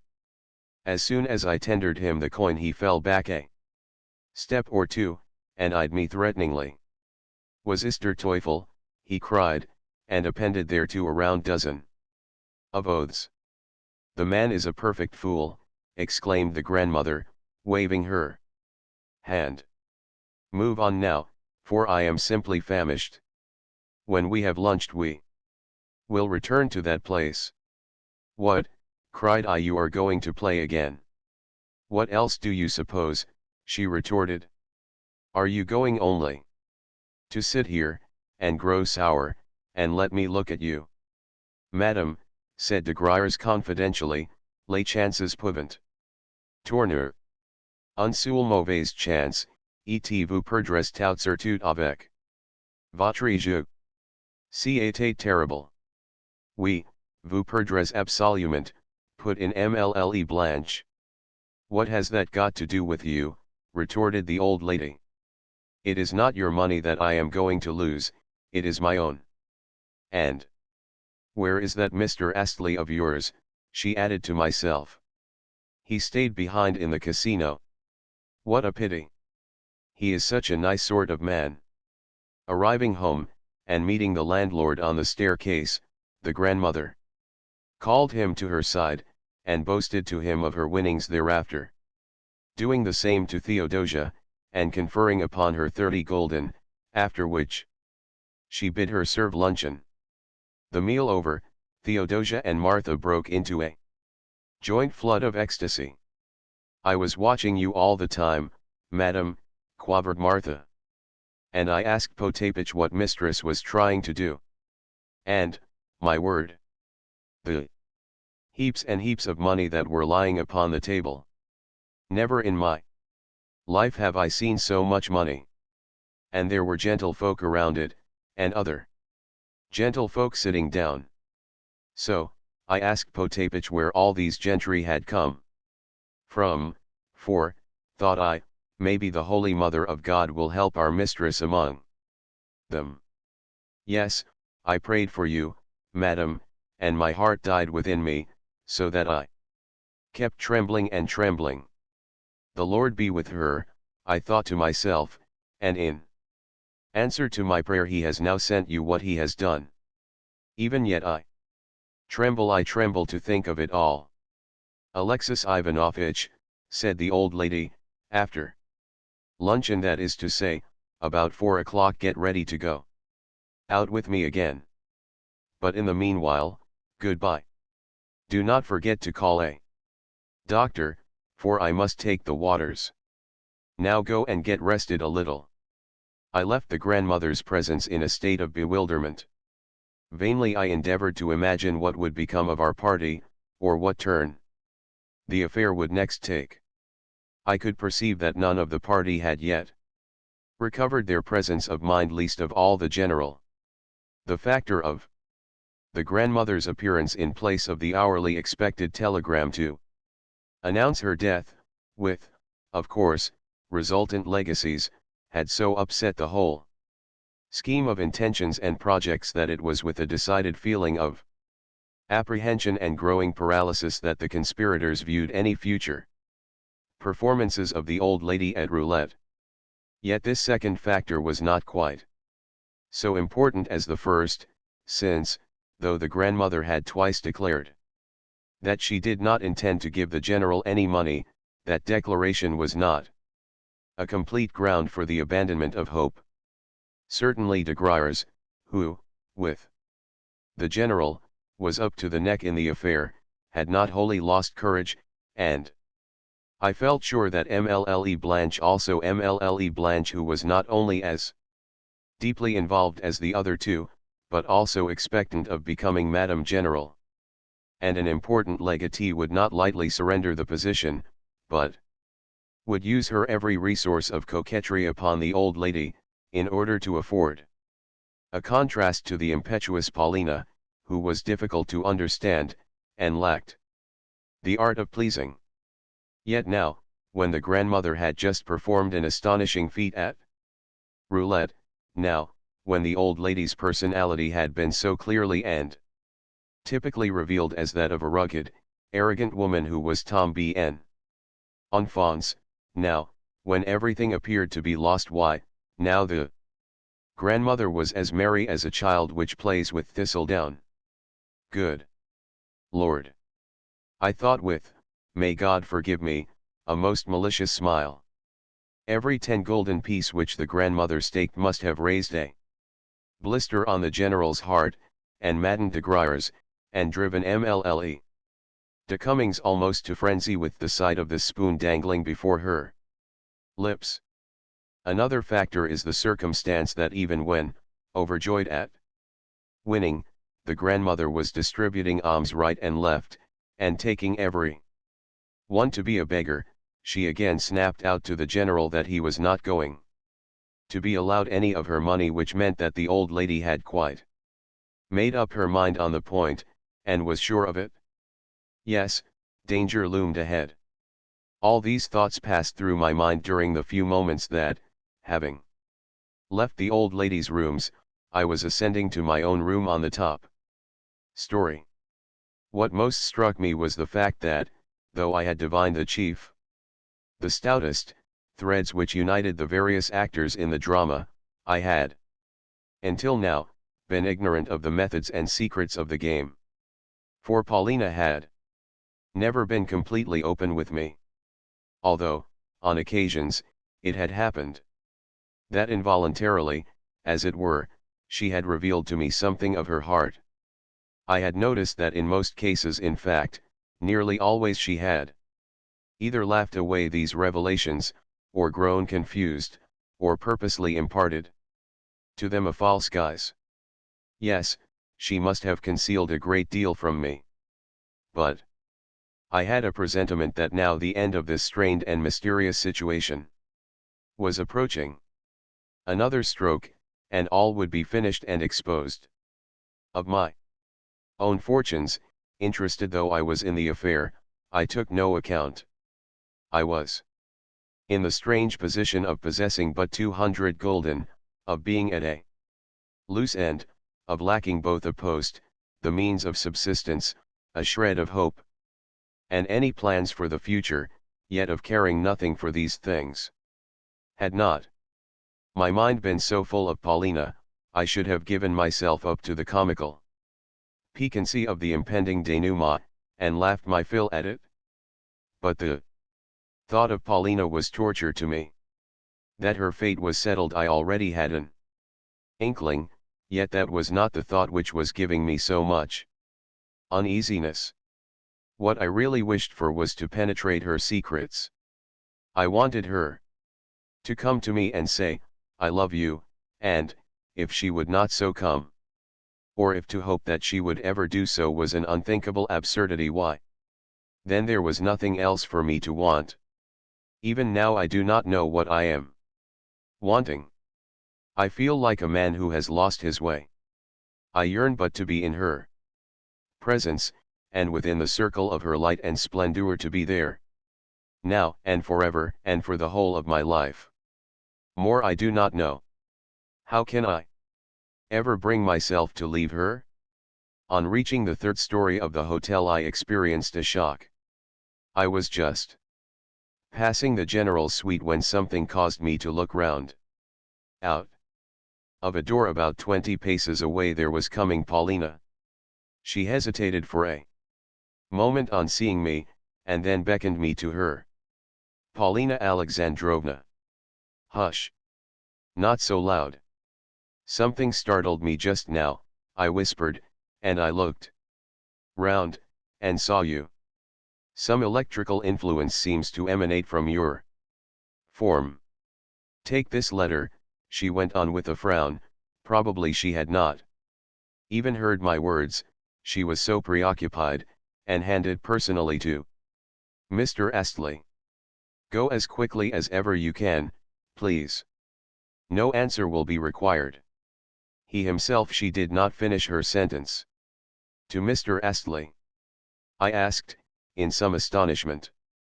But she had vanished again. Aha! So the two were carrying on a correspondence.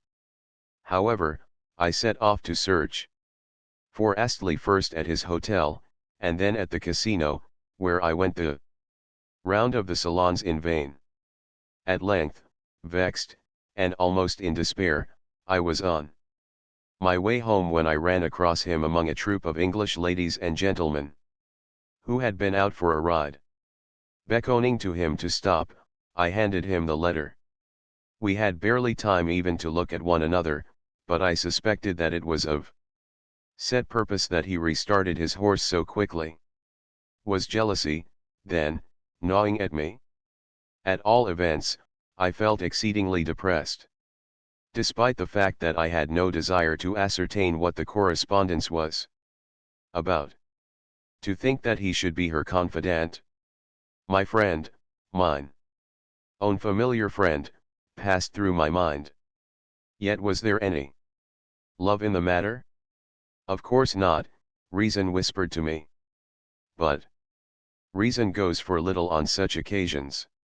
I felt that the matter must be cleared up, for it was becoming unpleasantly complex. I had scarcely set foot in the hotel when the commissionaire and the landlord, the latter issuing from his room for the purpose, alike informed me that I was being searched for high and low, that 3 separate messages to ascertain my whereabouts had come down from the general. When I entered his study I was feeling anything but kindly disposed.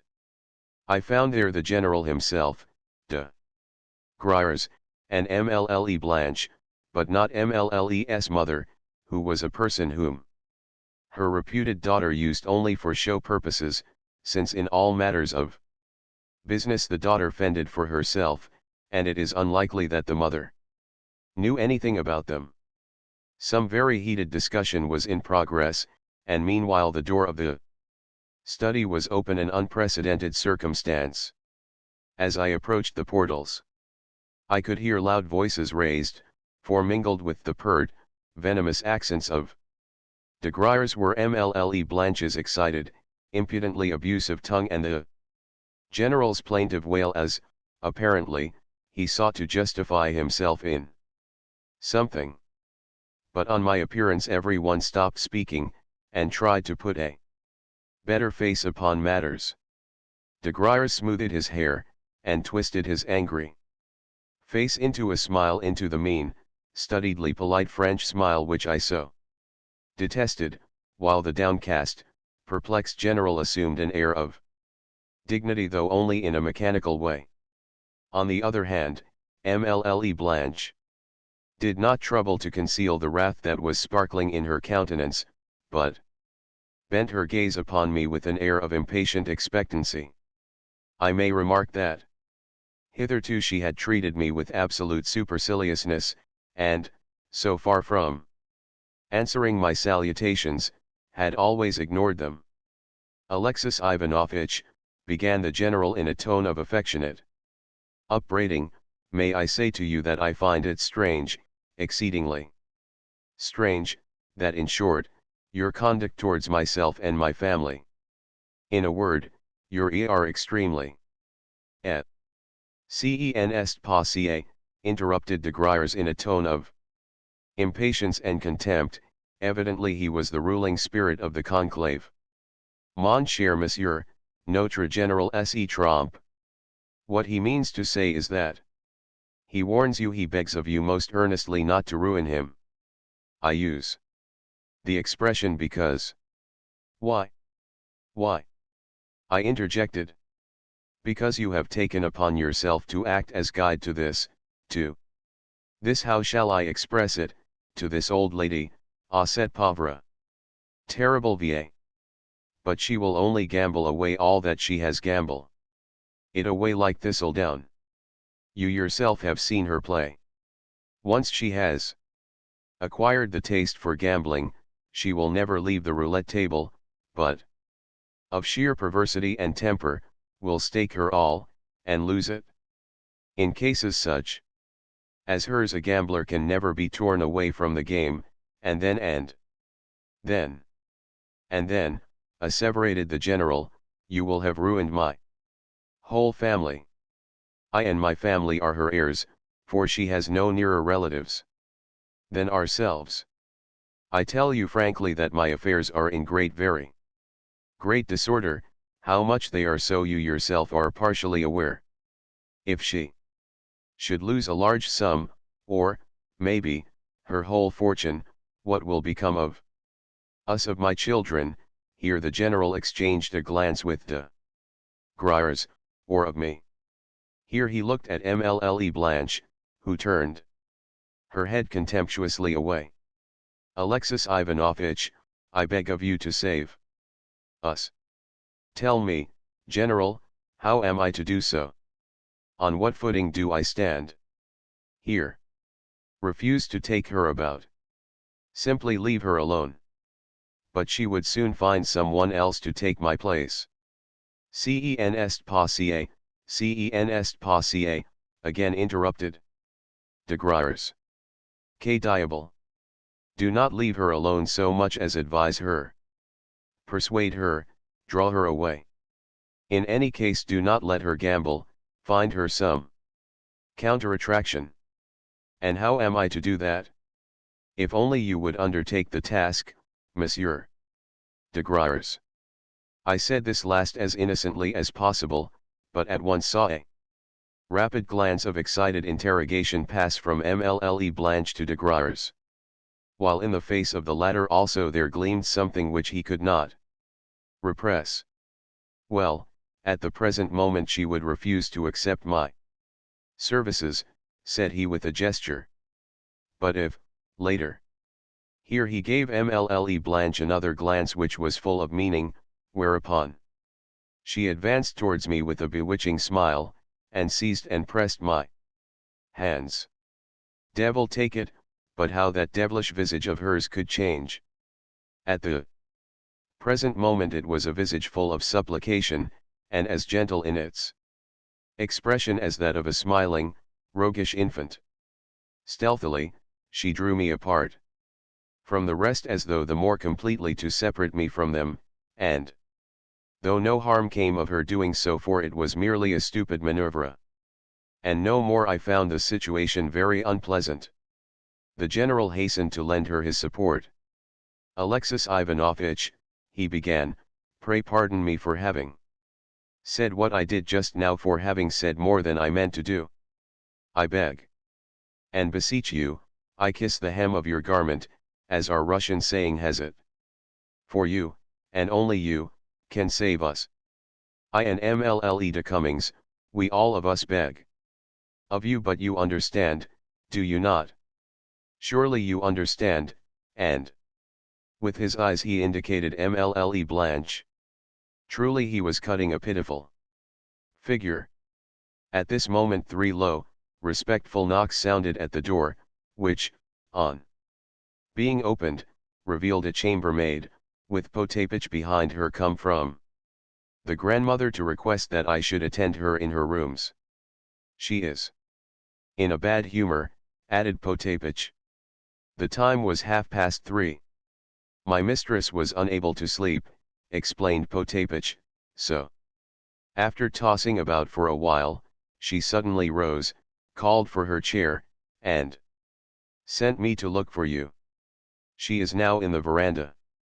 Quelle megera, exclaimed de Griers. True enough, I found Madame in the hotel veranda, much put about at my delay, for she had been unable to contain herself until 4 o'clock. Lift me up, she cried to the bearers, and once more we set out for the roulette salons.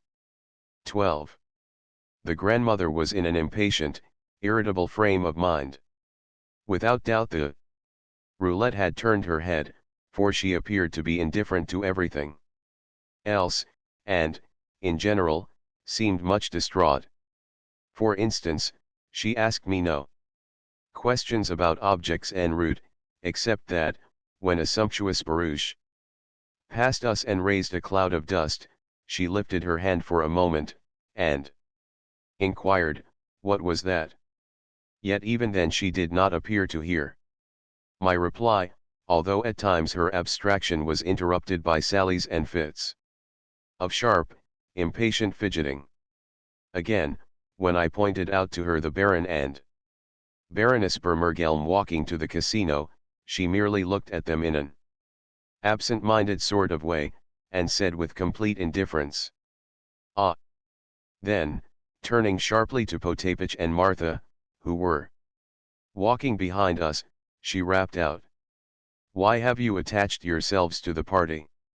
We are not going to take you with us every time. Go home at once."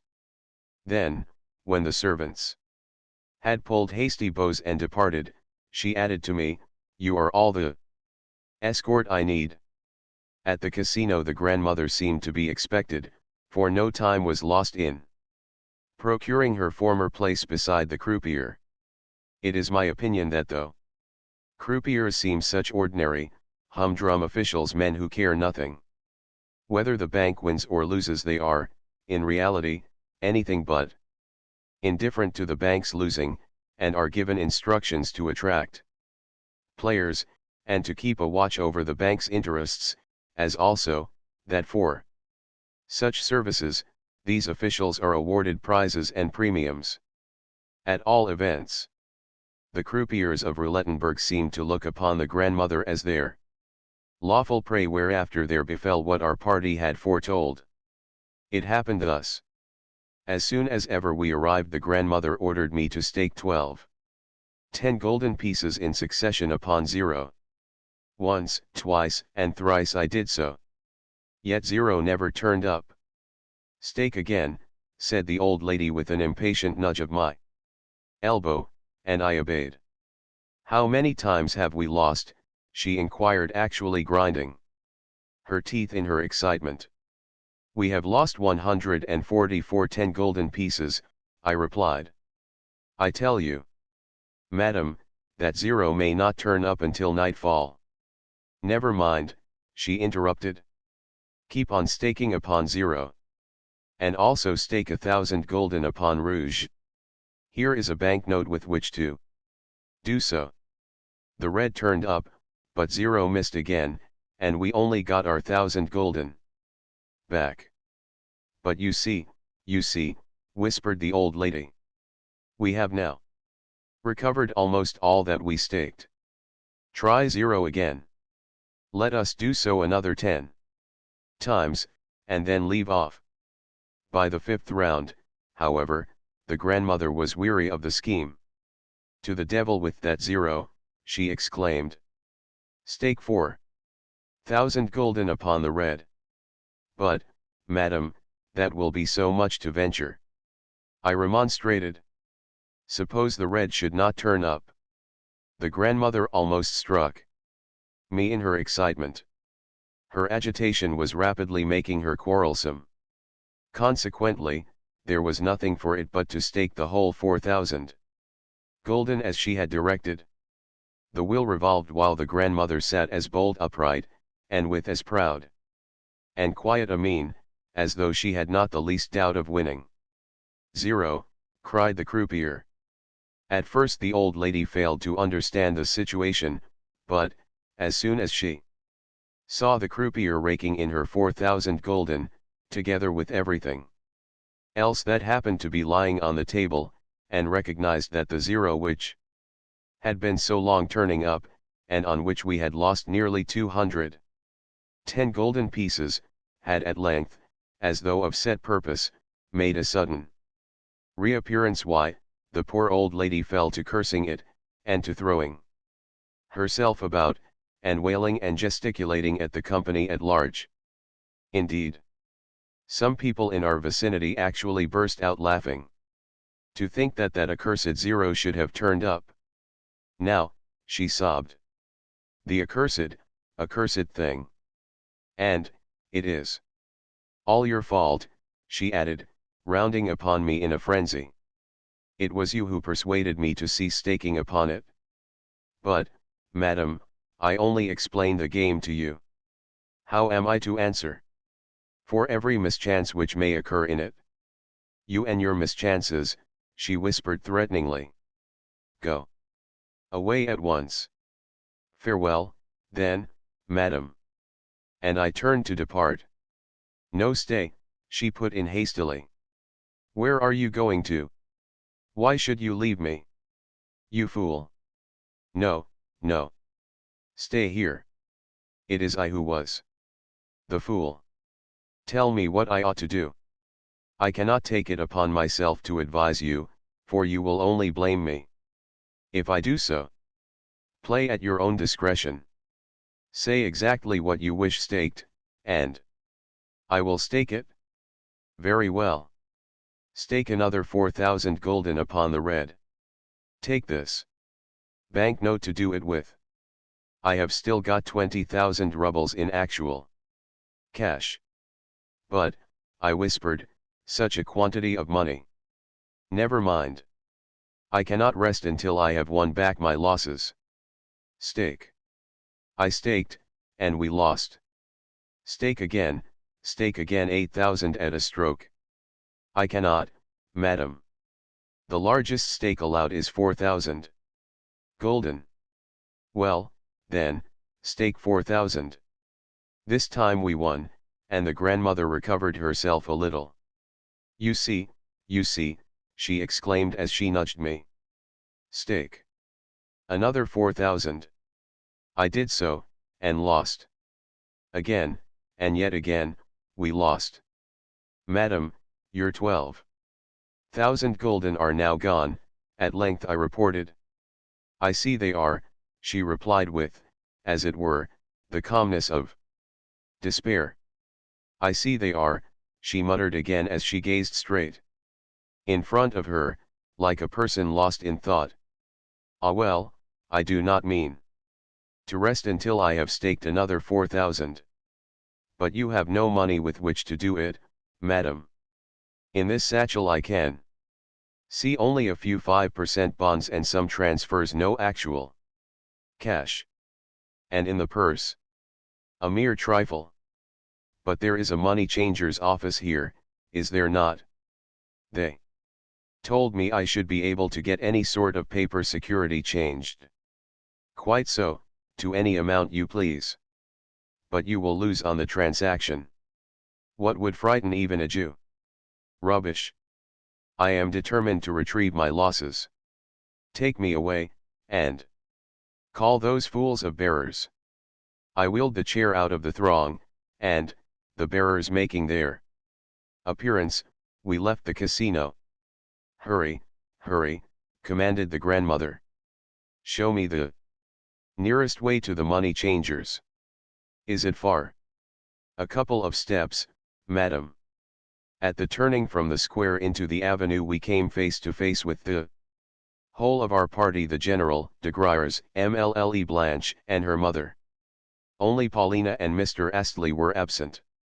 Well, well, well, exclaimed the grandmother. But we have no time to stop. What do you want? I can't talk to you here. I dropped behind a little, and immediately was pounced upon by de Griers. She has lost this morning's winnings, I whispered. And also 12,000 gulden of her original money. At the present moment we are going to get some bonds changed. De Griers stamped his foot with vexation, and hastened to communicate the tidings to the general. Meanwhile we continued to will the old lady along. Stop her, whispered the general in consternation. You had better try and stop her yourself, I returned also. In a whisper. My good mother, he said as he approached her, my good mother, pray let, his voice was beginning to tremble and sink, let us hire a carriage, and go for a drive. Near here. There is an enchanting view to be obtained. We were just coming to invite you to go and see it. Begone with you and your views, said the grandmother angrily as she waved him away. And there are trees there, and we could have tea under them. Continued the general now in utter despair. Nous boirons du lait, sur l'herbe fraîche, added de Griers. With the snarl almost of a wild beast. Du lait, de l'herbe fraîche, the idle, the ideal of the Parisian bourgeois, his whole outlook upon law, nature, et la vérité. Have done with you and your milk, cried the old lady. Go and stuff yourself as much as you like, but my stomach simply recoils from the idea. What are you stopping for? I have nothing to say to you. Here we are, madam, I announced. Here is the money changer's office. I entered to get the securities changed, while the grandmother remained outside in the porch, and the rest waited at a little distance, in doubt as to their best course of action. At length the old lady turned such an angry stare upon them that they departed along the road towards the casino. The process of changing involved complicated calculations which soon necessitated my return to the grandmother for instructions. The thieves, she exclaimed as she clapped her hands together. Never mind, though. Get the documents cashed. No, send the banker out to me, she added as an afterthought. Would one of the clerks do, madam? Yes, one of the clerks. The thieves. The clerk consented to come out when he perceived that he was being asked for by an old lady who was too infirm to walk, after which the grandmother began to upbraid him at length, and with great vehemence, for his alleged usuriousness, and to bargain with him in a mixture of Russian, French, and German, I acting as interpreter. Meanwhile, the grave-faced official eyed us both, and silently nodded his head. At the grandmother, in particular, he gazed with a curiosity which almost bordered upon rudeness. At length, too, he smiled. Pray recollect yourself, cried the old lady. And may my money choke you. Alexis Ivanovitch, tell him that we can easily repair to someone else. The clerk says that others will give you even less than he. Of what the ultimate calculations consisted I do not exactly remember, but at all events they were alarming. Receiving 12,000 florins in gold, I took also the statement of accounts, and carried it out to the grandmother. Well, well, she said, I am no accountant. Let us hurry. Away, hurry away. And she waved the paper aside. Neither upon that accursed zero, however, nor upon that equally accursed red do I mean to stake a cent, I muttered to myself as I entered the casino. This time I did all I could to persuade the old lady to stake as little as possible, saying that a turn would come in the chances when she would be at liberty to stake more. But she was so impatient that, though at first she agreed to do as I suggested, nothing could stop her when once she had begun. By way of prelude she won stakes of 100 and 200 gulden. There you are, she said as she nudged me. See what we have. 1. Surely it would be worth our while to stake 4,000 instead of 100, for we might win another 4,000, and then. Oh, it was your fault before all your fault. I felt greatly put out as I watched her play, but I decided to hold my tongue and to give her no more advice. Suddenly de Griers appeared on the scene. It seemed that all this while he and his companions had been standing beside us, though I noticed that Mlle. Blanche had withdrawn a little from the rest, and was engaged in flirting with the prince. Clearly the general was greatly put out at this. Indeed, he was in a perfect agony of vexation. But Mlle was careful never to look his way, though he did his best to attract her notice. Poor general! By turns his face blanched and reddened, and he was trembling to such an extent that he could scarcely follow the old lady's play. At length Mlle and the prince took their departure, and the general followed them. Madam, madam, sounded the honeyed accents of de Griers as he leaned over to whisper in the grandmother's ear. That stake will never win. No, no, it is impossible, he added in Russian with a writhe. No, no. But why not? Asked the grandmother, turning round. Show me. What I ought to do. Instantly de Griers burst into a babble of French as he advised, jumped about. Declared that such and such chances ought to be waited for, and started to make calculations of figures. All this he addressed to me in my capacity as translator, tapping the table the while with his finger, and pointing hither and thither.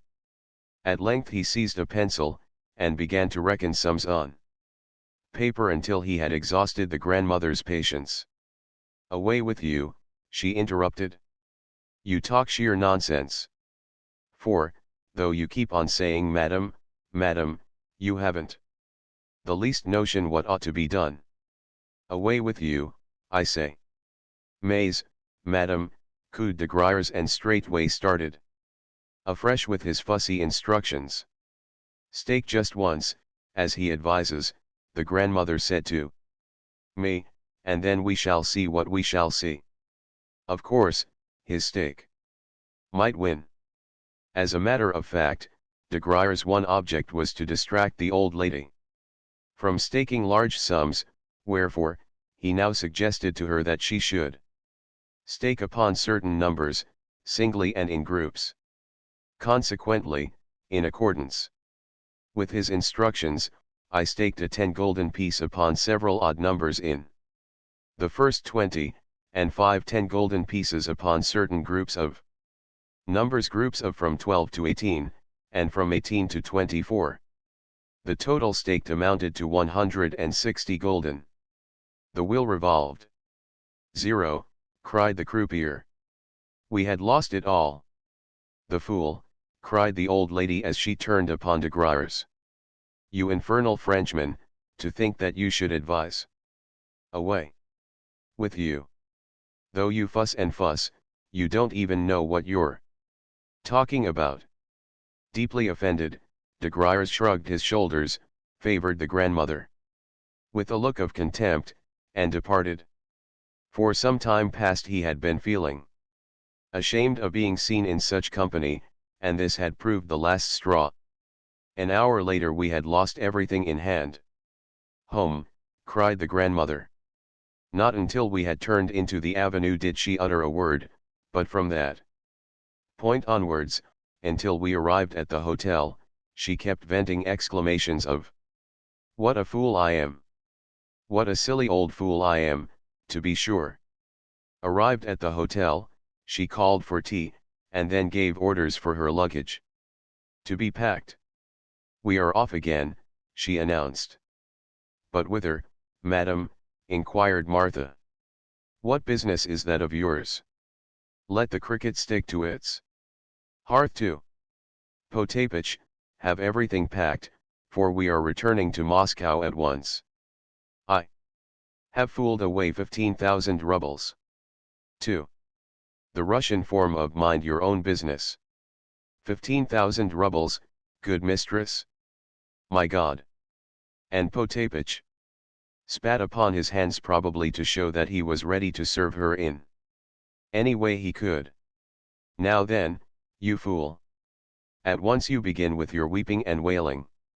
Be quiet, and pack. Also, run downstairs, and get my hotel bill." "The next train leaves at 9:30, madam," I interposed, with a view to checking her agitation. "And what is the time now?" "8:30. How vexing! But, never mind. Alexis Ivanovitch, I have not a kopeck left, I have but these 2 bank notes. Please run to the office and get them changed. Otherwise I shall have nothing to travel with." Departing on her errand, I returned half an hour later to find the whole party gathered in her rooms. It appeared that the news of her impending departure for Moscow had thrown the conspirators into consternation even greater than her losses had done. "For," said they, "even if her departure should save her fortune, what will become of the general later? And who is to repay de Griers? Clearly, Mlle Blanche would never consent to wait until the grandmother was dead, but would at once elope with the prince or someone else. So they had all gathered together, endeavoring to calm and dissuade the grandmother. Only Paulina was absent. For her part, the grandmother had nothing for the party but abuse. "Away with you, you rascals," she was shouting. "What have my affairs to do with you? Why, in particular, do you hear she indicated de Griers come sneaking here with your goats beard. And what do you hear?" She turned to Mlle Blanche. "Want of me? What are you finicking for?" "Diantre," muttered Mlle under her breath, but her eyes were flashing. Then all at once she burst into a laugh and left the room, crying to the general as she did so, "El vivre sant. Ans. So you have been counting upon my death, have you?" fumed the old lady. "Away with you. Clear them out of the room, Alexis Ivanovitch.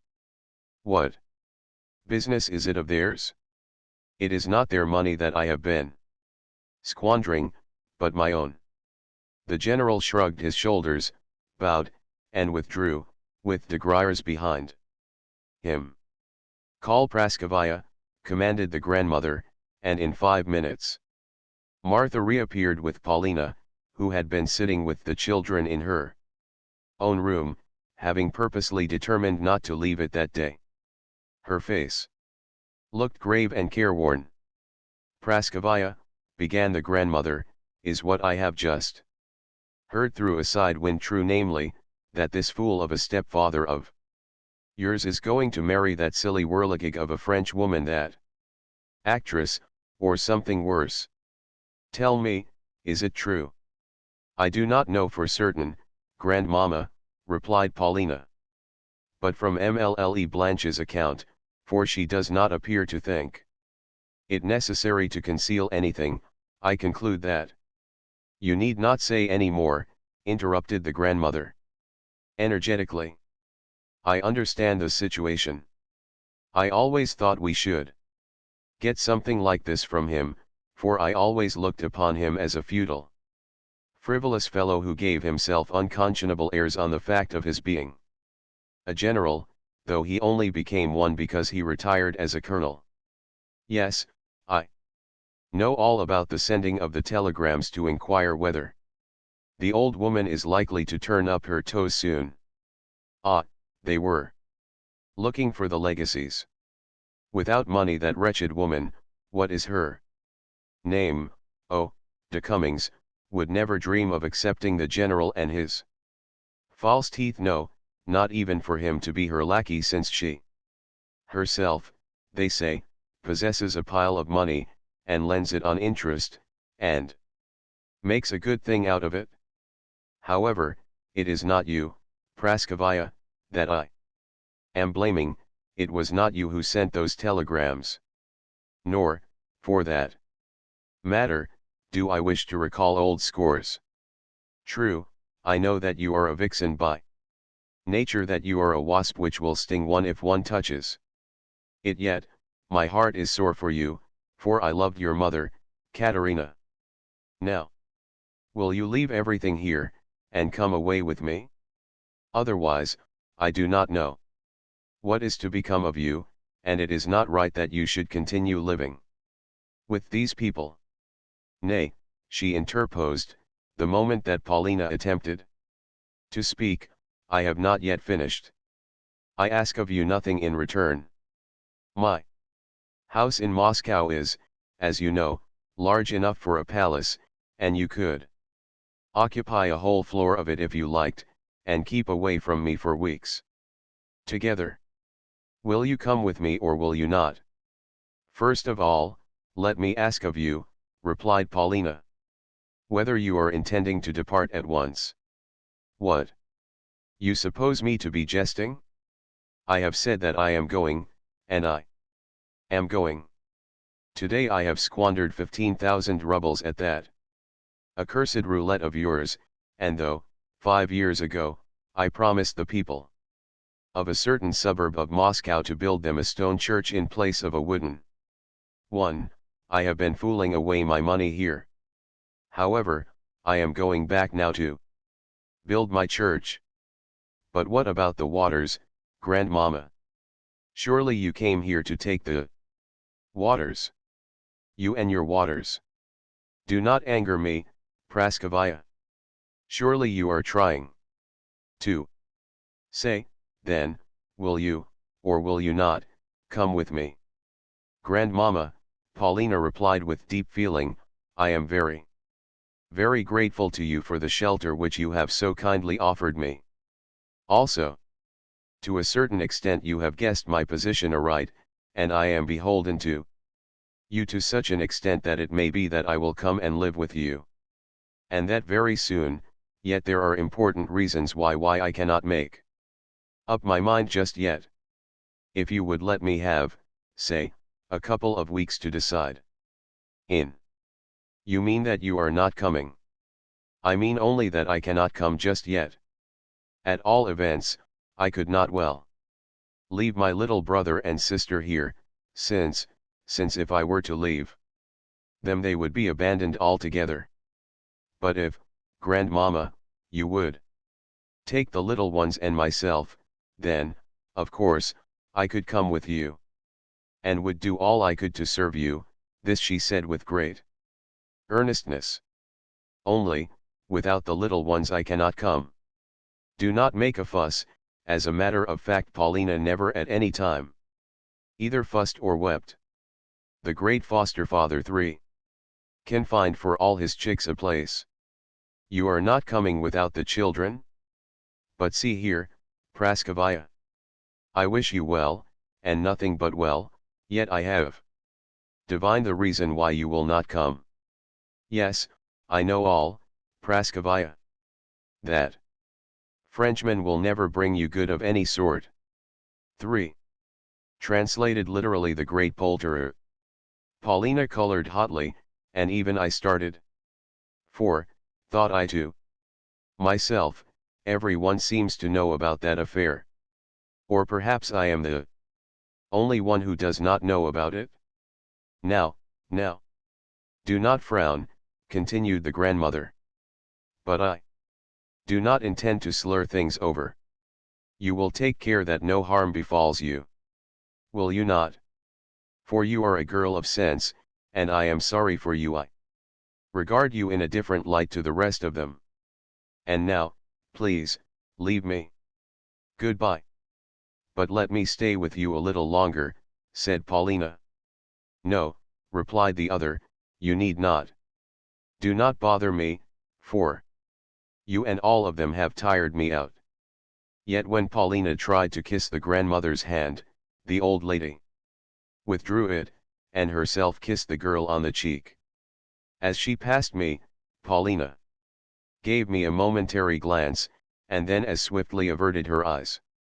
And goodbye to you, also, Alexis Ivanovitch. The train starts in an hour's time, and I think that you must be weary of me. Take these 500 gulden for yourself. I thank you humbly, madam, but I am ashamed to. Come, cried the grandmother so energetically, and with such an air of menace, that I did not dare refuse the money further. If, when in Moscow, you have no place where you can lay your head, she added, come and see me, and I will give you a recommendation. Now, Potapych, get things ready. I ascended to my room, and lay down upon the bed. A whole hour I must have lain thus, with my head resting upon my hand. So the crisis had come. I needed time for its consideration. Tomorrow I would have a talk with Paulina. Ah! The Frenchman. So, it was true. But how could it be so? Paulina and de Graers. What? A combination. No, it was too improbable. Suddenly I leapt up with the idea of seeking Astley and forcing him to speak. There could be no doubt that he knew more than I did. Astley. Well, he was another problem for me to solve. Suddenly there came a knock at the door, and I opened it to find Potapych awaiting me. "Sir," he said, "my mistress is asking for you." "Indeed? But she is just departing, is she not? The train leaves in 10 minutes' time. She is uneasy, sir, she cannot rest. Come quickly, sir, do not delay." I ran downstairs at once. The grandmother was just being carried out of her rooms into the corridor. In her hands she held a roll of bank notes. "Alexis Ivanovitch," she cried, "walk on ahead, and we will set out again." "But whither, madam? I cannot rest until I have retrieved my losses." "March on ahead, and ask me no questions. Play continues until midnight, does it not?" For a moment I stood stupefied, stood deep in thought, but it was not long before I had made up my mind. "With your leave, madam," I said, "I will not go with you." "And why not? What do you mean? Is everyone here a stupid, good for nothing? Pardon me, but I have nothing to reproach myself with. I merely will not go. I merely intend neither to witness nor to join in your play. I also beg to return you your 500 gulden. Farewell." Laying the money upon a little table which the grandmother's chair happened to be passing, I bowed and withdrew. "What folly," the grandmother shouted after me. "Very well. Then do not come, and I will find my way alone. Potapych, you must come with me. Lift up the chair, and carry me along." I failed to find Mr. Astley, and returned home. It was now growing late. It was past midnight, but I subsequently learned from Potapych how the grandmother's day had ended. She had lost all the money which, earlier in the day, I had got for her paper securities, a sum amounting to about 10,000 rubles. This she did under the direction of the Pole whom, that afternoon, she had dowered with 2 10-gulden pieces. But before his arrival on the scene, she had commanded Potapych to stake for her, until at length she had told him also to go about his business. Upon that the Pole had leapt into the breach. Not only did it happen that he knew the Russian language, but also he could speak a mixture of 3 different dialects, so that the pair were able to understand one another. Yet the old lady never ceased to abuse him, despite his deferential manner, and to compare him unfavorably with myself, so, at all events, Potapych declared. "You," the old chamberlain said to me, "treated her as a gentleman should, but he robbed her right and left, as I could see with my own eyes. Twice she caught him at it, and rated him soundly. On one occasion she even pulled his hair, so that the bystanders burst out laughing. Yet she lost everything, sir, that is to say, she lost all that you had changed for her. Then we brought her home, and, after asking for some water and saying her prayers, she went to bed. So worn out was she that she fell asleep at once. May God send her dreams of angels. And this is all that foreign travel has done for us. Oh, my own Moscow! For what have we not at home there? In Moscow?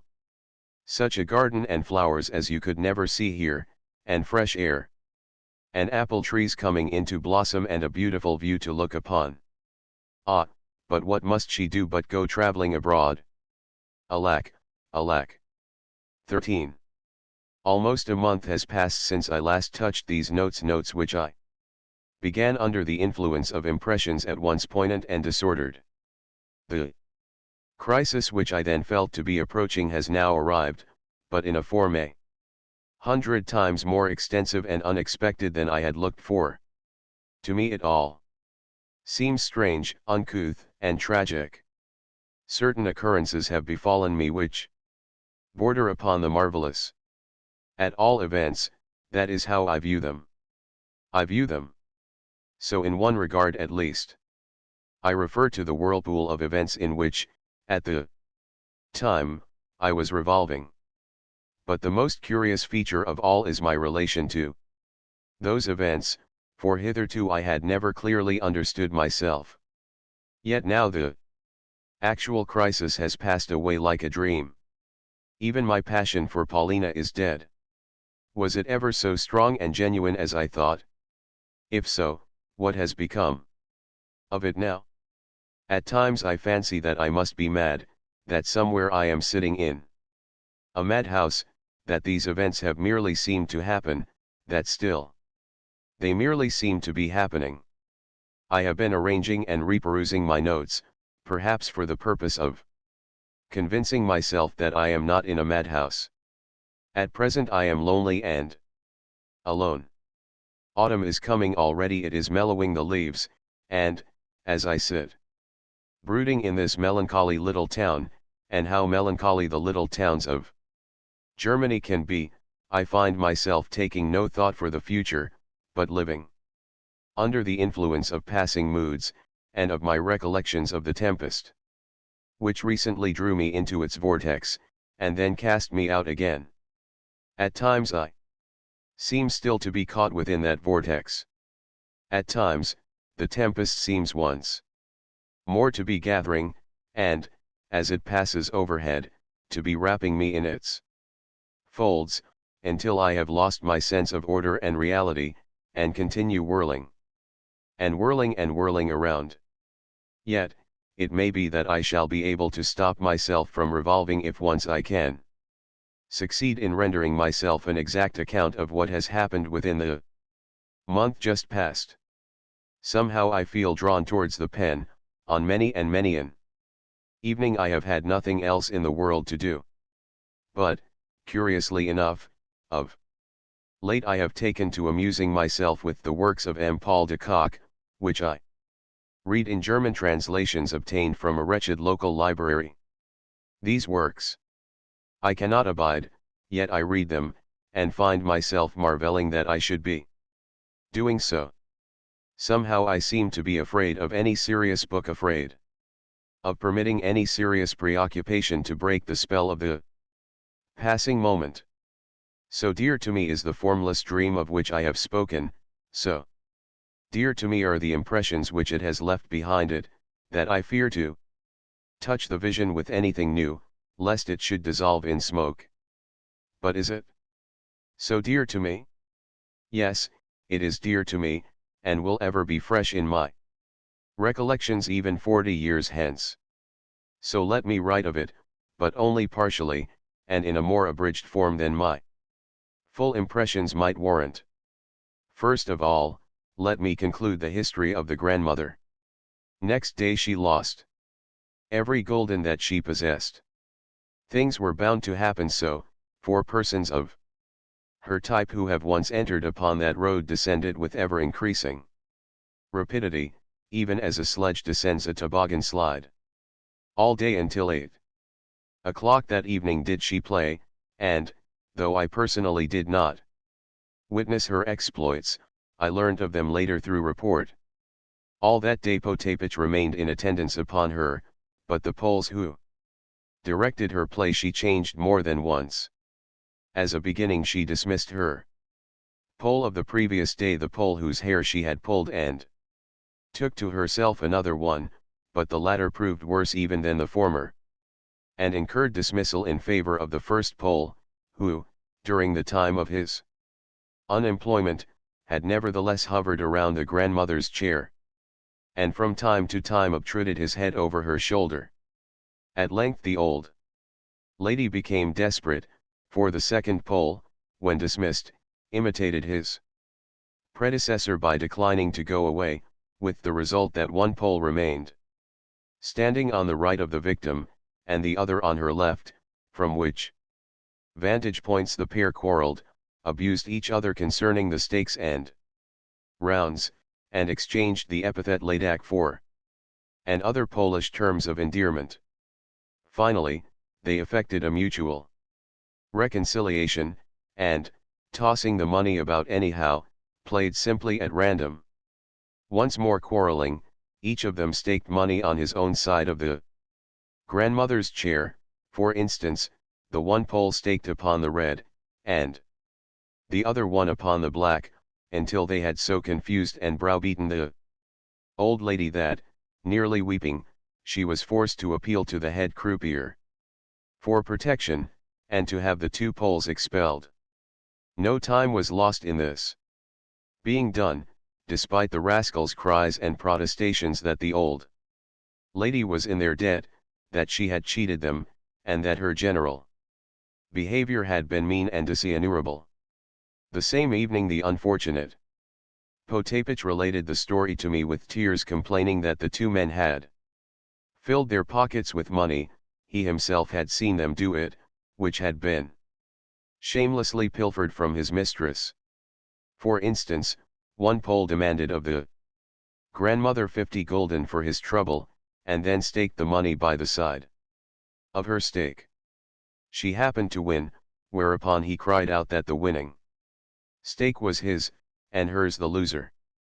As soon as the two Poles had been expelled, Potapych left the room, and reported to the authorities that the men's pockets were full of gold, and, on the grandmother also requesting the head croupier to look into the affair, the police made their appearance, and, despite the protests of the Poles, who, indeed, had been caught red-handed, their pockets were turned inside out, and the contents handed over to the grandmother.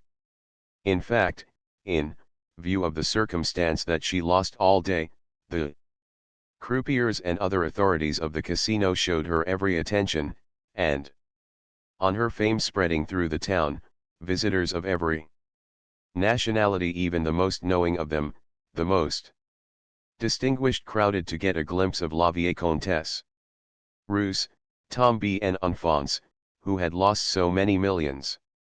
4. Rascal. Yet with the money which the authorities restored to her from the pockets of the Poles, the grandmother effected very, very little, for there soon arrived to take his countryman's place, a third Pole, a man who could speak Russian fluently, was dressed like a gentleman, albeit in lackeyish fashion, and sported a huge mustache. Though polite enough to the old lady, he took a high hand with the bystanders. In short, he offered himself less as a servant than as an entertainer. After each round he would turn to the old lady and swear terrible oaths to the effect that he was a Polish gentleman of honor who would scorn to take a kopeck of her money, and, though he repeated these oaths so often that at length she grew alarmed, he had her play in hand, and began to win on her behalf, wherefore, she felt that she could not well get rid of him.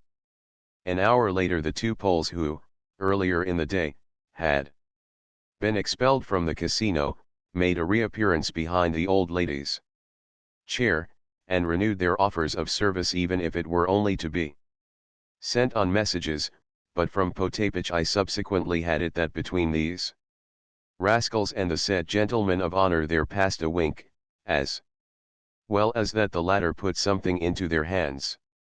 Next, since the grandmother had not yet lunched, she had scarcely for a moment left her chair. One of the two Poles ran to the restaurant of the casino, and brought her thence a cup of soup, and afterwards some tea. In fact, both the Poles hastened to perform this office. Finally, towards the close of the day, when it was clear that the grandmother was about to play her last bank note, there could be seen standing behind her chair no fewer than 6 natives of Poland, persons who, as yet, had been neither audible nor visible, and as soon as ever the old lady played the note in question, they took no further notice of her, but pushed their way past her chair to the table, seized the money, and staked it, shouting and disputing the while, and arguing with the gentleman of honor, who also had forgotten the grandmother's existence, as though he were their equal. Even when the grandmother had lost her all, and was returning, about 8 o'clock, to the hotel, some 3 or 4 Poles could not bring themselves to leave her, but went on running beside her chair and volubly protesting that the grandmother had cheated them, and that she ought to be made to surrender what was not her own. Thus the party arrived at the hotel, whence, presently, the gang of rascals was ejected neck and crop. According to Potapich's calculations, the grandmother lost, that day, a total of 90,000 rubles, in addition to the money which she had lost the day before. Every paper security which she had brought with her, 5% bonds, internal loan scrip, and what not, she had changed into cash. Also, I could not but marvel at the way in which, for 7 or 8 hours at a stretch, she sat in that chair of hers, almost never leaving the table. Again, Potapich told me that there were 3 occasions on which she really began to win, but that, led on by false hopes, she was unable to tear herself away at the right moment. Every gambler knows how a person may sit a day and a night at cards without ever casting a glance to right or to left. Meanwhile, that day some other very important events were passing in our hotel. As early as 11 o'clock, that is to say, before the grandmother had quitted her rooms, the general and de Griers decided upon their last stroke. In other words, on learning that the old lady had changed her mind about departing, and was bent on setting out for the casino again, the whole of our gang, Paulina only excepted, proceeded en masse to her rooms, for the purpose of finally and frankly treating with her. But the general, quaking and greatly apprehensive as to his possible future, overdid things. After half an hour's prayers and entreaties, coupled with a full confession of his debts, and even of his passion for Mlle Blanche, yes, he had quite lost his head, he suddenly adopted a tone of menace, and started to rage at the old lady, exclaiming that she was sullying the family honor, that she was making a public scandal of herself, and that she was smirching the fair name of Russia. The upshot was that the grandmother turned him out of the room with her stick. It was a real stick, too. Later in the morning he held several consultations with de Griers, the question which occupied him being, is it in any way possible to make use of the police to tell them that this respected, but unfortunate, old lady has gone out of her mind, and is squandering her last kopeck, or something of the kind. In short, is it in any way possible to engineer a species of supervision over, or of restraint upon, the old lady? De Griers, however, shrugged his shoulders at this, and laughed in the general's face, while the old warrior went on chattering volubly, and running up and down his study. Finally de Griers waved his hand, and disappeared from view, and by evening it became known that he had left the hotel, after holding a very secret and important conference with Mlle Blanche. As for the latter, from early morning she had taken decisive measures. By completely excluding the general from her presence, and bestowing upon him not a glance. Indeed, even when the general pursued her to the casino, and met her walking arm in arm with the prince, he, the general, received from her and her mother not the slightest recognition. Nor did the prince himself bow. The rest of the day Mlle spent in probing the prince, and trying to make him declare himself, but in this she made a woeful mistake. The little incident occurred in the evening. Suddenly Mlle Blanche realized that the prince had not even a copper to his name, but, on the contrary, was minded to borrow of her money wherewith to play at roulette. In high displeasure she drove him from her presence, and shut herself up in her room. The same morning I went to see, or, rather, to look for Mr. Astley. But was unsuccessful in my quest. Neither in his rooms nor in the casino nor in the park was he to be found, nor did he, that day, lunch at his hotel as usual. However, at about 5 o'clock I caught sight of him walking from the railway station to the Hotel d'Angleterre. He seemed to be in a great hurry and much preoccupied, though in his face I could discern no actual traces of worry or perturbation. He held out to me a friendly hand, with his usual ejaculation of "ah," but did not check his stride. I turned and walked beside him, but found, somehow, that his answers forbade any putting of definite questions. Moreover, I felt reluctant to speak to him of Paulina, nor, for his part, did he ask me any questions concerning her, although, on my telling him of the grandmother's exploits, he listened attentively and gravely, and then shrugged his shoulders. "She is gambling away everything that she has," I remarked. "Indeed?" "She arrived at the casino even before I had taken my departure by train, so I knew she had been playing. If I should have time I will go to the casino tonight, and take a look at her. The thing interests me." "Where have you been today?" I asked, surprised at myself for having, as yet, omitted to put to him that question. "To Frankfurt." "On business?" "On business." What more was there to be asked after that?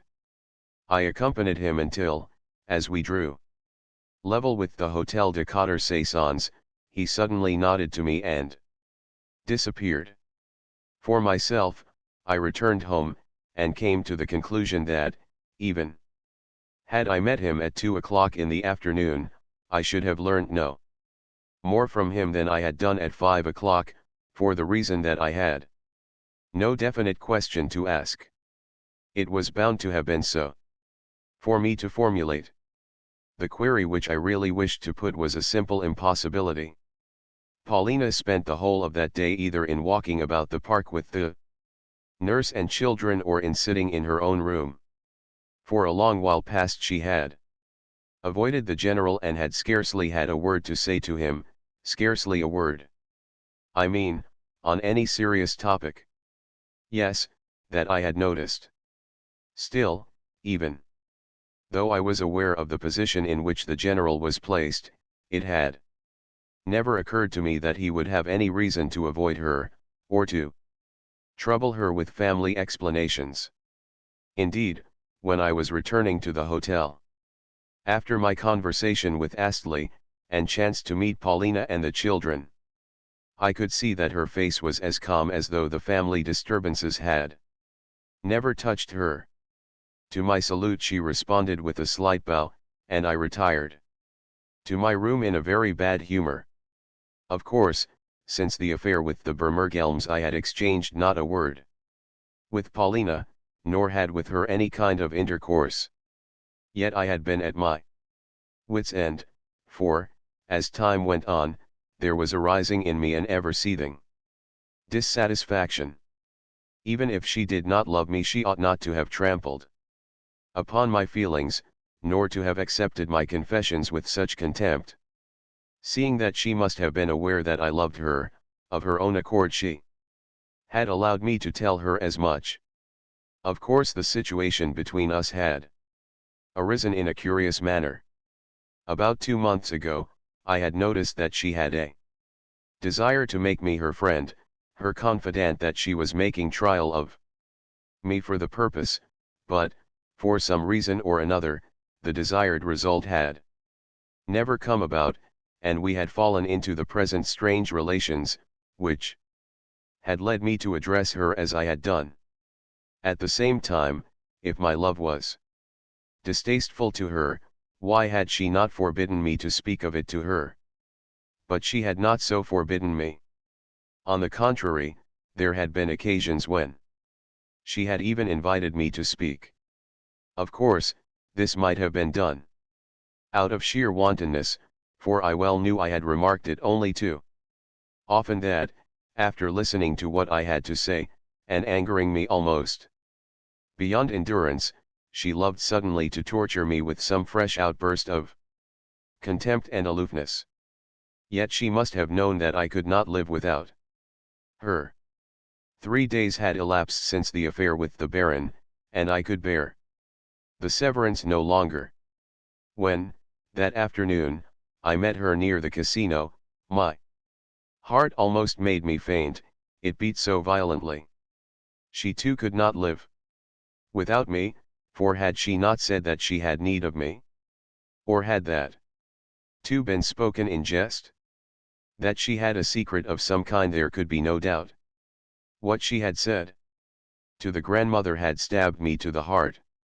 On 1,000 occasions I had challenged her to be open with me, nor could she have been ignorant that I was ready to give my very life for her. Yet always she had kept me at a distance. With that contemptuous air of hers, or else she had demanded of me, in lieu of the life which I offered to lay at her feet, such escapades as I had perpetrated with the Baron. Ah, was it not torture to me, all this? For could it be that her whole world was bound up with the Frenchman? What, too, about Mr. Astley? The affair was inexplicable throughout. My God, what distress it caused me! Arrived home, I, in a fit of frenzy, indited the following: Paulina Alexandrovna, I can see that there is approaching us an exposure, which will involve you too. For the last time I ask of you, have you, or have you not, any need of my life?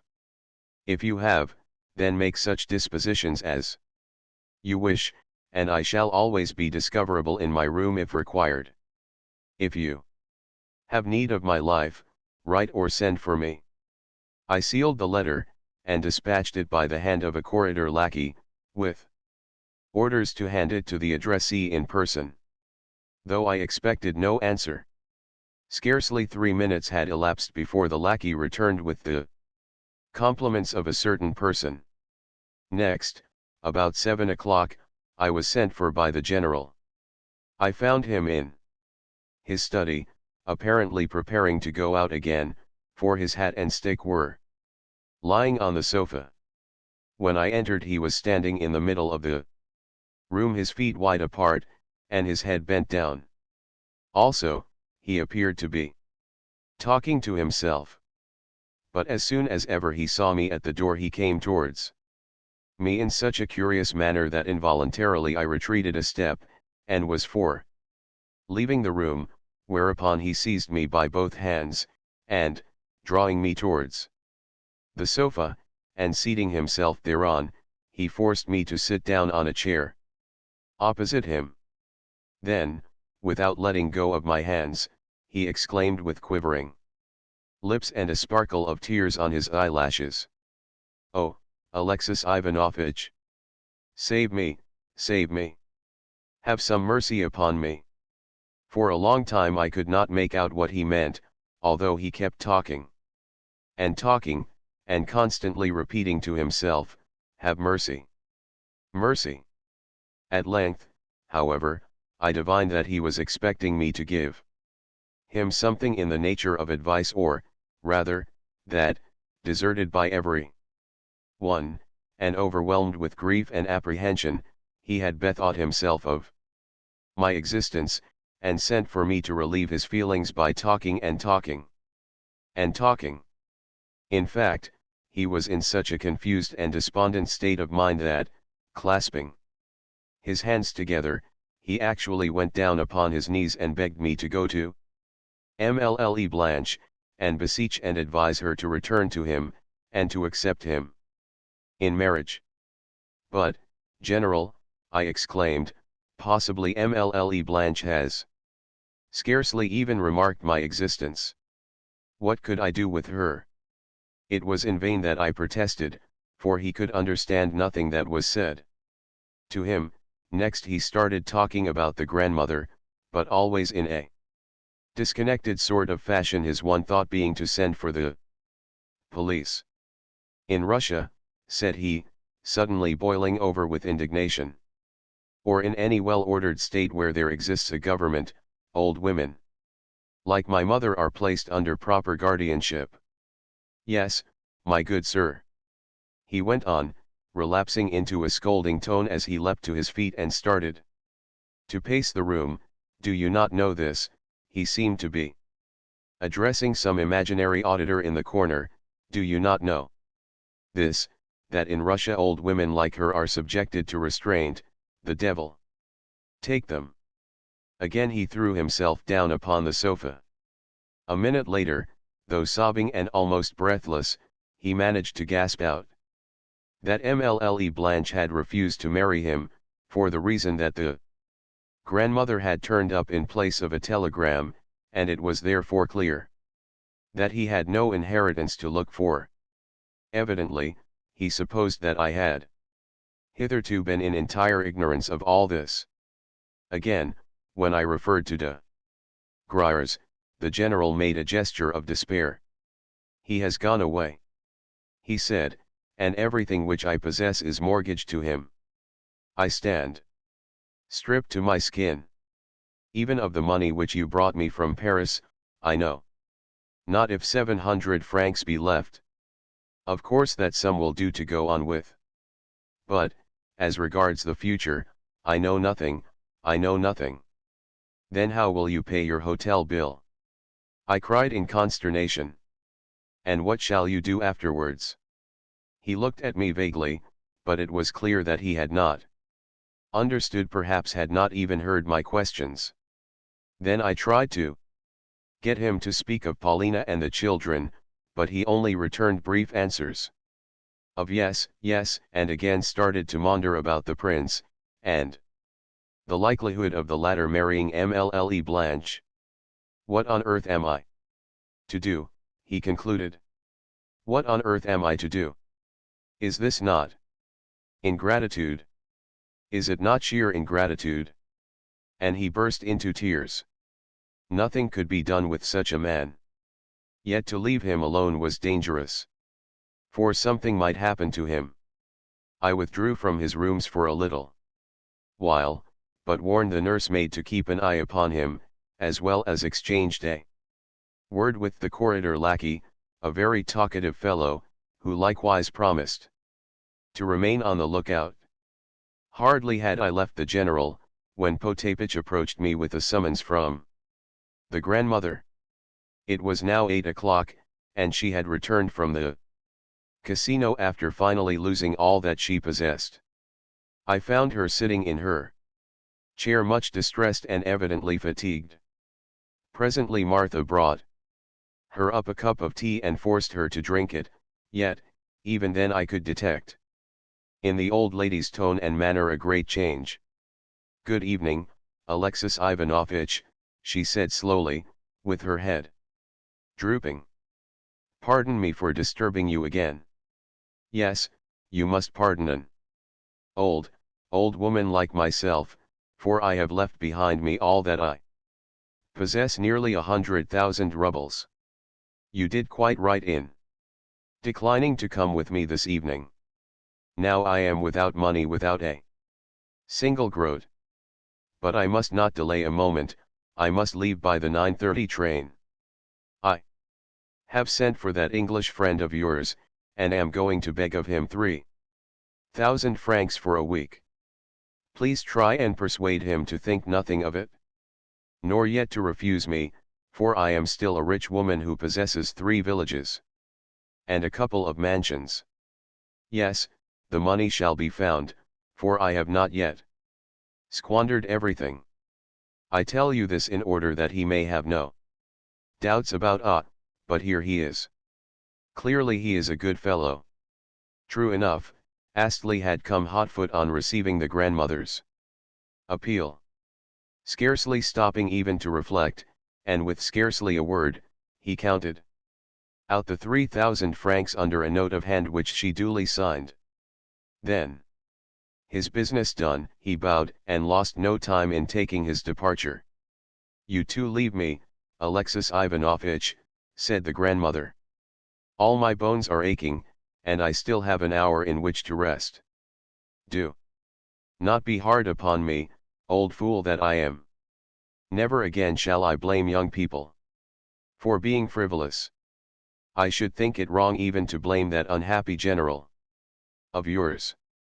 Nevertheless, I do not mean to let him have any of my money, which is all that he desires, for the reason that I look upon him as a perfect blockhead, and consider myself, simpleton though I be, at least wiser than he is.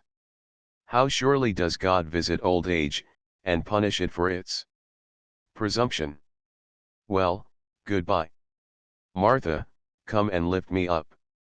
However, I had a mind to see the old lady off, and, moreover, I was in an expectant frame of mind. Somehow I kept thinking that something was going to happen, wherefore, I could not rest quietly in my room, but stepped out into the corridor, and then into the Chestnut Avenue for a few minutes' stroll. My letter to Paulina had been clear and firm, and in the present crisis, I felt sure, would prove final. I had heard of de Gruyre's departure, and, however much Paulina might reject me as a friend, she might not reject me altogether as a servant. She would need me to fetch and carry for her, and I was ready to do so. How could it have been otherwise? Towards the hour of the train's departure I hastened to the station, and put the grandmother into her compartment, she and her party occupying a reserved family saloon. "Thanks for your disinterested assistance," she said at parting. "Oh, and please remind Praskovia of what I said to her last night. I expect soon to see her." Then I returned home. As I was passing the door of the general's suite, I met the nursemaid, and inquired after her master. "There is nothing new to report, sir," she replied quietly. Nevertheless I decided to enter, and was just doing so when I halted thunderstruck on the threshold. For before me I beheld the general and Mlle Blanche laughing gaily at one another, while beside them, on the sofa, there was seated her mother. Clearly the general was almost out of his mind with joy, for he was talking all sorts of nonsense, and bubbling over with a long-drawn, nervous laugh, a laugh which twisted his face into innumerable wrinkles, and caused his eyes almost to disappear. Afterwards I learned from Mlle Blanche herself that, after dismissing the prince and hearing of the general's tears, she bethought her of going to comfort the old man, and had just arrived for the purpose when I entered. Fortunately, the poor general did not know that his fate had been decided, that Mlle had long ago packed her trunks in readiness for the first morning train to Paris. Hesitating a moment on the threshold, I changed my mind as to entering, and departed unnoticed. Ascending to my own room, and opening the door, I perceived in the semi-darkness a figure seated on a chair in the corner by the window. The figure did not rise when I entered, so I approached it swiftly, peered at it closely, and felt my heart almost stop beating. The figure was Paulina. 14. The shock made me utter an exclamation. "What is the matter? What is the matter?" she asked in a strange voice. She was looking pale, and her eyes were dim. "What is the matter?" I re-echoed. "Why, the fact that you are here." "If I am here, I have come with all that I have to bring," she said. "Such has always been my way, as you shall presently see. Please light a candle." I did so, whereupon she rose, approached the table, and laid upon it an open letter. "Read it," she added. "It is de Gruyre's handwriting." I cried as I seized the document. My hands were so tremulous that the lines on the pages danced before my eyes. Although, at this distance of time, I have forgotten the exact phraseology of the missive, I append, if not the precise words, at all events, the general sense. Mademoiselle, the document ran, certain untoward circumstances compel me to depart in haste. Of course, you have of yourself remarked that hitherto I have always refrained from having any final explanation with you, for the reason that I could not well state the whole circumstances, and now to my difficulties the advent of the aged grandmother, coupled with her subsequent proceedings, has put the final touch. Also, the involved state of my affairs forbids me to write with any finality concerning those hopes of ultimate bliss upon which, for a long while past, I have permitted myself to feed. I regret the past, but at the same time hope that in my conduct you have never been able to detect anything that was unworthy of a gentleman and a man of honor. Having lost, however, almost the whole of my money in debts incurred by your stepfather, I find myself driven to the necessity of saving the remainder, wherefore, I have instructed certain friends of mine in St. Petersburg to arrange for the sale of all the property which has been mortgaged to myself. At the same time, knowing that, in addition, your frivolous stepfather has squandered money which is exclusively yours, I have decided to absolve him from a certain moiety of the mortgages on his property, in order that you may be in a position to recover of him what you have lost, by suing him in legal fashion. I trust, therefore, that, as matters now stand, this action of mine may bring you some advantage. I trust also that this same action leaves me in the position of having fulfilled every obligation which is incumbent upon a man of honor and refinement. Rest assured that your memory will forever remain graven in my heart. All this is clear enough, I commented. Surely you did not expect aught else from him. Somehow I was feeling annoyed. I expected nothing at all from him, she replied quietly enough, to all outward seeming, yet with a note of irritation in her tone. Long ago I made up my mind on the subject, for I could read his thoughts, and knew what he was thinking. He thought that possibly I should sue him, that one day I might become a nuisance. Here Paulina halted for a moment, and stood biting her lips. So of set purpose I redoubled my contemptuous treatment of him, and waited to see what he would do. If a telegram to say that we had become legatees had arrived from St. Petersburg, I should have flung at him a quittance for my foolish stepfather's debts, and then dismissed him. For a long time I have hated him. Even in earlier days. He was not a man, and now, oh, how gladly I could throw those 50,000 rubles in his face, and spit in it, and then rub the spittle in. But the document returning the 50,000 ruble mortgage has the general got it? If so, possess yourself of it, and send it to de Griers. No, no, the general has not got it. Just as I expected. Well, what is the general going to do? Then an idea suddenly occurred to me. What about the grandmother? I asked. Paulina looked at me with impatience and bewilderment. What makes you speak of her? Was her irritable inquiry. I cannot go and live with her. Nor, she added hotly, will I go down upon my knees to anyone. Why should you? I cried. Yet to think that you should have loved de Griers.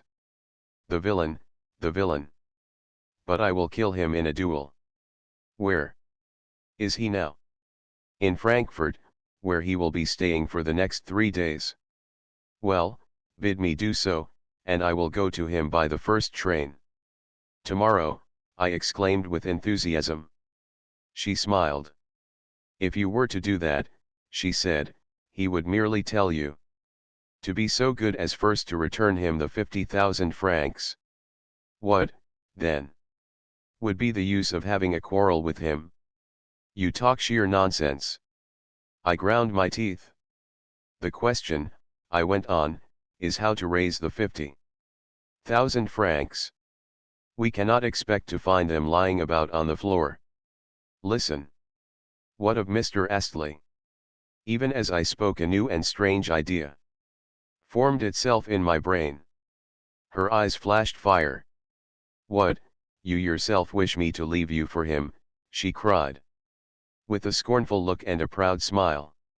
Never before had she addressed me thus. Then her head must have turned dizzy with emotion, for suddenly she seated herself upon the sofa, as though she were powerless any longer to stand. A flash of lightning seemed to strike me as I stood there. I could scarcely believe my eyes or my ears. She did love me, then. It was to me, and not to Mr. Astley, that she had turned. Although she, an unprotected girl, had come to me in my room in an hotel room and had probably compromised herself thereby, I had not understood. Then a second mad idea flashed into my brain. Paulina, I said, give me but an hour. Wait here just 1 hour until I return. Yes, you must do so. Do you not see what I mean? Just stay here for that time.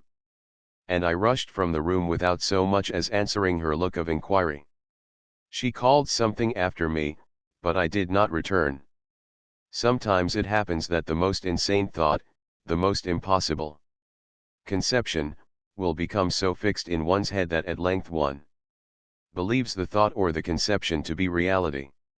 Moreover, if with the thought or the conception there is combined a strong, a passionate, desire, one will come to look upon the said thought or conception as something fated, inevitable, and foreordained, something bound to happen. Whether by this there is connoted something in the nature of a combination of presentiments, or a great effort of will, or a self-annulment of one's true expectations, and so on, I do not know, but, at all events, that night saw happen to me, a night which I shall never forget, something in the nature of the miraculous. Although the occurrence can easily be explained by arithmetic, I still believe it to have been a miracle. Yet why did this conviction take such a hold upon me at the time, and remain with me ever since? Previously, I had thought of the idea, not as an occurrence which was ever likely to come about, but as something which never could come about. The time was 11:15 when I entered the casino in such a state of hope, though, at the same time, of agitation, as I had never before experienced. In the gaming rooms there were still a large number of people, but not half as many as had been present in the morning. At 11 o'clock there usually remained behind only the real, the desperate gamblers, persons for whom, at spas, there existed nothing beyond roulette, and who went thither for that alone. These gamesters took little note of what was going on around them, and were interested in none of the appurtenances of the season, but played from morning till night, and would have been ready to play through the night until dawn had that been possible. As it was, they used to disperse unwillingly when, at midnight, roulette came to an end. Likewise, as soon as ever roulette was drawing to a close and the head croupier had called les trois derniers coups, most of them were ready to stake on the last 3 rounds all that they had in their pockets and, for the most part, lost it. For my own part I proceeded towards the table at which the grandmother had lately sat, and, since the crowd around it was not very large, I soon obtained standing room among the ring of gamblers, while directly in front of me, on the green cloth, I saw marked the word passé. Passé was a row of numbers from 19 to 36 inclusive, while a row of numbers from 1 to 18 inclusive was known as manque. But what had that to do with me? I had not noticed, I had not so much as heard the numbers upon which the previous coup had fallen, and so took no bearings when I began to play, as, in my place, any systematic gambler would have done. No, I merely extended my stock of 10 golden pieces, and threw them down upon the space passé which happened to be confronting me. Vink du, called the croupier. I had won. I staked upon the same again both my original stake and my winnings. 31, called the croupier. Again I had won, and was now in possession of 10 golden pieces. Next, I moved the whole 80 onto 12 middle numbers, a stake which, if successful, would bring me in a triple profit, but also involved a risk of 2 chances to 1. The wheel revolved, and stopped at 24. Upon this I was paid out notes and gold until I had by my side a total sum of 2,000 golden. It was as in a fever that I moved the pile, and block, onto the red. Then, suddenly I came to myself, though that was the only time during the evening's play when fear cast its cold spell over me, and showed itself in a trembling of the hands and knees. For with horror I had realized that I must win, and that upon that stake there depended all my life. Rouge, called the croupier. I drew a long breath, and hot shivers went coursing over my body. I was paid out my winnings in banknotes amounting, of course, to a total of 4,000 florins. 800 gulden, I could still calculate the amounts. After that, I remember, I again staked 2,000 florins upon 12 middle numbers, and lost. Again I staked the whole of my gold, with 800 gulden in notes, and lost. Then madness seemed to come upon me, and seizing my last 2,000 florins, I staked them upon 12 of the first numbers wholly by chance, and at random, and without any sort of reckoning. Upon my doing so there followed a moment of suspense only comparable to that which Madame Blanchard must have experienced when, in Paris, she was descending earthwards from a balloon. Cotter, called the croupier. Once more, with the addition of my original stake, I was in possession of 6,000 florins. Once more I looked around me like a conqueror once more. I feared nothing as I threw down 4,000 of these florins upon the black. The croupiers glanced around them, and exchanged a few words. The bystanders murmured expectantly. The black turned up. After that I do not exactly remember either my calculations or the order of my stakings. I only remember that, as in a dream, I won in one round 16,000 florins, that in the 3 following rounds, I lost 12,000, that I moved the remainder, 4,000, on to passe, though quite unconscious of what I was doing. I was merely waiting, as it were, mechanically, and without reflection, for something, and won, and that, finally, 4 times in succession I lost. Yes, I can remember raking in money by thousands, but most frequently on the 12 middle numbers, to which I constantly adhered, and which kept appearing in a sort of regular order first, 3 or 4 times running, and then, after an interval of a couple of rounds, in another break of 3 or 4 appearances. Sometimes, this astonishing regularity manifested itself in patches, a thing to upset all the calculations of note-taking gamblers, who play with a pencil and a memorandum book in their hands. Fortune perpetrates some terrible jests at roulette. Since my entry not more than half an hour could have elapsed. Suddenly a croupier informed me that I had won 30,000 florins, as well as that, since the latter was the limit for which, at any one time, the bank could make itself responsible, roulette at that table must close for the night. Accordingly, I caught up my pile of gold, stuffed it into my pocket, and, grasping my sheaf of bank notes, moved to the table in an adjoining salon where a second game of roulette was in progress. The crowd followed me in a body, and cleared a place for me at the table, after which, I proceeded to stake as before, that is to say, at random and without calculating. What saved me from ruin I do not know. Of course there were times when fragmentary reckonings did come flashing into my brain. For instance, there were times when I attached myself for a while to certain figures and coups, though always leaving them, again, before long, without knowing what I was doing. In fact, I cannot have been in possession of all my faculties, for I can remember the croupiers correcting my play more than once, owing to my having made mistakes of the gravest order. My brows were damp with sweat, and my hands were shaking. Also, Poles came around me to proffer their services, but I heeded none of them. Nor did my luck fail me now. Suddenly, there arose around me a loud din of talking and laughter.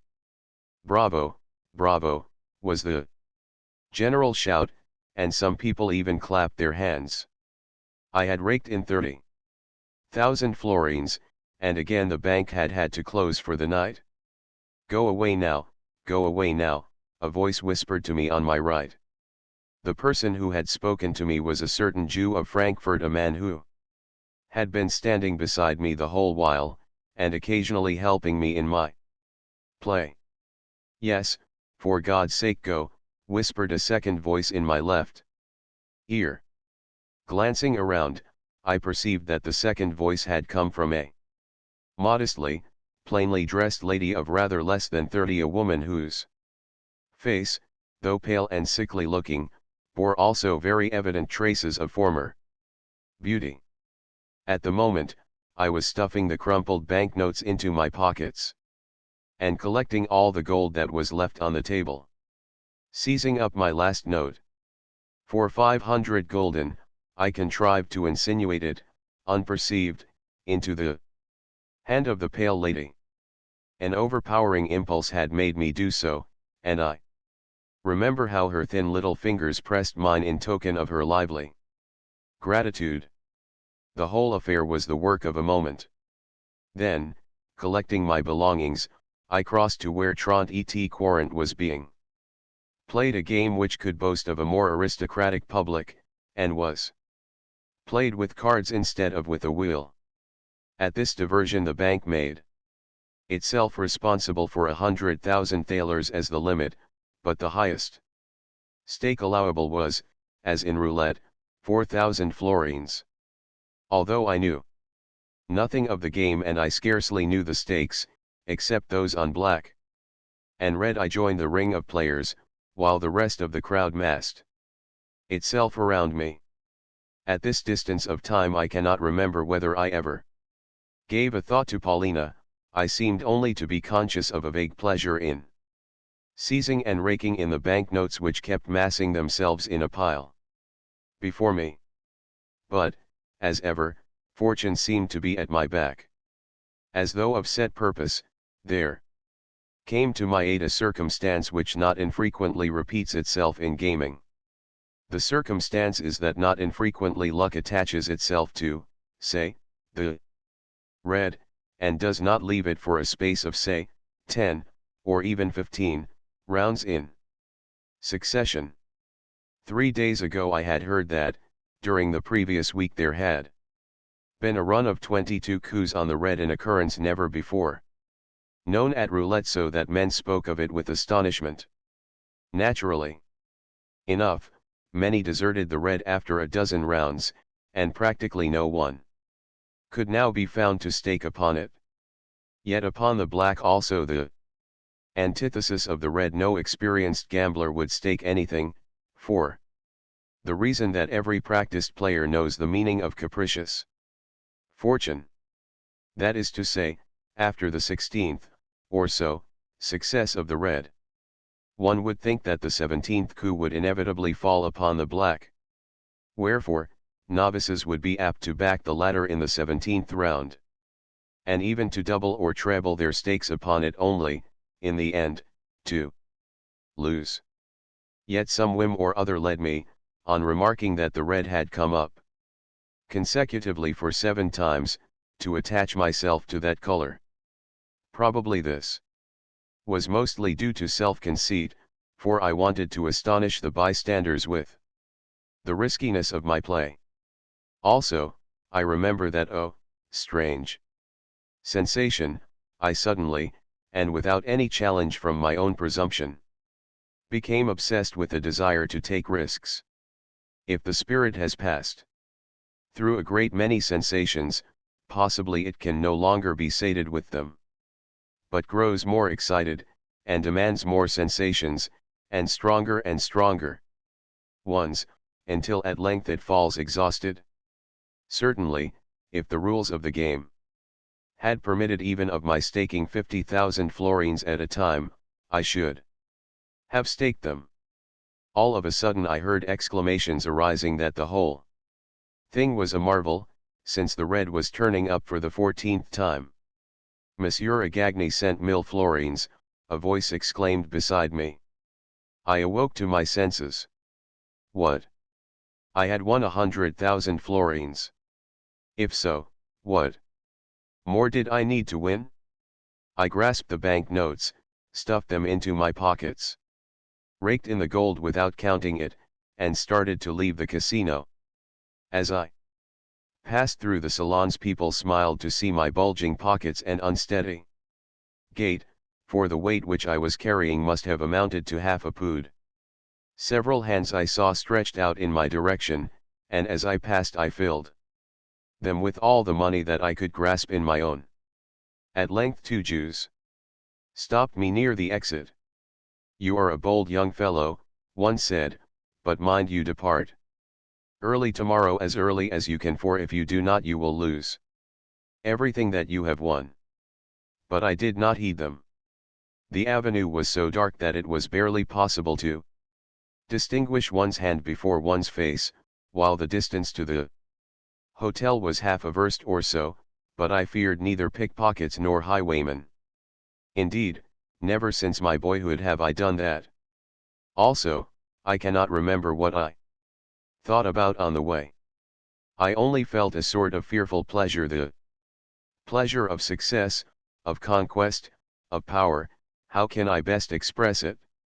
Likewise, before me there flitted the image of Paulina, and I kept remembering and reminding myself that it was to her I was going, that it was in her presence I should soon be standing, that it was she to whom I should soon be able to relate and show everything.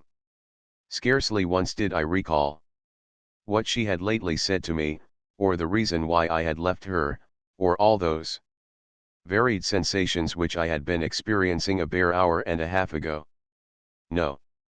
Those sensations seemed to be things of the past, to be things which had righted themselves and grown old, to be things concerning which we needed to trouble ourselves no longer, since, for us, life was about to begin anew.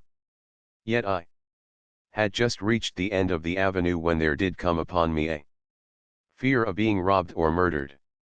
With each step the fear increased until, in my terror, I almost started to run. Suddenly, as I issued from the avenue, there burst upon me the lights of the hotel, sparkling with a myriad lamps.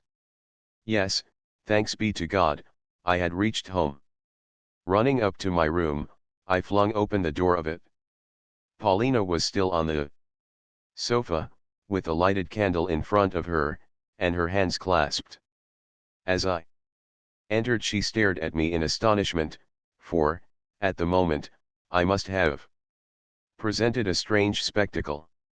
All I did, however, was to halt before her, and fling upon the table my burden of wealth. 15.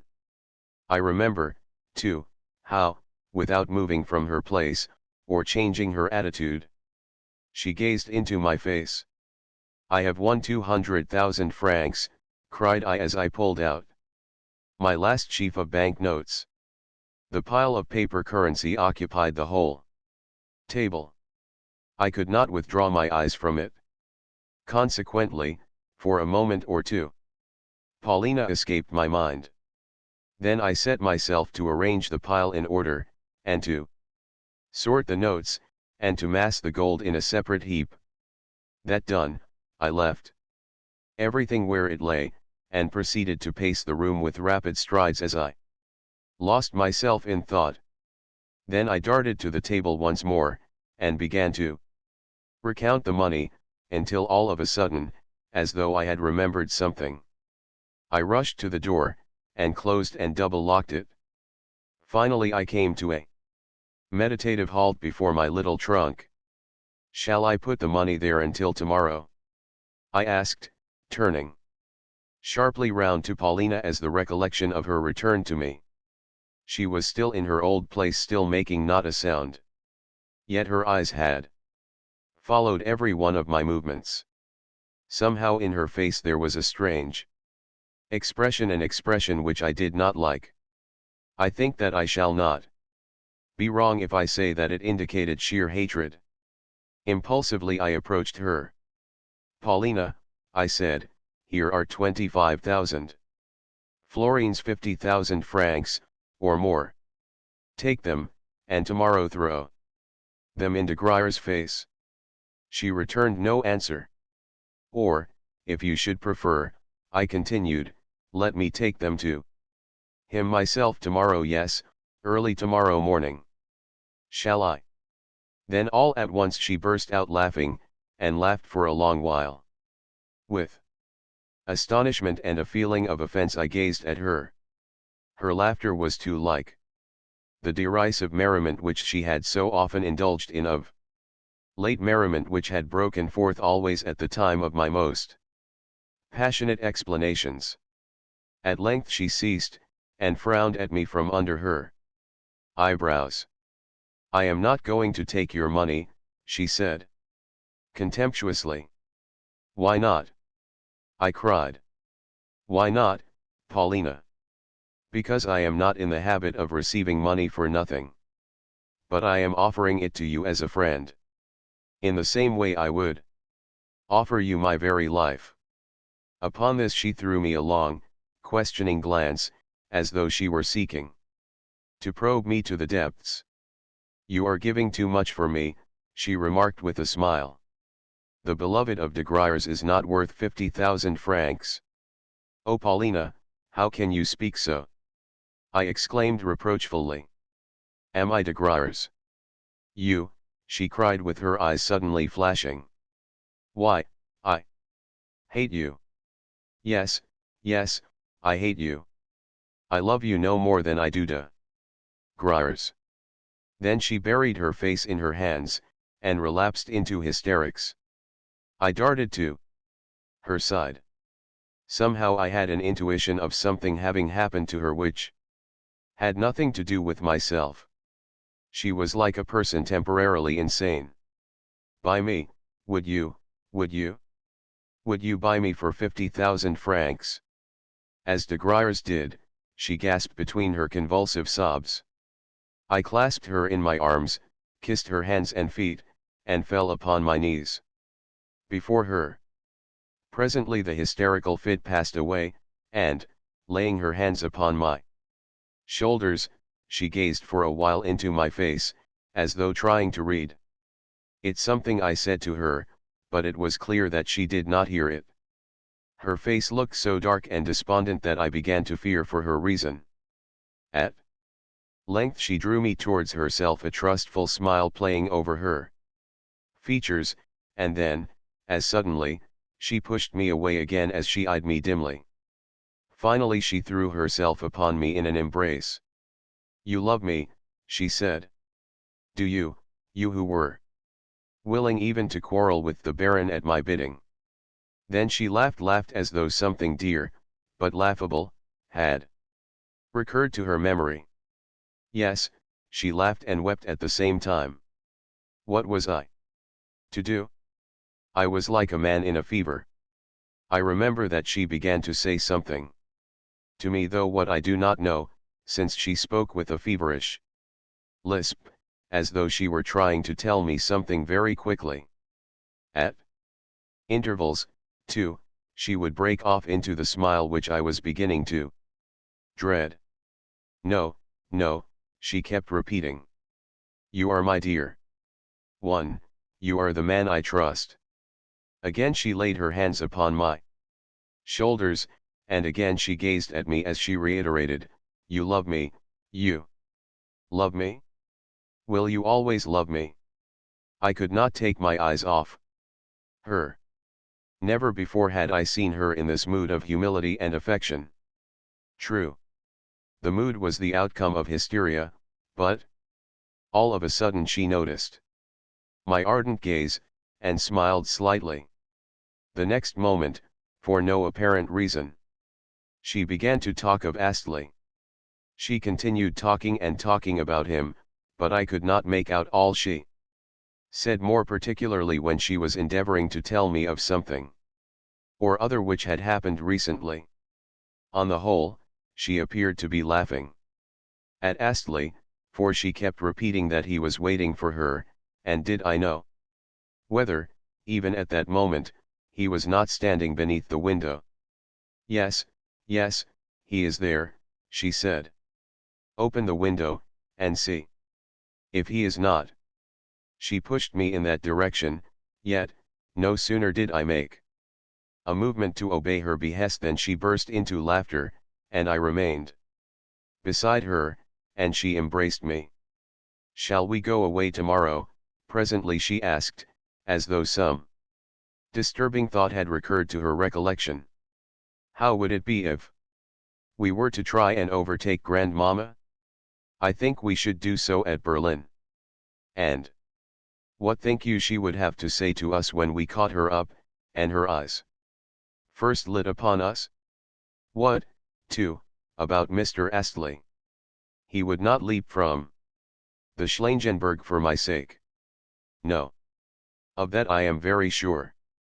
And she laughed. Do you know where he is going next year?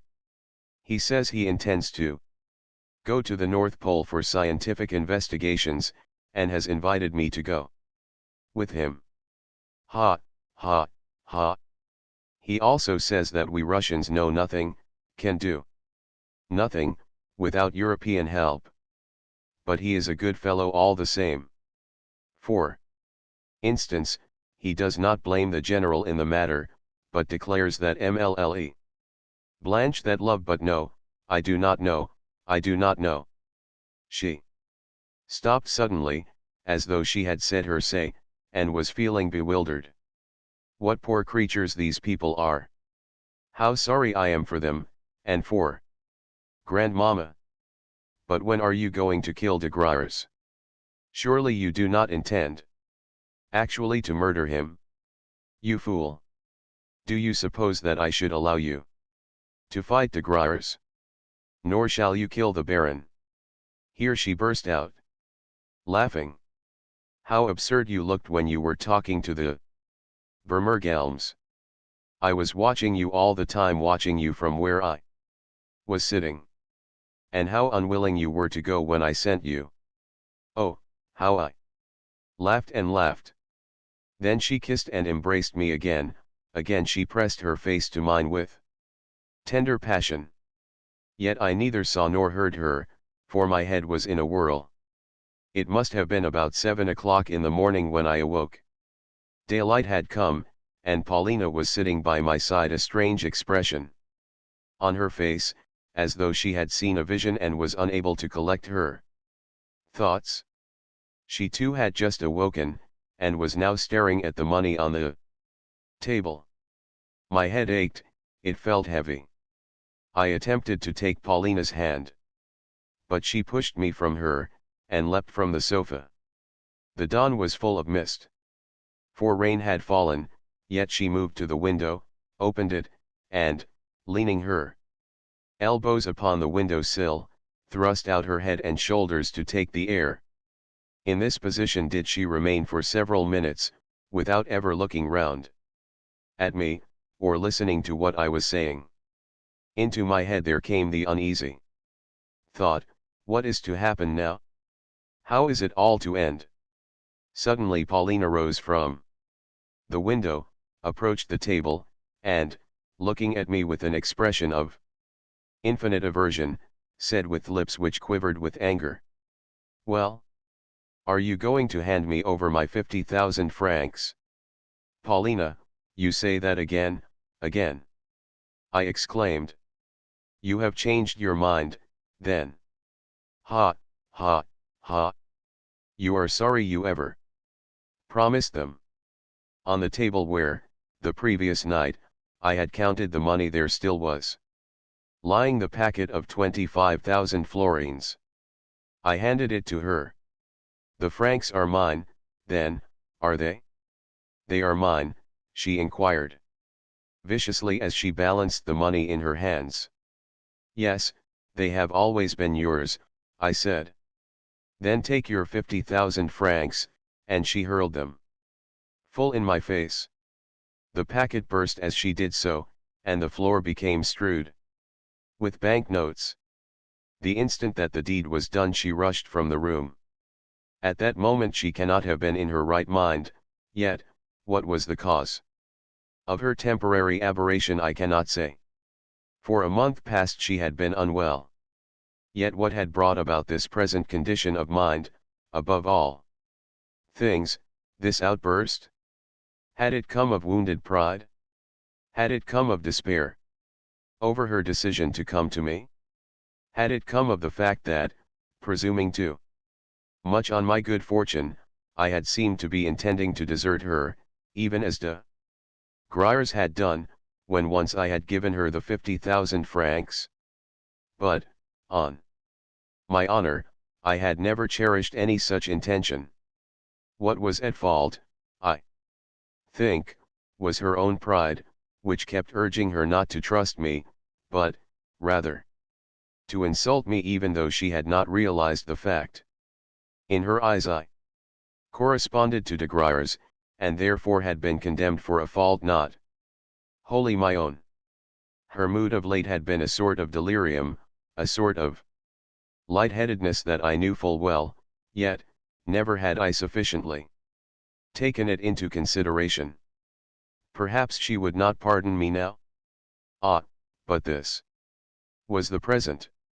What about the future?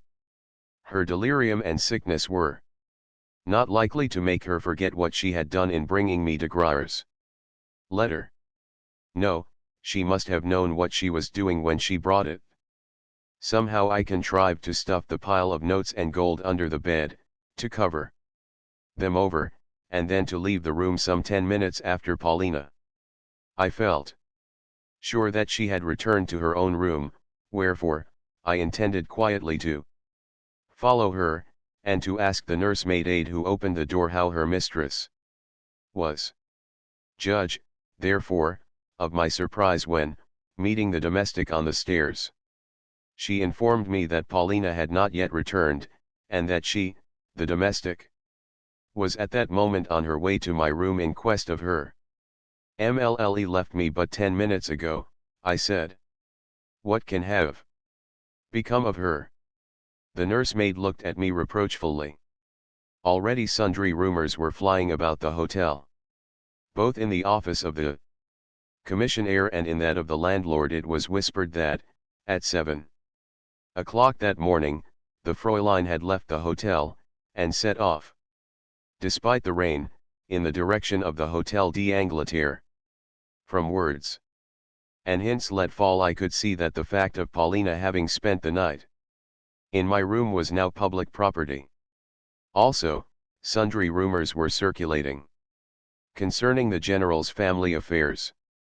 It was known that last night he had gone out of his mind, and paraded the hotel in tears, also, that the old lady who had arrived was his mother, and that she had come from Russia on purpose to forbid her son's marriage with MLLE de Cummings, as well as to cut him out of her will if he should disobey her, also that, because he had disobeyed her, she had squandered all her money at roulette, in order to have nothing more to leave to him. Oh, these Russians, exclaimed the landlord, with an angry toss of the head, while the bystanders laughed and the clerk betook himself to his accounts. Also, every one had learnt about my winnings, Karl, the corridor lackey, was the first to congratulate me. But with these folk I had nothing to do. My business was to set off at full speed to the Hotel d'Angleterre.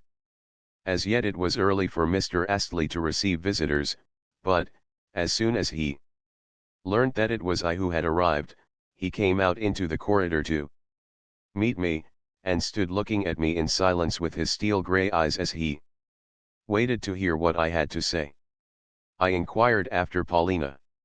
"She is ill," he replied, still looking at me with his direct, unwavering glance. "And she is in your rooms?" "Yes, she is in my rooms." "Then you are minded to keep her there?" "Yes, I am minded to keep her there."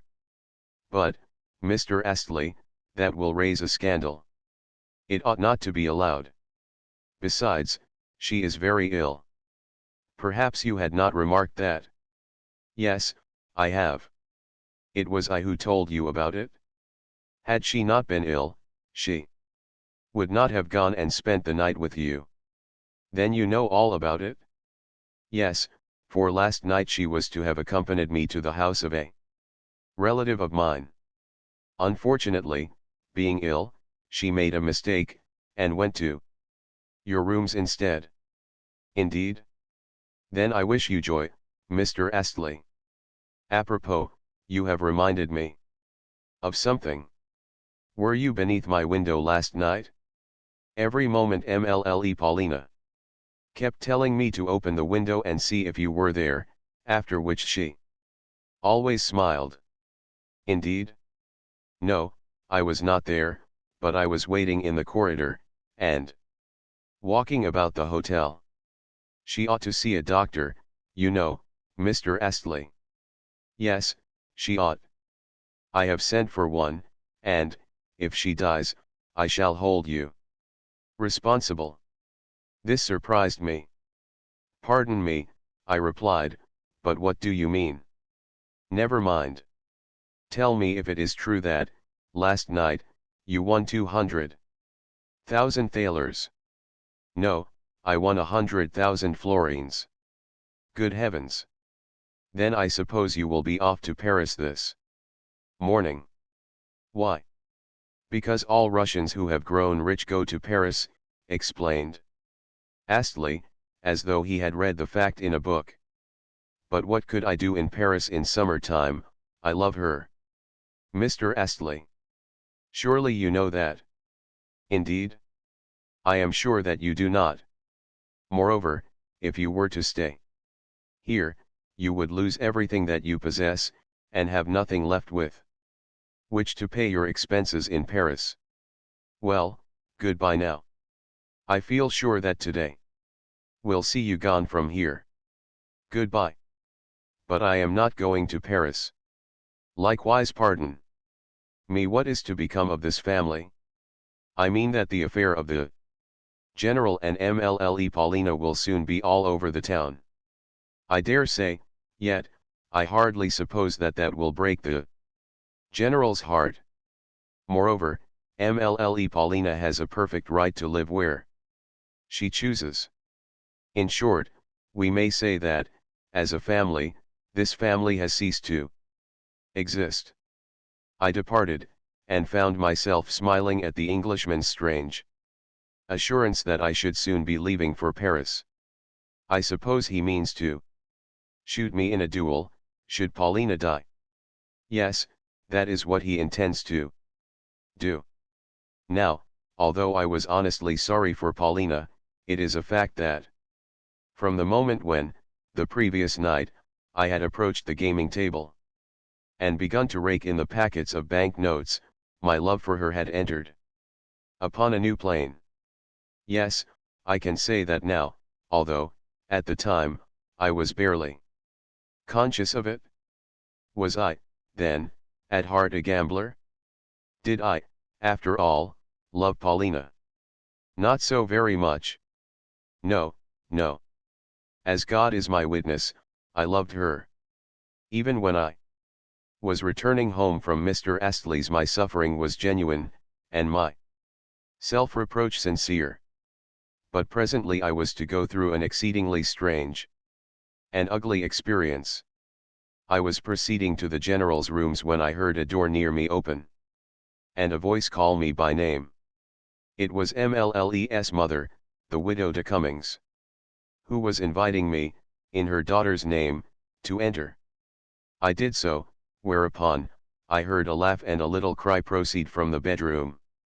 The pair occupied a suite of 2 apartments, where MLLE Blanche was just arising. Ah, c'est lui. Viens, Don, bet. Is it true that you have won a mountain of gold and silver? J'aimerais mieux or. Yes, I replied with a smile. How much?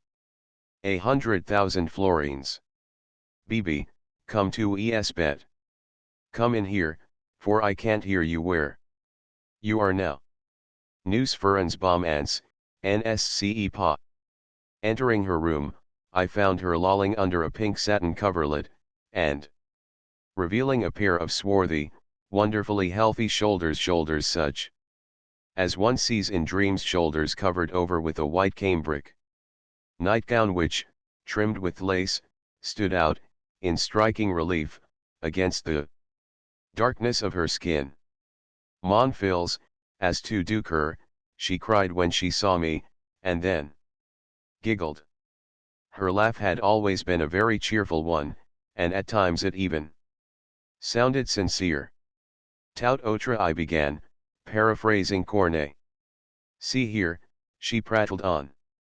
Please search for my stockings. And help me to dress. Aussi, si-tu-nes patro bet jete prens a Paris. I am just off, let me tell you. This moment. In half an hour. True enough, everything stood ready, packed trunks, portmanteaus, and all. Coffee had long been served. Eh bien, tu verras Paris. Diston, tu sce. Tu en uchitel? Tu étais bien bête quand tu étais. Uchitel. Where are my stockings? Please help me to dress. And she lifted up a really ravishing foot, small, swarthy, and not misshapen like the majority of feet which look dainty only in bottines. I laughed, and started to draw onto the foot a silk stocking, while MLLE Blanche sat on the edge of the bed and chattered. Eh bien, que feras tu sijete prends avec moi? First of all I must have 50,000 francs, and you shall give them to me at Frankfurt. Then we will go on to Paris, where we will live together, etjete faire voir de étoiles en plein jour. Yes, you shall see such women as your eyes have never lit upon. Stop a moment. If I were to give you those 50,000 francs, what should I have left for myself? Another 100,000 francs, please to remember. Besides, I could live with you in your rooms for a month, or even for 2, or even for longer. But it would not take us more than 2 months to get through 50,000 francs, for, look you, je suis bon enfant, et tu verras de étoiles, you may be sure. What? You mean to say that we should spend the whole in 2 months? Certainly. Does that surprise you very much? Ah, vil esclave. Why, 1 month of that life would be better than all your previous existence. 1 month et après, le déluge. Mais tu ne peux comprendre. Va. Away, away. You are not worth it. Ah, que fais-tu? For, while drawing on the other stocking, I had felt constrained to kiss her. Immediately she shrunk back, kicked me in the face with her toes, and turned me neck and crop out of the room. Eh bien, mon uchitel, she called after me. Jet attends, si tu veux. I start in a quarter of an hour's time. I returned to my own room with my head in a whirl. It was not my fault that Paulina had thrown a packet in my face, and preferred Mr. Astley to myself. A few banknotes were still fluttering about the floor, and I picked them up. At that moment the door opened, and the landlord appeared, a person who, until now, had never bestowed upon me so much as a glance. He had come to know if I would prefer to move to a lower floor to a suite which had just been tenanted by Count V. For a moment I reflected. No. I shouted. My account, please, for in 10 minutes I shall be gone. To Paris, to Paris. I added to myself. Every man of birth must make her acquaintance. Within a quarter of an hour all three of us were seated in a family compartment: MLLE Blanche, the widow de Cummings, and myself. MLLE kept laughing hysterically as she looked at me, and Madame re-echoed her, but I did not feel so cheerful. My life had broken in two, and yesterday had infected me with the habit of staking my all upon a card. Although it might be that I had failed to win my stake, that I had lost my senses, that I desired nothing better, I felt that the scene was to be changed only for a time. Within a month from now, I kept thinking to myself, I shall be back again in Roulettenberg, and then I mean to have it out with you, Mr. Astley. Yes, as now I look back at things, I remember that I felt greatly depressed, despite the absurd gigglings of the egregious Blanche. What is the matter with you? How dull you are, she cried at length as she interrupted her laughter to take me seriously to task. Come, come.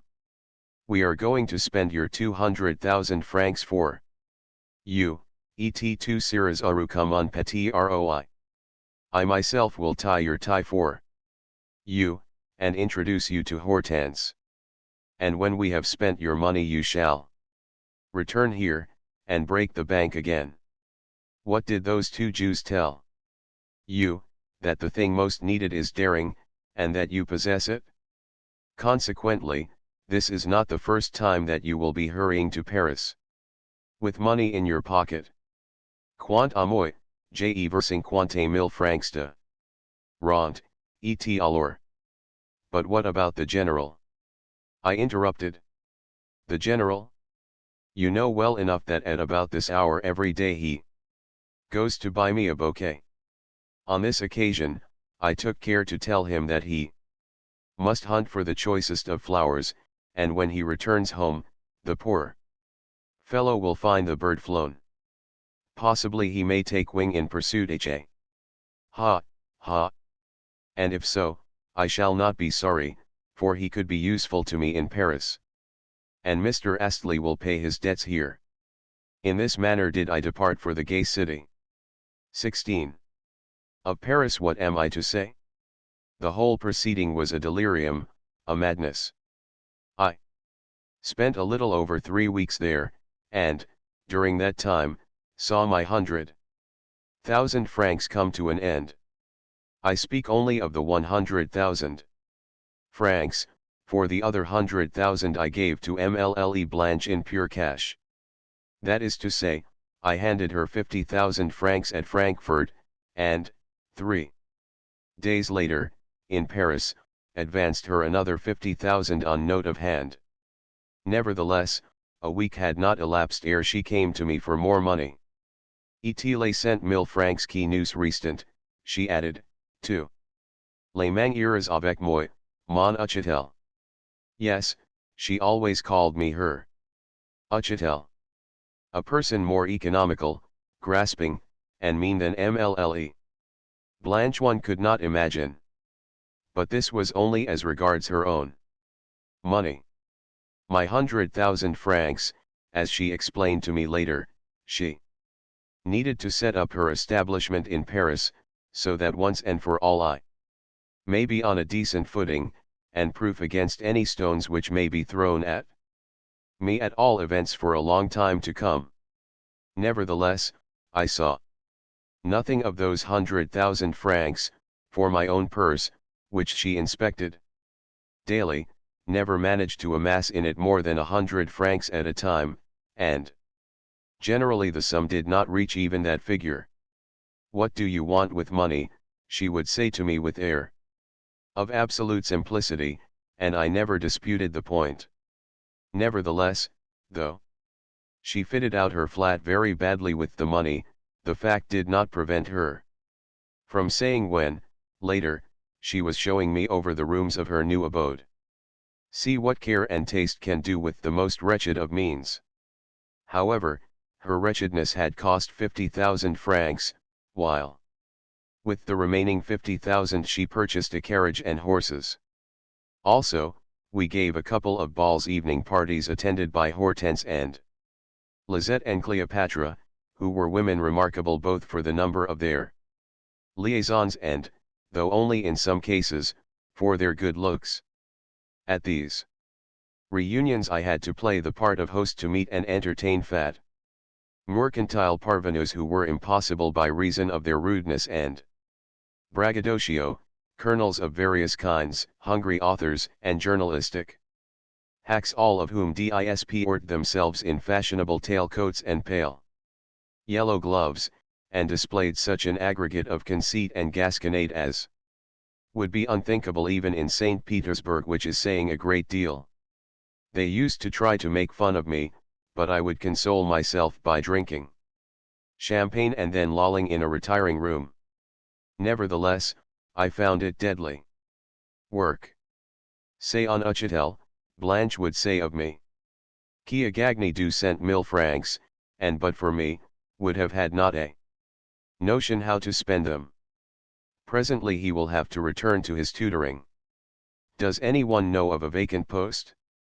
You know, one must do something for him. I had the more frequent recourse to champagne in that I constantly felt depressed and bored, owing to the fact that I was living in the most bourgeois commercial milieu imaginable, a milieu wherein every sou was counted and grudged. Indeed, 2 weeks had not elapsed before I perceived that Blanche had no real affection for me, even though she dressed me in elegant clothes, and herself tied my tie each day. In short, she utterly despised me. But that caused me no concern. Blasé and inert, I spent my evenings generally at the Château de Fleurs, where I would get fuddled and then dance the can-can, which, in that establishment, was a very indecent performance, with éclat. At length, the time came when Blanche had drained my purse dry. She had conceived an idea that, during the term of our residence together, it would be well if I were always to walk behind her with a paper and pencil, in order to jot down exactly what she spent, what she had saved, what she was paying out, and what she was laying by. Well, of course I could not fail to be aware that this would entail a battle over every 10 francs, so, although for every possible objection that I might make she had prepared a suitable answer, she soon saw that I made no objections, and therefore, had to start disputes herself. That is to say, she would burst out into tirades which were met only with silence as I lolled on a sofa and stared fixedly at the ceiling. This greatly surprised her. At first, she imagined that it was due merely to the fact that I was a fool, un utchitel, wherefore she would break off her harangue in the belief that, being too stupid to understand, I was a hopeless case. Then she would leave the room, but return 10 minutes later to resume the contest. This continued throughout her squandering of my money, a squandering altogether out of proportion to our means. An example is the way in which she changed her first pair of horses for a pair which cost 16,000 francs. "Bibi," she said on the latter occasion as she approached me, "surely you are not angry?" "No, oh, I am merely tired," was my reply as I pushed her from me. This seemed to her so curious that straightway she seated herself by my side. "You see," she went on, "I decided to spend so much upon These horses only because I can easily sell them again. They would go at any time for 20,000 francs. Yes, yes. They are splendid horses, and you have got a splendid turnout. I am quite content. Let me hear no more of the matter. Then you are not angry? No. Why should I be? You are wise to provide yourself with what you need, for it will all come in handy in the future. Yes, I quite see the necessity of your establishing yourself on a good basis, for without it you will never earn your million. My 100,000 francs I look upon merely as a beginning, as a mere drop in the bucket. Blanche, who had by no means expected such declarations from me, but, rather, an uproar and protests, was rather taken aback. Well, well, what a man you are, she exclaimed. Mais tu es l'esprit pour comprendre.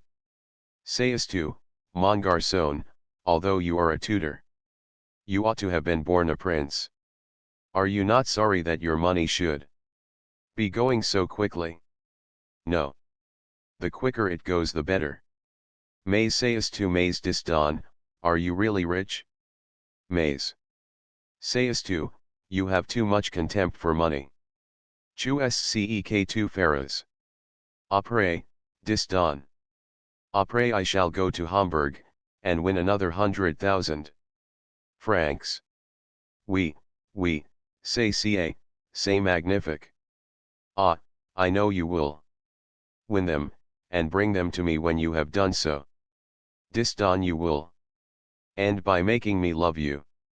Since you are what you are, I mean to love you all the time, and never to be unfaithful to you. You see, I have not loved you before, parce que je crois que tu n'es un uchitel, quelque chose comme un laquais, nsce pas. Yet all the time I have been true to you, parce que je suis bonne fille. You lie. I interrupted. Did I not see you, the other day, with Albert, with that black-jowled officer? Oh, oh. Mais tu es. Yes, you are lying right enough. But what makes you suppose that I should be angry? Rubbish. Il faut que je ne se passe. Even if that officer were here now, I should refrain from putting him out of the room if I thought you really cared for him. Only, mind you, do not give him any of my money. You hear? You say, do you, that you would not be angry? Mais tu es un vrai philosophe, sais-tu? Oui, un vrai philosophe. Eh bien, je t'aimerai. Tu verras, tu seras content. True enough, from that time onward she seemed to attach herself only to me, and in this manner we spent our last 10 days together. The promised etoiles I did not see, but in other respects she, to a certain extent, kept her word. Moreover, she introduced me to Hortense, who was a remarkable woman in her way, and known among us as Therese Philosophe. But I need not enlarge further, for to do so would require a story to itself, and entail a coloring which I am loath to impart to the present narrative. The point is that with all my faculties I desired the episode to come to an end as speedily as possible. Unfortunately, our 100,000 francs lasted us, as I have said, for very nearly a month, which greatly surprised me. At all events, Blanche bought herself articles to the tune of 80,000 francs. And the rest sufficed just to meet our expenses of living. Towards the close of the affair, Blanche grew almost frank with me, at least, she scarcely lied to me at all, declaring, amongst other things, that none of the debts which she had been obliged to incur were going to fall upon my head. I have purposely refrained from making you responsible for my bills or borrowings, she said, for the reason that I am sorry for you. Any other woman in my place would have done so, and have let you go to prison. See, then, how much I love you, and how good-hearted I am. Think, too, what this accursed marriage with the general is going to cost me. True enough, the marriage took place. It did so at the close of our month together, and I am bound to suppose that it was upon the ceremony that the last remnants of my money were spent.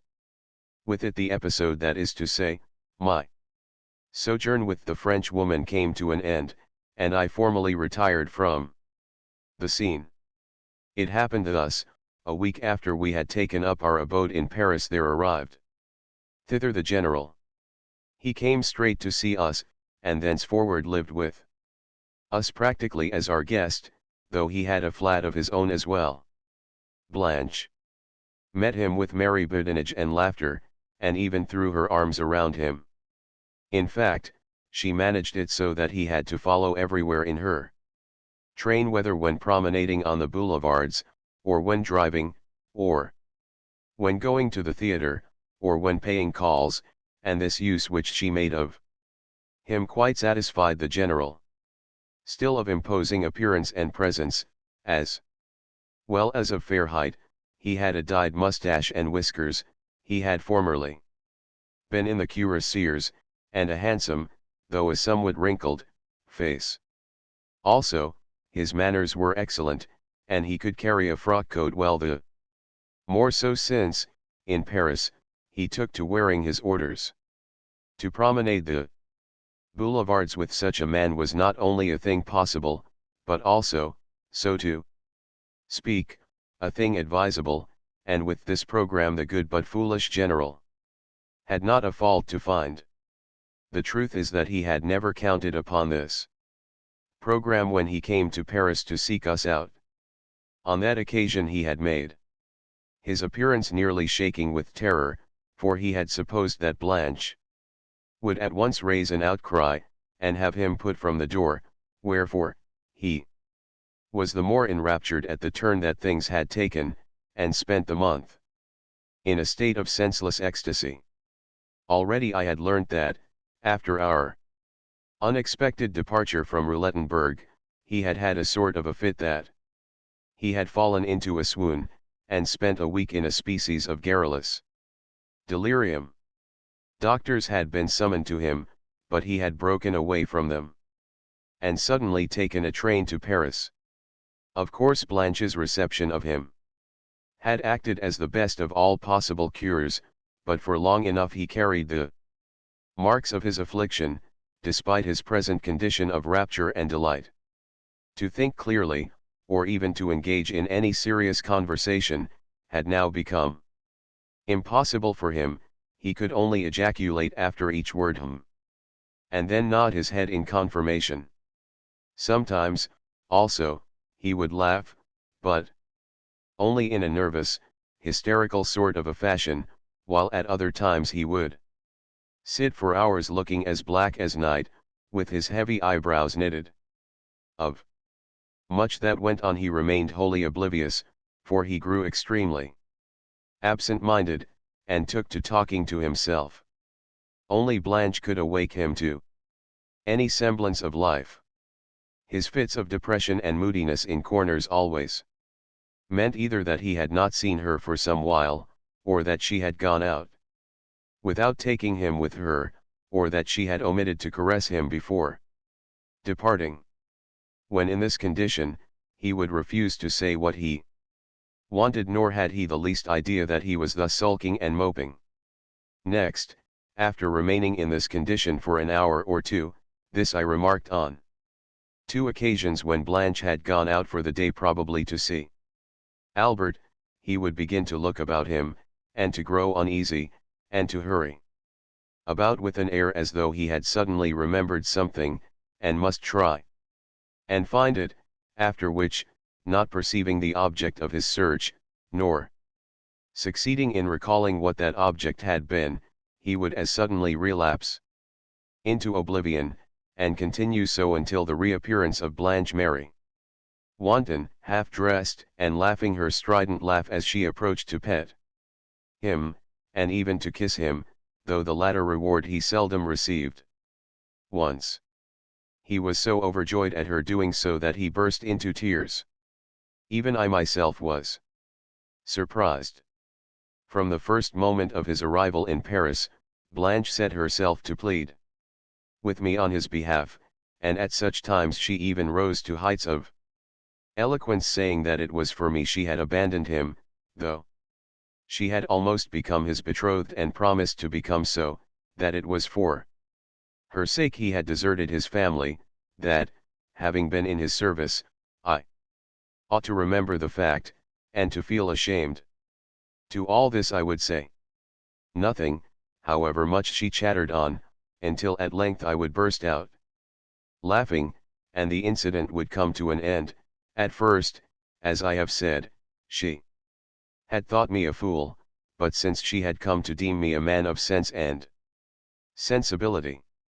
In short, I had the happiness of calling her better nature into play, for though, at first, I had not deemed her so, she was, in reality, a kind-hearted woman after her own fashion.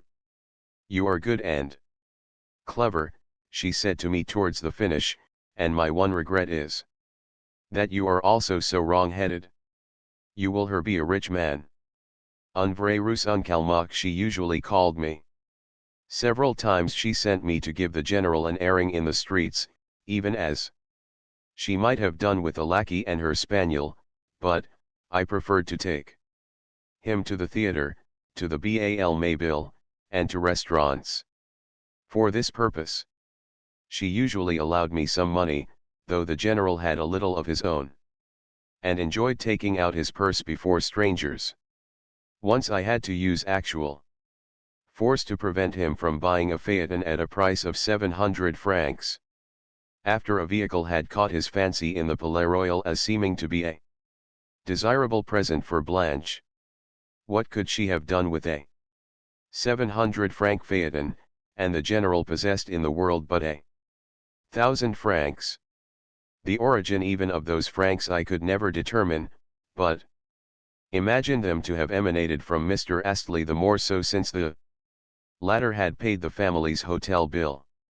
As for what view the general took of myself, I think that he never divined the footing on which I stood with Blanche.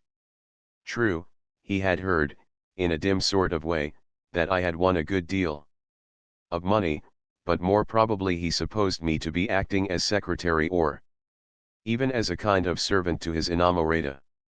At all events, he continued to address me, in his old haughty style, as my superior. At times he even took it upon himself to scold me. One morning in particular, he started to sneer at me over our matutinal coffee. Though not a man prone to take offense, he suddenly, and for some reason of which to this day I am ignorant, fell out with me. Of course even he himself did not know the reason. To put things shortly, he began a speech which had neither beginning nor ending, and cried out, "Ah, batons rompus," that I was a boy whom he would soon put to rights, and so forth, and so forth. Yet no one could understand what he was saying, and at length Blanche exploded in a burst of laughter. Finally something appeased him, and he was taken out for his walk. More than once, however, I noticed that his depression was growing upon him, that he seemed to be feeling the want of somebody or something, that, despite Blanche's presence, he was missing some person in particular. Twice, on these occasions, did he plunge into a conversation with me, though he could not make himself intelligible, and only went on rambling about the service, his late wife, his home, and his property. Every now and then, also, some particular word would please him, whereupon he would repeat it 100 times in the day, even though the word happened to express neither his thoughts nor his feelings. Again, I would try to get him to talk about his children, but always he cut me short in his old snappish way, and passed to another subject. Yes, yes, my children, was all that I could extract from him. Yes, you are right in what you have said about them. Only once did he disclose his real feelings. That was when we were taking him to the theater, and suddenly he exclaimed, "My unfortunate children." Yes, sir, they are unfortunate children. Once, too, when I chanced to mention Paulina, he grew quite bitter against her. "She is an ungrateful woman," he exclaimed. "She is a bad and ungrateful woman. She has broken up a family.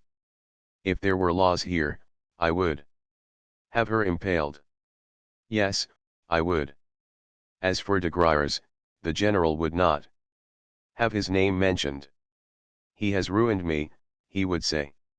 "He has robbed me, and cut my throat. For 2 years he was a perfect nightmare to me. For months at a time he never left me in my dreams. Do not speak of him again." It was now clear to me that Blanche and he were on the point of coming to terms, yet, true to my usual custom, I said nothing. At length, Blanche took the initiative in explaining matters. She did so a week before we parted. "Il de la chance," she prattled, "for the grandmother is now really ill, and therefore, bound to die. Mr. Astley has just sent a telegram to say so, and you will agree with me that the general is likely to be her heir. Even if he should not be so, he will not come amiss, since, in the first place, he has his pension, and, in the second place, he will be content to live in a back room, whereas I shall be Madam General, and get into a good circle of society." She was always thinking of this, and become a Russian chatelaine.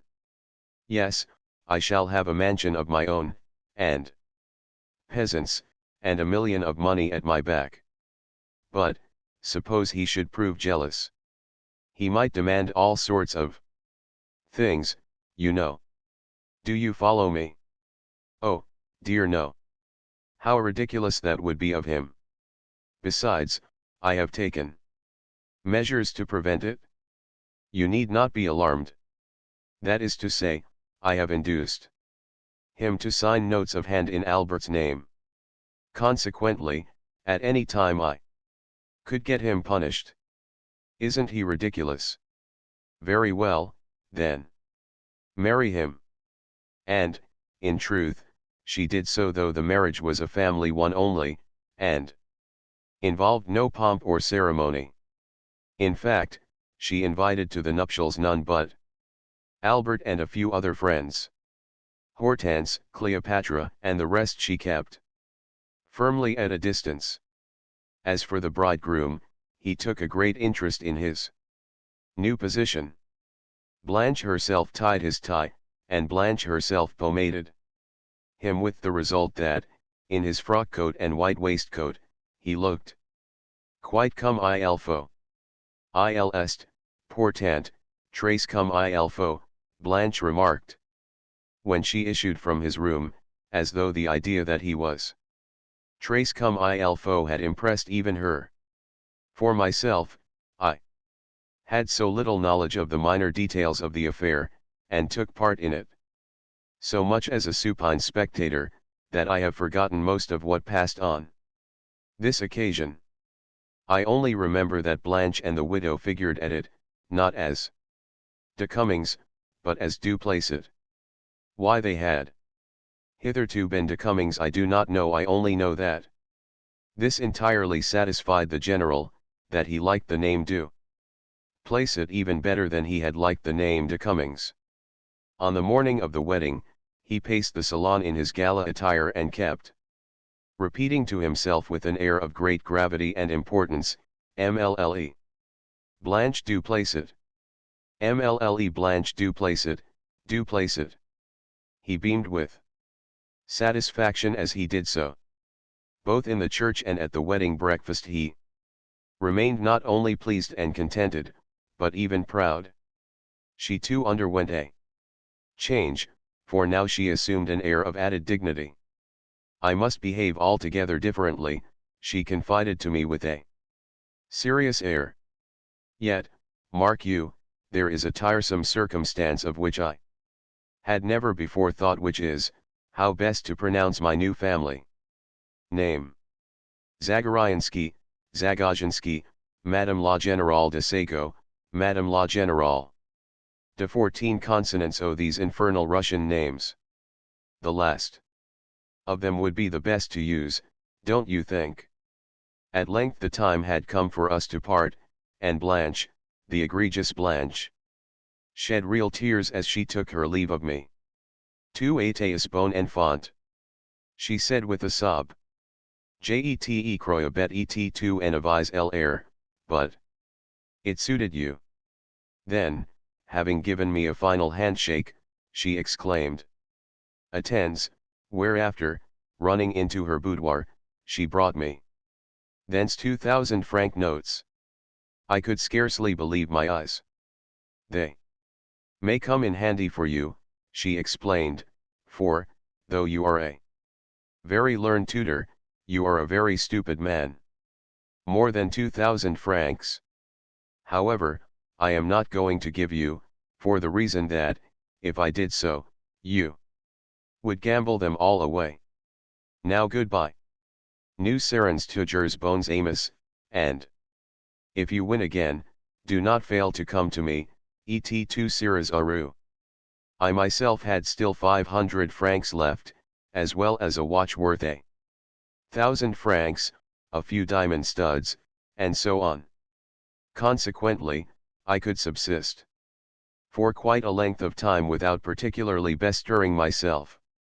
Purposely I have taken up my abode where I am now, partly to pull myself together, and partly to wait for Mr. Astley, who, I have learnt, will soon be here for a day or so on business.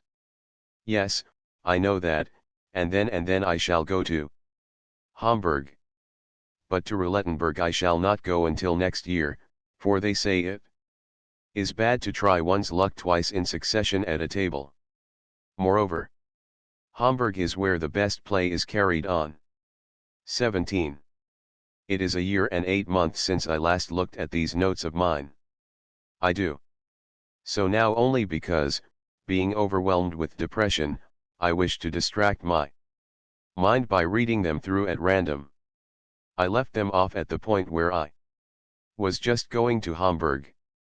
My God, with what a light heart, comparatively speaking, did I write the concluding lines, though it may be not so much with a light heart, as with a measure of self-confidence and unquenchable hope. At that time had I any doubts of myself? Yet behold me now. Scarcely a year and a half have passed, yet I am in a worse position than the meanest beggar. But what is a beggar? A fig for beggary. I have ruined myself, that is all. Nor is there anything with which I can compare myself, there is no moral which it would be of any use for you to read to me. At the present moment nothing could well be more incongruous than a moral. Oh, you self-satisfied persons, who, in your unctuous pride, are forever ready to mouth your maxims if only you knew how fully I myself comprehend the sordidness of my present state, you would not trouble to wag your tongues at me. What could you say to me that I do not already know? Well, wherein lies my difficulty? It lies in the fact that by a single turn of a roulette wheel everything for me has become changed. Yet, had things befallen otherwise, these moralists would have been among the first, yes, I feel persuaded of it, to approach me with friendly jests and congratulations. Yes, they would never have turned from me as they are doing now. A fig for all of them. What am I? I am zero nothing. What shall I be tomorrow? I may be risen from the dead, and have begun life anew. For still, I may discover the man in myself, if only my manhood has not become utterly shattered. I went, I say, to Hamburg, but afterwards went also to Roulettenberg, as well as to Spa and Baden, in which latter place, for a time, I acted as valet to a certain rascal of a privy councillor, by name Heinze, who until lately was also my master here. Yes, for 5 months I lived my life with lackeys. That was just after I had come out of Roulettenberg prison, where I had lain for a small debt which I owed. Out of that prison I was bailed by whom? By Mr. Astley? By Paulina? I do not know. At all events, the debt was paid to the tune of 200 thalers, and I sallied forth a free man. But what was I to do with myself? In my dilemma I had recourse to this Heinze, who was a young scapegrace, and the sort of man who could speak and write 3 languages. At first I acted as his secretary, at a salary of 30 gulden a month, but afterwards I became his lackey, for the reason that he could not afford to keep a secretary, only an unpaid servant. I had nothing else to turn to. So I remained with him, and allowed myself to become his flunky. But by stinting myself in meat and drink I saved, during my 5 months of service, some 70 gulden, and one evening, when we were at Baden, I told him that I wished to resign my post, and then hastened to betake myself to roulette. Oh, how my heart beat as I did so! No, it was not the money that I valued. What I wanted was to make all this mob of Heinzes, hotel proprietors, and fine ladies of Baden talk about me, recount my story, wonder at me, extol my doings, and worship my winnings. True, these were childish fancies and aspirations, but who knows but that I might meet Paulina, and be able to tell her everything, and see her look of surprise at the fact that I had overcome so many adverse strokes of fortune. No, I had no desire for money for its own sake, for I was perfectly well aware that I should only squander it upon some new blanche, and spend another 3 weeks in Paris after buying a pair of horses which had cost 16,000 francs. No, I never believed myself to be a hoarder. In fact, I knew only too well that I was a spendthrift. And already, with a sort of fear, a sort of sinking in my heart, I could hear the cries of the croupiers: Trente et un, rouge, impair et passé, carte, noir, pair et manque. How greedily I gazed upon the gaming table, with its scattered louis d'or, 10 golden pieces, and thalers, upon the streams of gold as they issued from the croupiers' hands, and piled themselves up into heaps of gold scintillating as fire, upon the long rolls of silver lying around the croupier. Even at a distance of 2 rooms I could hear the chink of that money, so much so that I nearly fell into convulsions. Ah, the evening when I took those 70 gulden to the gaming table was a memorable one for me. I began by staking 10 gulden upon passé. For passé I had always had a sort of predilection, yet I lost my stake upon it. This left me with 60 gulden in silver. After a moment's thought I selected 0, beginning by staking 5 gulden at a time. Twice I lost, but the 3rd round suddenly brought up the desired coup. I could almost have died with joy as I received my 175 gulden. Indeed, I have been less pleased when, in former times, I have won 100,000 gulden. Losing no time, I staked another 100 gulden upon the red, and won 200 upon the red, and won 400 upon the black, and won 800 upon manque, and won. Thus, with the addition of the remainder of my original capital, I found myself possessed, within 5 minutes, of 1700 gulden. Ah, at such moments one forgets both oneself and one's former failures. This I had gained by risking my very life. I had dared so to risk, and behold, again I was a member of mankind. I went and hired a room, I shut myself up in it, and sat counting my money until 3 o'clock in the morning. To think that when I awoke on the morrow, I was no lackey. I decided to leave at once for Hamburg. There I should neither have to serve as a footman nor to lie in prison. Half an hour before starting, I went and ventured a couple of stakes no more, with the result that, in all, I lost 1,500 florins. Nevertheless, I proceeded to Hamburg, and have now been there for a month. Of course, I am living in constant trepidation, playing for the smallest of stakes, and always looking out for something calculating, standing whole days by the gaming tables to watch the play, even seeing that play in my dreams, yet seeming, the while, to be in some way stiffening, to be growing caked, as it were, in mire.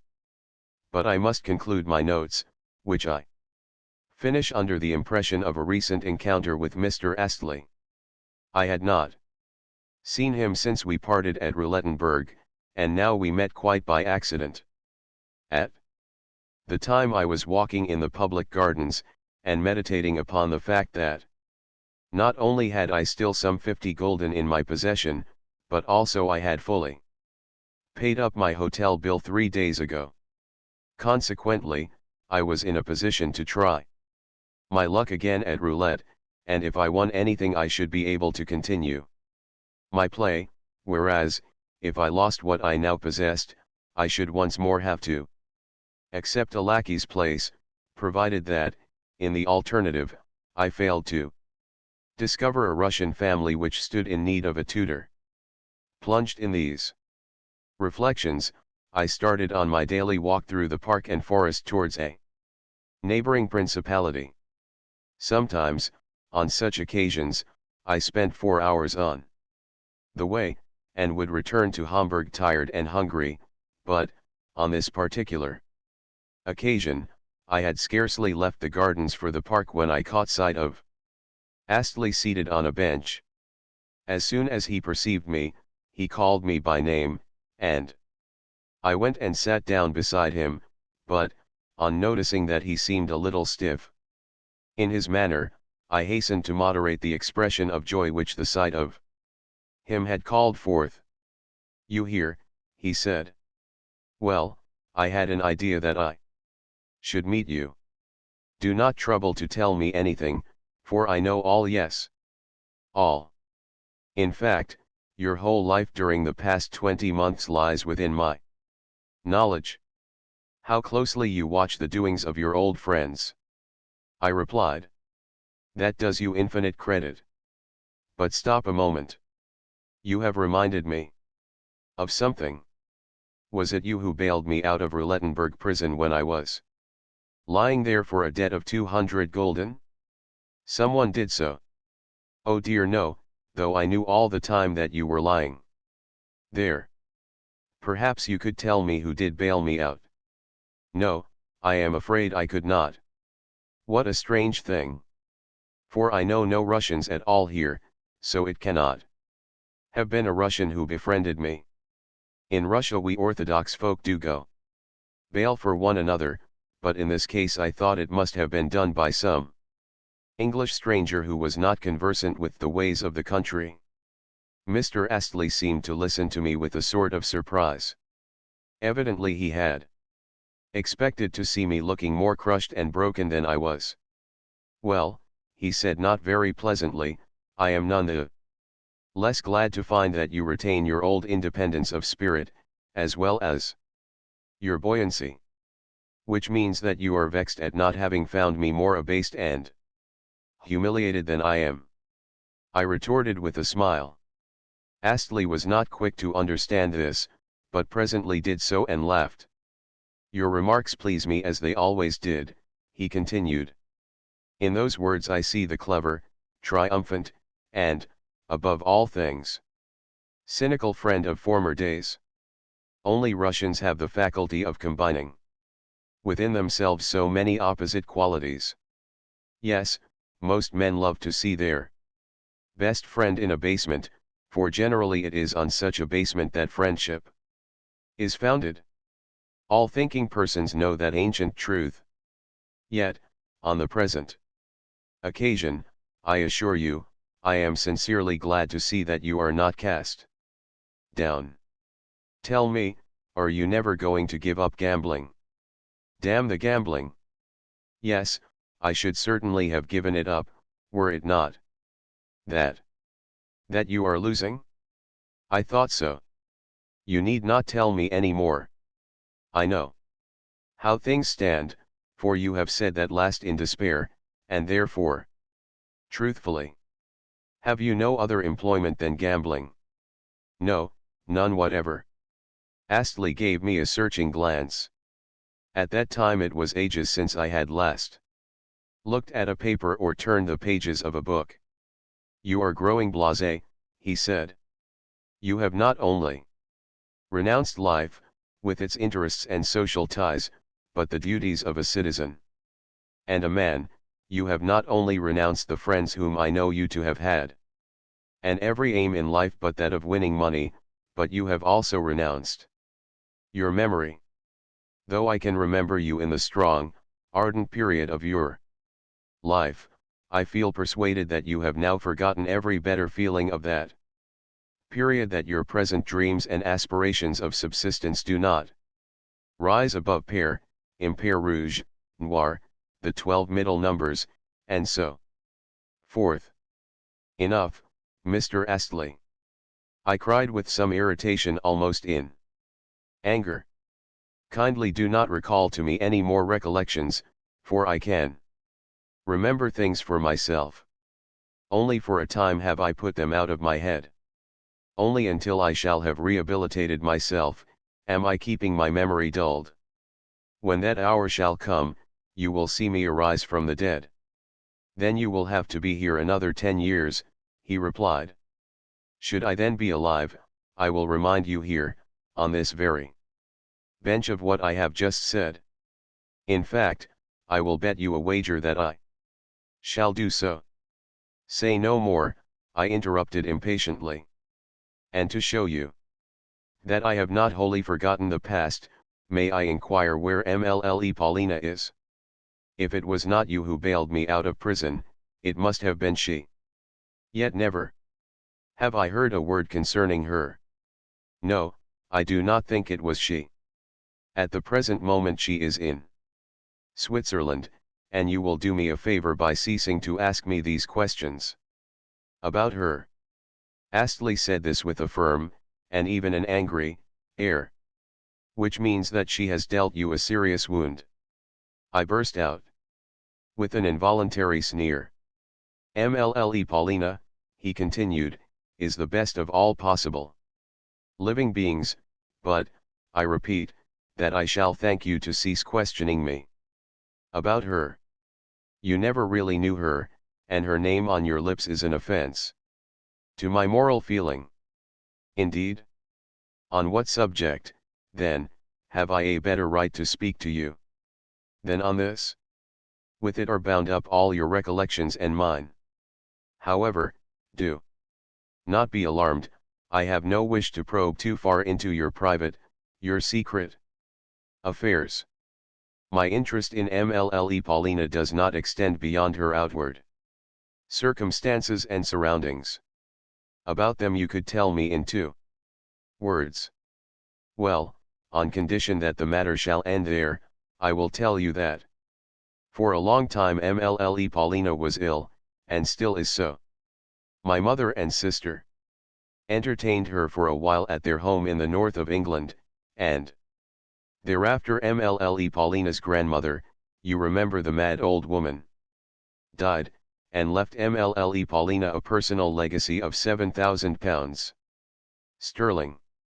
That was about 6 months ago, and now Mlle is traveling with my Sister's family, my sister having since married. MLLES. Little brother and sister also benefited by the grandmother's will, and are now being educated in London. As for the general, he died in Paris last month, of a stroke. MLLE Blanche did well by him, for she succeeded in having transferred to herself all that he received from the grandmother. That, I think, concludes all that I have to tell. And de Griers? Is he too traveling in Switzerland? No, nor do I know where he is. Also I warn you once more that you had better avoid such hints and ignoble suppositions, otherwise you will assuredly have to reckon with me. What? In spite of our old friendship? Yes, in spite of our old friendship. Then I beg your pardon 1,000 times, Mr. Astley. I meant nothing offensive to MLLE Paulina, for I have nothing of which to accuse her. Moreover, the question of there being anything between this Frenchman and this Russian lady is not one which you and I need discuss, nor even attempt to understand. If, replied Astley, you do not care to hear their names coupled together, may I ask you what you mean by the expressions this Frenchman, this Russian lady, and there being anything between them? Why do you call them so particularly a Frenchman and a Russian lady? Ah, I see you are interested, Mr. Astley. But it is a long, long story, and calls for a lengthy preface. At the same time, the question is an important one, however ridiculous it may seem at the first glance. A Frenchman, Mr. Astley, is merely a fine figure of a man. With this you, as a Britisher, may not agree. With it I also, as a Russian, may not agree out of envy. Yet, possibly our good ladies are of another opinion.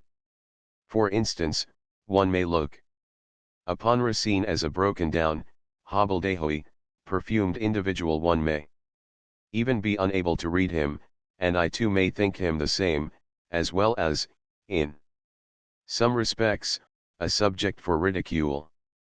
Yet about him, Mr. Astley, there is a certain charm, and, above all things, he is a great poet, though one might like to deny it. Yes, the Frenchman, the Parisian, as a national figure, was in process of developing into a figure of elegance before we Russians had even ceased to be bears. The revolution bequeathed to the French nobility its heritage, and now every whippersnapper of a Parisian may possess manners, methods of expression, and even thoughts that are above reproach in form, while all the time he himself may share in that form neither in initiative nor in intellect nor in soul. His manners, and the rest, having come to him through inheritance. Yes, taken by himself, the Frenchman is frequently a fool of fools and a villain of villains. Per contra, there is no one in the world more worthy of confidence and respect than this young Russian lady. De Griers might so mask his face and play a part as easily to overcome her heart, for he has an imposing figure, Mr. Astley, and this young lady might easily take that figure for his real self, for the natural form of his heart and soul, instead of the mere cloak with which heredity has dowered him. And, even though it may offend you, I feel bound to say that the majority also of English people are uncouth and unrefined, whereas we Russian folk can recognize beauty wherever we see it, and are always eager to cultivate the same. But to distinguish beauty of soul and personal originality there is needed far more independence and freedom than is possessed by our women, especially by our younger ladies. At all events, they need more experience. For instance, this MLLE Paulina, pardon me, but the name has passed my lips, and I cannot well recall it, is taking a very long time to make up her mind to prefer you to Monsieur de Griers. She may respect you, she may become your friend, she may open out her heart to you, yet over that heart there will be reigning that loathsome villain, that mean and petty usurer, de Griers.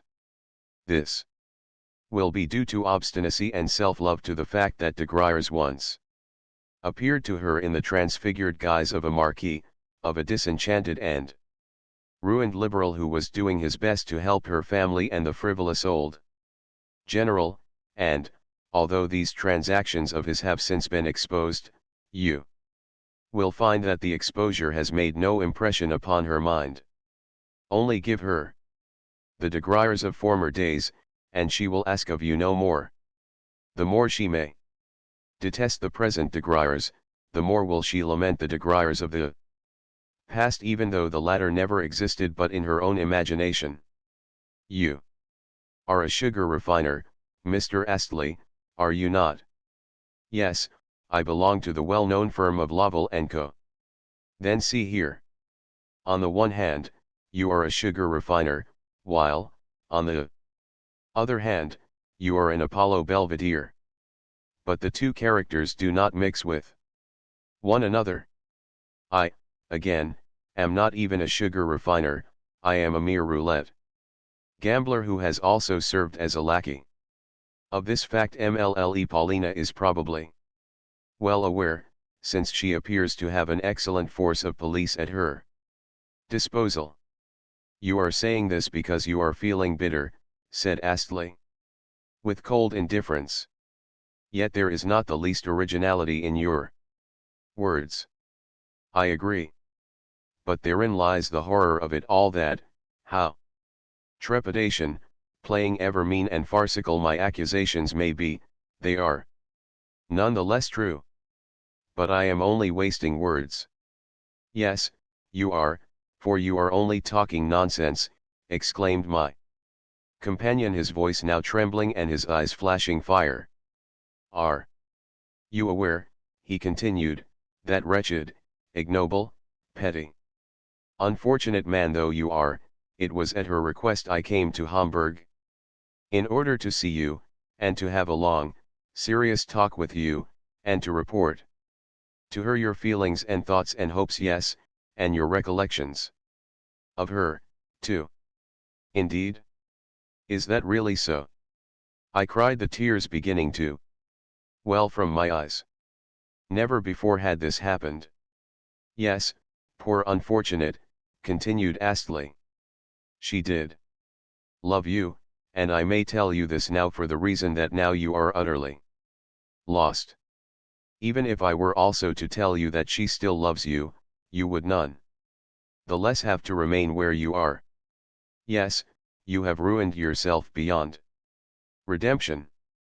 Once upon a time you had a certain amount of talent, and you were of a lively disposition, and your good looks were not to be despised. You might even have been useful to your country, which needs men like you. Yet you remained here, and your life is now over. I am not blaming you for this. In my view all Russians resemble you, or are inclined to do so. If it is not roulette, then it is something else. The exceptions are very rare. Nor are you the first to learn what a taskmaster is yours. For roulette is not exclusively a Russian game. Hitherto, you have honorably preferred to serve as a lackey rather than to act as a thief, but what the future may have in store for you I tremble to think. Now goodbye. You are in want of money, I suppose? Then take these 10 louis d'or. More I shall not give you, for you would only gamble it away. Take care of these coins, and farewell. Once more, take care of them. No, Mr. Astley.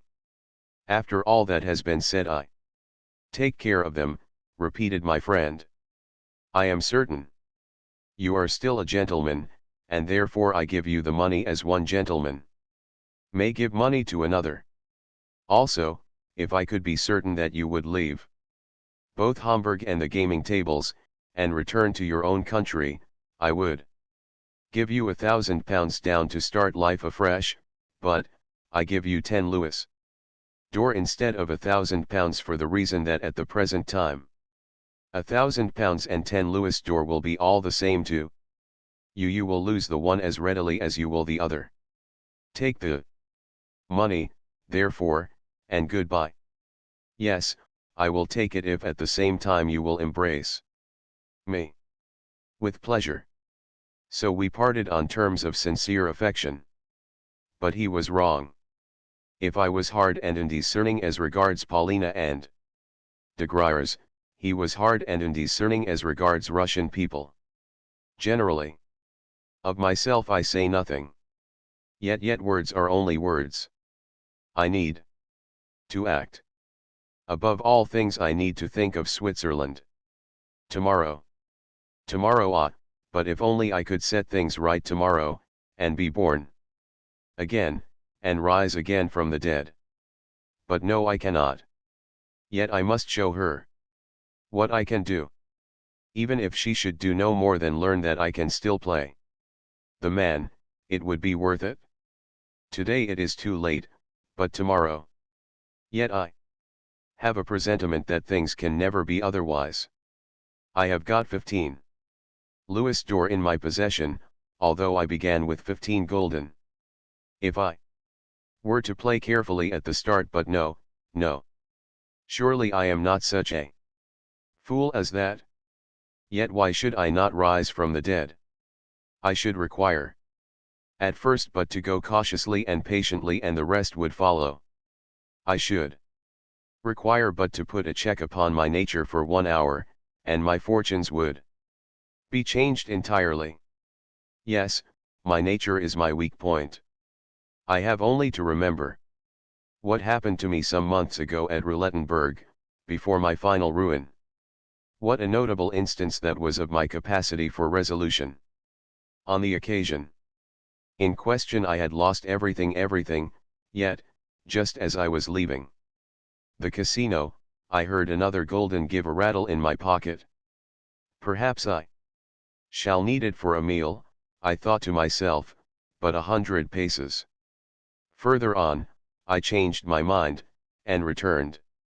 That gulden I staked upon Monk, and there is something in the feeling that, though one is alone, and in a foreign land, and far from one's own home and friends, and ignorant of whence one's next meal is to come, one is nevertheless staking one's very last coin. Well, I won the stake, and in 20 minutes had left the casino with 170 gulden in my pocket. That is a fact, and it shows what a last remaining gulden can do. But what if my heart had failed me, or I had shrunk from making up my mind? No, tomorrow all shall be ended. End of the Project Gutenberg ebook The Gambler. Updated editions will replace the previous one. The old editions will be renamed. Creating the works from print editions not protected by U.S. copyright law means that no one owns a United States copyright in these works. So the Foundation, and you, can copy and distribute it in the United States without permission and without paying copyright royalties. Special rules, set forth in the General Terms of Use part of this license, apply to copying and distributing Project Gutenberg trademark electronic works to protect the Project Gutenberg trademark concept and trademark. Project Gutenberg is a registered trademark and may not be used if you charge for an ebook, except by following the terms of the trademark license, including paying royalties for use of the Project Gutenberg trademark. If you do not charge anything for copies of this ebook, complying with the trademark license is very easy. You may use this ebook for nearly any purpose, such as creation of derivative works, reports, performances, and research. Project Gutenberg ebooks may be modified and printed and given away. You may do practically anything in the United States with ebooks not protected by U.S. copyright law. Redistribution is subject to the trademark license, especially commercial redistribution. Start, full license. The full Project Gutenberg license. Please read this before you distribute or use this work. To protect the Project Gutenberg trademark mission of promoting the free distribution of electronic works, by using or distributing this work, or any other work associated in any way with the phrase Project Gutenberg, you agree to comply with all the terms of the full Project Gutenberg trademark license available with this file or online at www.gutenberg.org/license. Section 1. General Terms of Use and Redistributing Project Gutenberg Trademark. Electronic Works. 1.a. By reading or using any part of this Project Gutenberg trademark electronic work, you indicate that you have read, understand, agree to, and accept all the terms of this license and intellectual property trademark/copyright agreement. If you do not agree to abide by all the terms of this agreement, you must cease using and return or destroy all copies of Project Gutenberg trademark electronic works in your possession. If you paid a fee for obtaining a copy of or access to a Project Gutenberg trademark electronic work and you do not agree to be bound by the terms of this agreement, you may obtain a refund from the person or entity to whom you paid the fee as set forth in paragraph 1.e.8. 1.b. Project Gutenberg is a registered trademark. It may only be used on or associated in any way with an electronic work by people who agree to be bound by the terms of this agreement. There are a few things that you can do with most Project Gutenberg trademark electronic works, even without complying with the full terms of this agreement. See paragraph 1.c below. There are a lot of things you can do with Project Gutenberg trademark electronic works if you follow the terms of this agreement and help preserve free future access to Project Gutenberg trademark electronic works. See paragraph 1.e below. 1.c. The Project Gutenberg Literary Archive Foundation, the Foundation or PGLOF, owns a compilation copyright in the collection of Project Gutenberg trademark electronic works. Nearly all the individual works in the collection are in the public domain in the United States. If an individual work is unprotected by copyright law in the United States and you are located in the United States, we do not claim a right to prevent you from copying, distributing, performing, displaying or creating derivative works based on the work as long as all references to Project Gutenberg are removed. Of course, we hope that you will support the Project Gutenberg trademark mission of promoting free access to electronic works by freely sharing Project Gutenberg trademark works in compliance with the terms of this agreement for keeping the Project Gutenberg trademark name associated with the work. You can easily comply with the terms of this agreement by keeping this work in the same format with its attached full Project Gutenberg trademark license when you share it without charge with others. 1.d. The copyright laws of the place where you are located also govern what you can do with this work. Copyright laws in most countries are in a constant state of change. If you are outside the United States, check the laws of your country in addition to the terms of this agreement before downloading, copying, displaying, performing, distributing or creating derivative works based on this work or any other Project Gutenberg trademark work. The Foundation makes no representations concerning the copyright status of any work in any country other than the United States. 1.e Unless you have removed all references to Project Gutenberg. 1.e.1. The following sentence, with active links to, or other immediate access to, the full Project Gutenberg trademark license must appear prominently whenever any copy of a Project Gutenberg trademark work, any work on which the phrase Project Gutenberg appears, or with which the phrase Project Gutenberg is associated, is accessed, displayed, performed, viewed, copied, or distributed. This ebook is for the use of anyone anywhere in the United States and most other parts of the world at no cost and with almost no restrictions whatsoever. You may copy it, give it away or reuse it under the terms of the Project Gutenberg license included with this ebook or online at www.gutenberg.org.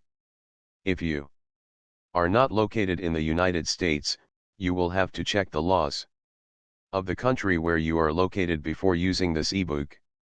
1.e.2.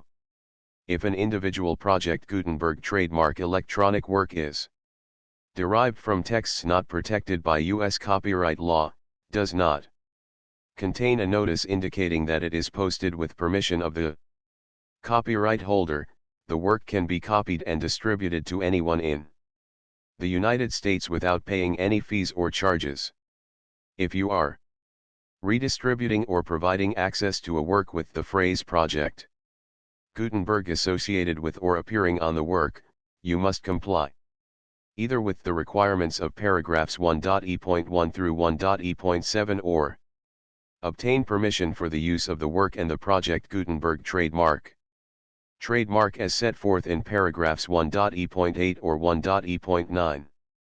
1.e.3. If an individual Project Gutenberg trademark electronic work is posted with the permission of the copyright holder, your use and distribution must comply with both paragraphs 1.e.1 through 1.e.7 and any additional terms imposed by the copyright holder. Additional terms will be linked to the Project Gutenberg trademark license for all works posted with the permission of the copyright holder found at the beginning of this work. 1.e.4. Do not unlink or detach or remove the full Project Gutenberg trademark license terms from this work, or any files containing a part of this work or any other work associated with Project Gutenberg trademark. 1.e.5. Do not copy, display, perform, distribute or redistribute this electronic work, or any part of this electronic work, without prominently displaying the sentence set forth in paragraph 1.e.1 with active links or immediate access to the full terms of the Project Gutenberg trademark license.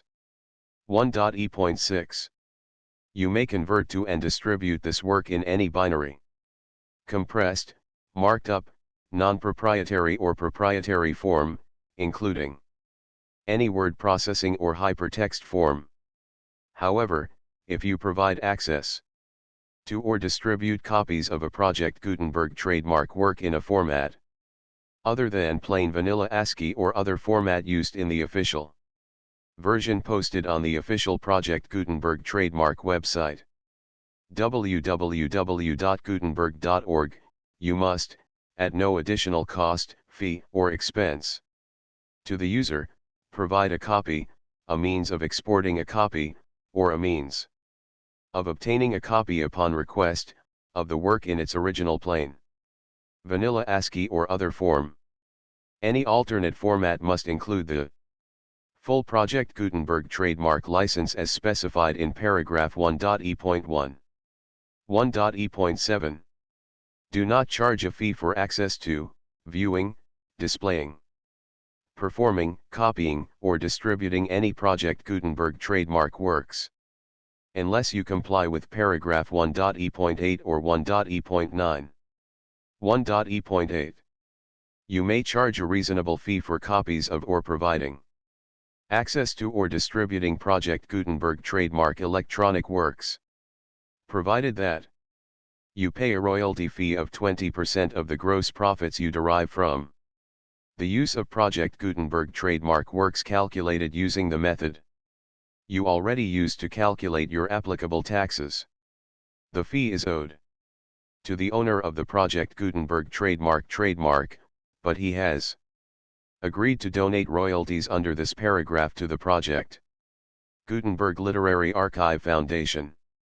Royalty payments must be paid within 60 days following each date on which you prepare, or are Legally required to prepare your periodic tax returns. Royalty. Payments should be clearly marked as such and sent to the project Gutenberg Literary Archive Foundation at the address specified in Section 4, Information about donations to the Project Gutenberg Literary Archive Foundation. You provide a full refund of any money paid by a user who notifies you in writing, or by email, within 30 days of receipt that he does not agree to the terms of the full Project Gutenberg trademark license. You must require such a user to return or destroy all copies of the works possessed in a physical medium and discontinue all use of and all access to other copies of Project Gutenberg trademark works. You provide, in accordance with paragraph 1.f.3, a full refund of any money paid for a work or a replacement copy, if a defect in the electronic work is discovered and reported to you within 90 days of receipt of the work. You comply with all other terms of this agreement for free distribution of Project Gutenberg trademark works. 1.e.9. If you wish to charge a fee or distribute a Project Gutenberg trademark electronic work or group of works on different terms than are set forth in this agreement, you must obtain permission in writing from the Project Gutenberg Literary Archive Foundation, the manager of the Project Gutenberg trademark. Contact the Foundation as set forth in Section 3 below. 1.f. 1.f.1. Project Gutenberg volunteers and employees expend considerable effort to identify, do copyright research on, transcribe and proofread works not protected by U.S. copyright law in creating the Project Gutenberg trademark collection.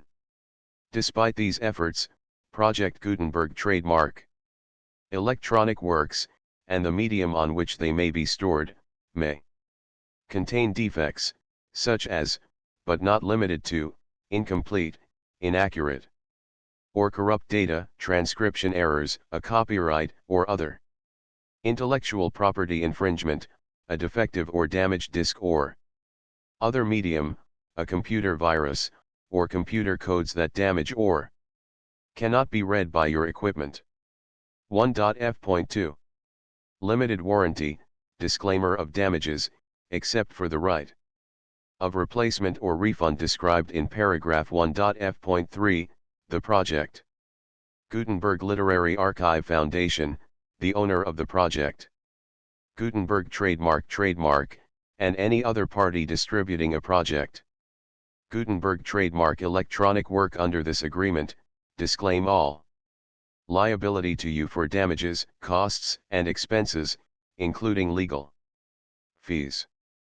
You agree that you have no remedies for negligence, strict liability, breach of warranty or breach of contract except those provided in paragraph 1.f.3.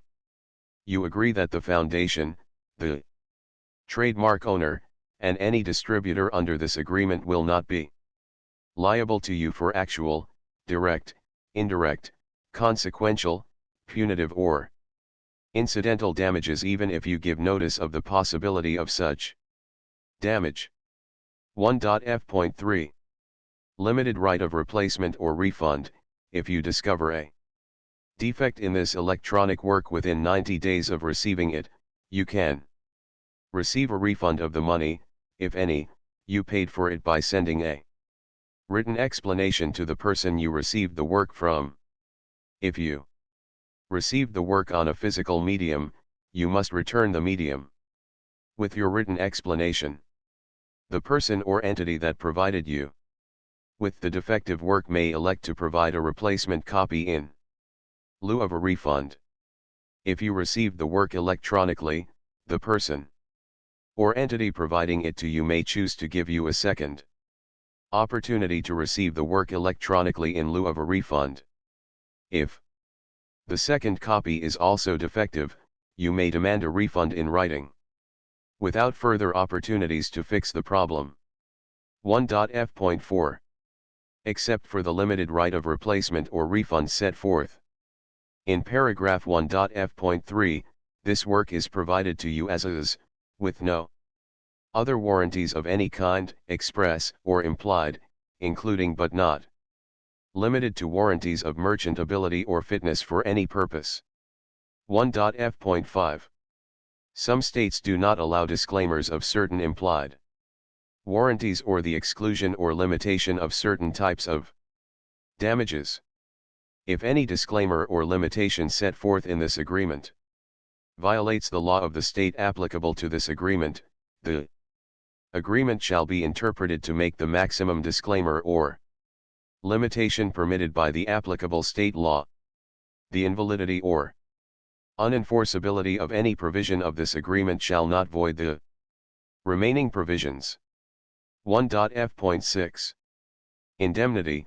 You agree to indemnify and hold the foundation, the trademark owner, any agent or employee of the foundation, anyone providing copies of Project Gutenberg trademark electronic works in accordance with this agreement, and any volunteers associated with the production, promotion, and distribution of Project Gutenberg trademark electronic works, harmless from all liability, costs, and expenses, including legal fees, that arise directly or indirectly from any of the following which you do or cause to occur: a. Distribution of this or any Project Gutenberg trademark work, b. Alteration, modification, or additions or deletions to any Project Gutenberg trademark work, and c. Any defect you cause. Section 2. Information about the mission of Project Gutenberg trademark. Project Gutenberg trademark is synonymous with the free distribution of electronic works in formats readable by the widest variety of computers, including obsolete, old, middle-aged, and new computers. It exists because of the efforts of hundreds of volunteers and donations from people in all walks of life. Volunteers and financial support to provide volunteers with the assistance they need are critical to reaching Project Gutenberg trademark's goals and ensuring that the Project Gutenberg trademark collection will remain freely available for generations to come. In 2001, the Project Gutenberg Literary Archive Foundation was created to provide a secure and permanent future for Project Gutenberg trademark and future generations. To learn more about the Project Gutenberg Literary Archive Foundation and how your efforts and donations can help, see Sections 3 and 4 and the Foundation information page at www.gutenberg.org. Section 3. Information about the Project Gutenberg Literary Archive Foundation. The Project Gutenberg Literary Archive Foundation is a non-profit 501(c)(3) educational corporation organized under the laws of the State of Mississippi and granted tax-exempt status by the Internal Revenue Service. The Foundation's IN or Federal Tax Identification number is 64-6221541. Contributions to the Project Gutenberg Literary Archive Foundation are tax-deductible to the full extent permitted by U.S. federal laws and your state's laws.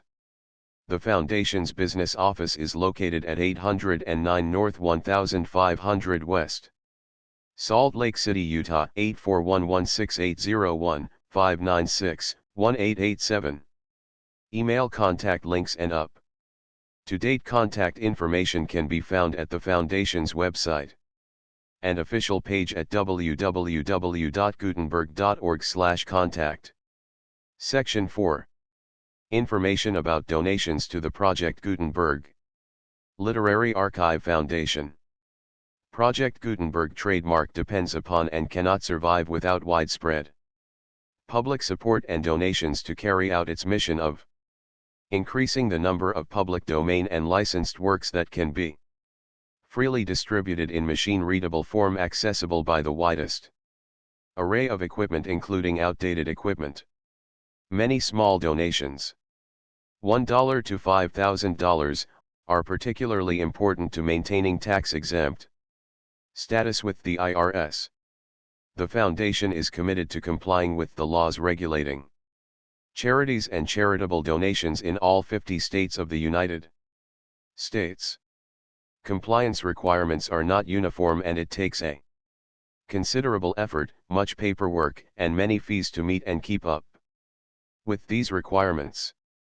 We do not solicit donations in locations where we have not received written confirmation of compliance. To send donations or determine the status of compliance for any particular state, visit www.gutenberg.org/donate. While we cannot and do not solicit contributions from states where we have not met the solicitation requirements, we know of no prohibition against accepting unsolicited donations from donors in such states who approach us with offers to donate. International donations are gratefully accepted, but we cannot make any statements concerning tax treatment of donations received from outside the United States. U.S. laws alone swamp our small staff. Please check the Project Gutenberg web pages for current donation methods and addresses. Donations are accepted in a number of other ways, including checks, online payments, and credit card donations. To donate, please visit www.gutenberg.org/donate. Section 5. General information about Project Gutenberg Trademark Electronic Works. Professor Michael S. Hart was the originator of the Project Gutenberg trademark concept of a library of electronic works that could be freely shared with anyone. For 40 years, he produced and distributed Project Gutenberg trademark ebooks with only a loose network of volunteer support. Project Gutenberg trademark ebooks are often created from several printed editions, all of which are confirmed as not protected by copyright in the US unless a copyright notice is included. Thus, we do not necessarily keep ebooks in compliance with any particular paper edition. Most people start at our website, which has the main PG search facility, www.gutenberg.org. This website includes information about Project Gutenberg trademark, including how to make donations to the Project Gutenberg Literary Archive Foundation, how to help produce our new ebooks, and how to subscribe to our email newsletter to hear about new ebooks. The Gambler. Translated by C.J. Hogarth. Contents: I. 2. 3. 4. V. 6. 7. 8. 9. X. 11. 12. 13. 14. 15. 16. 17. The full Project Gutenberg license.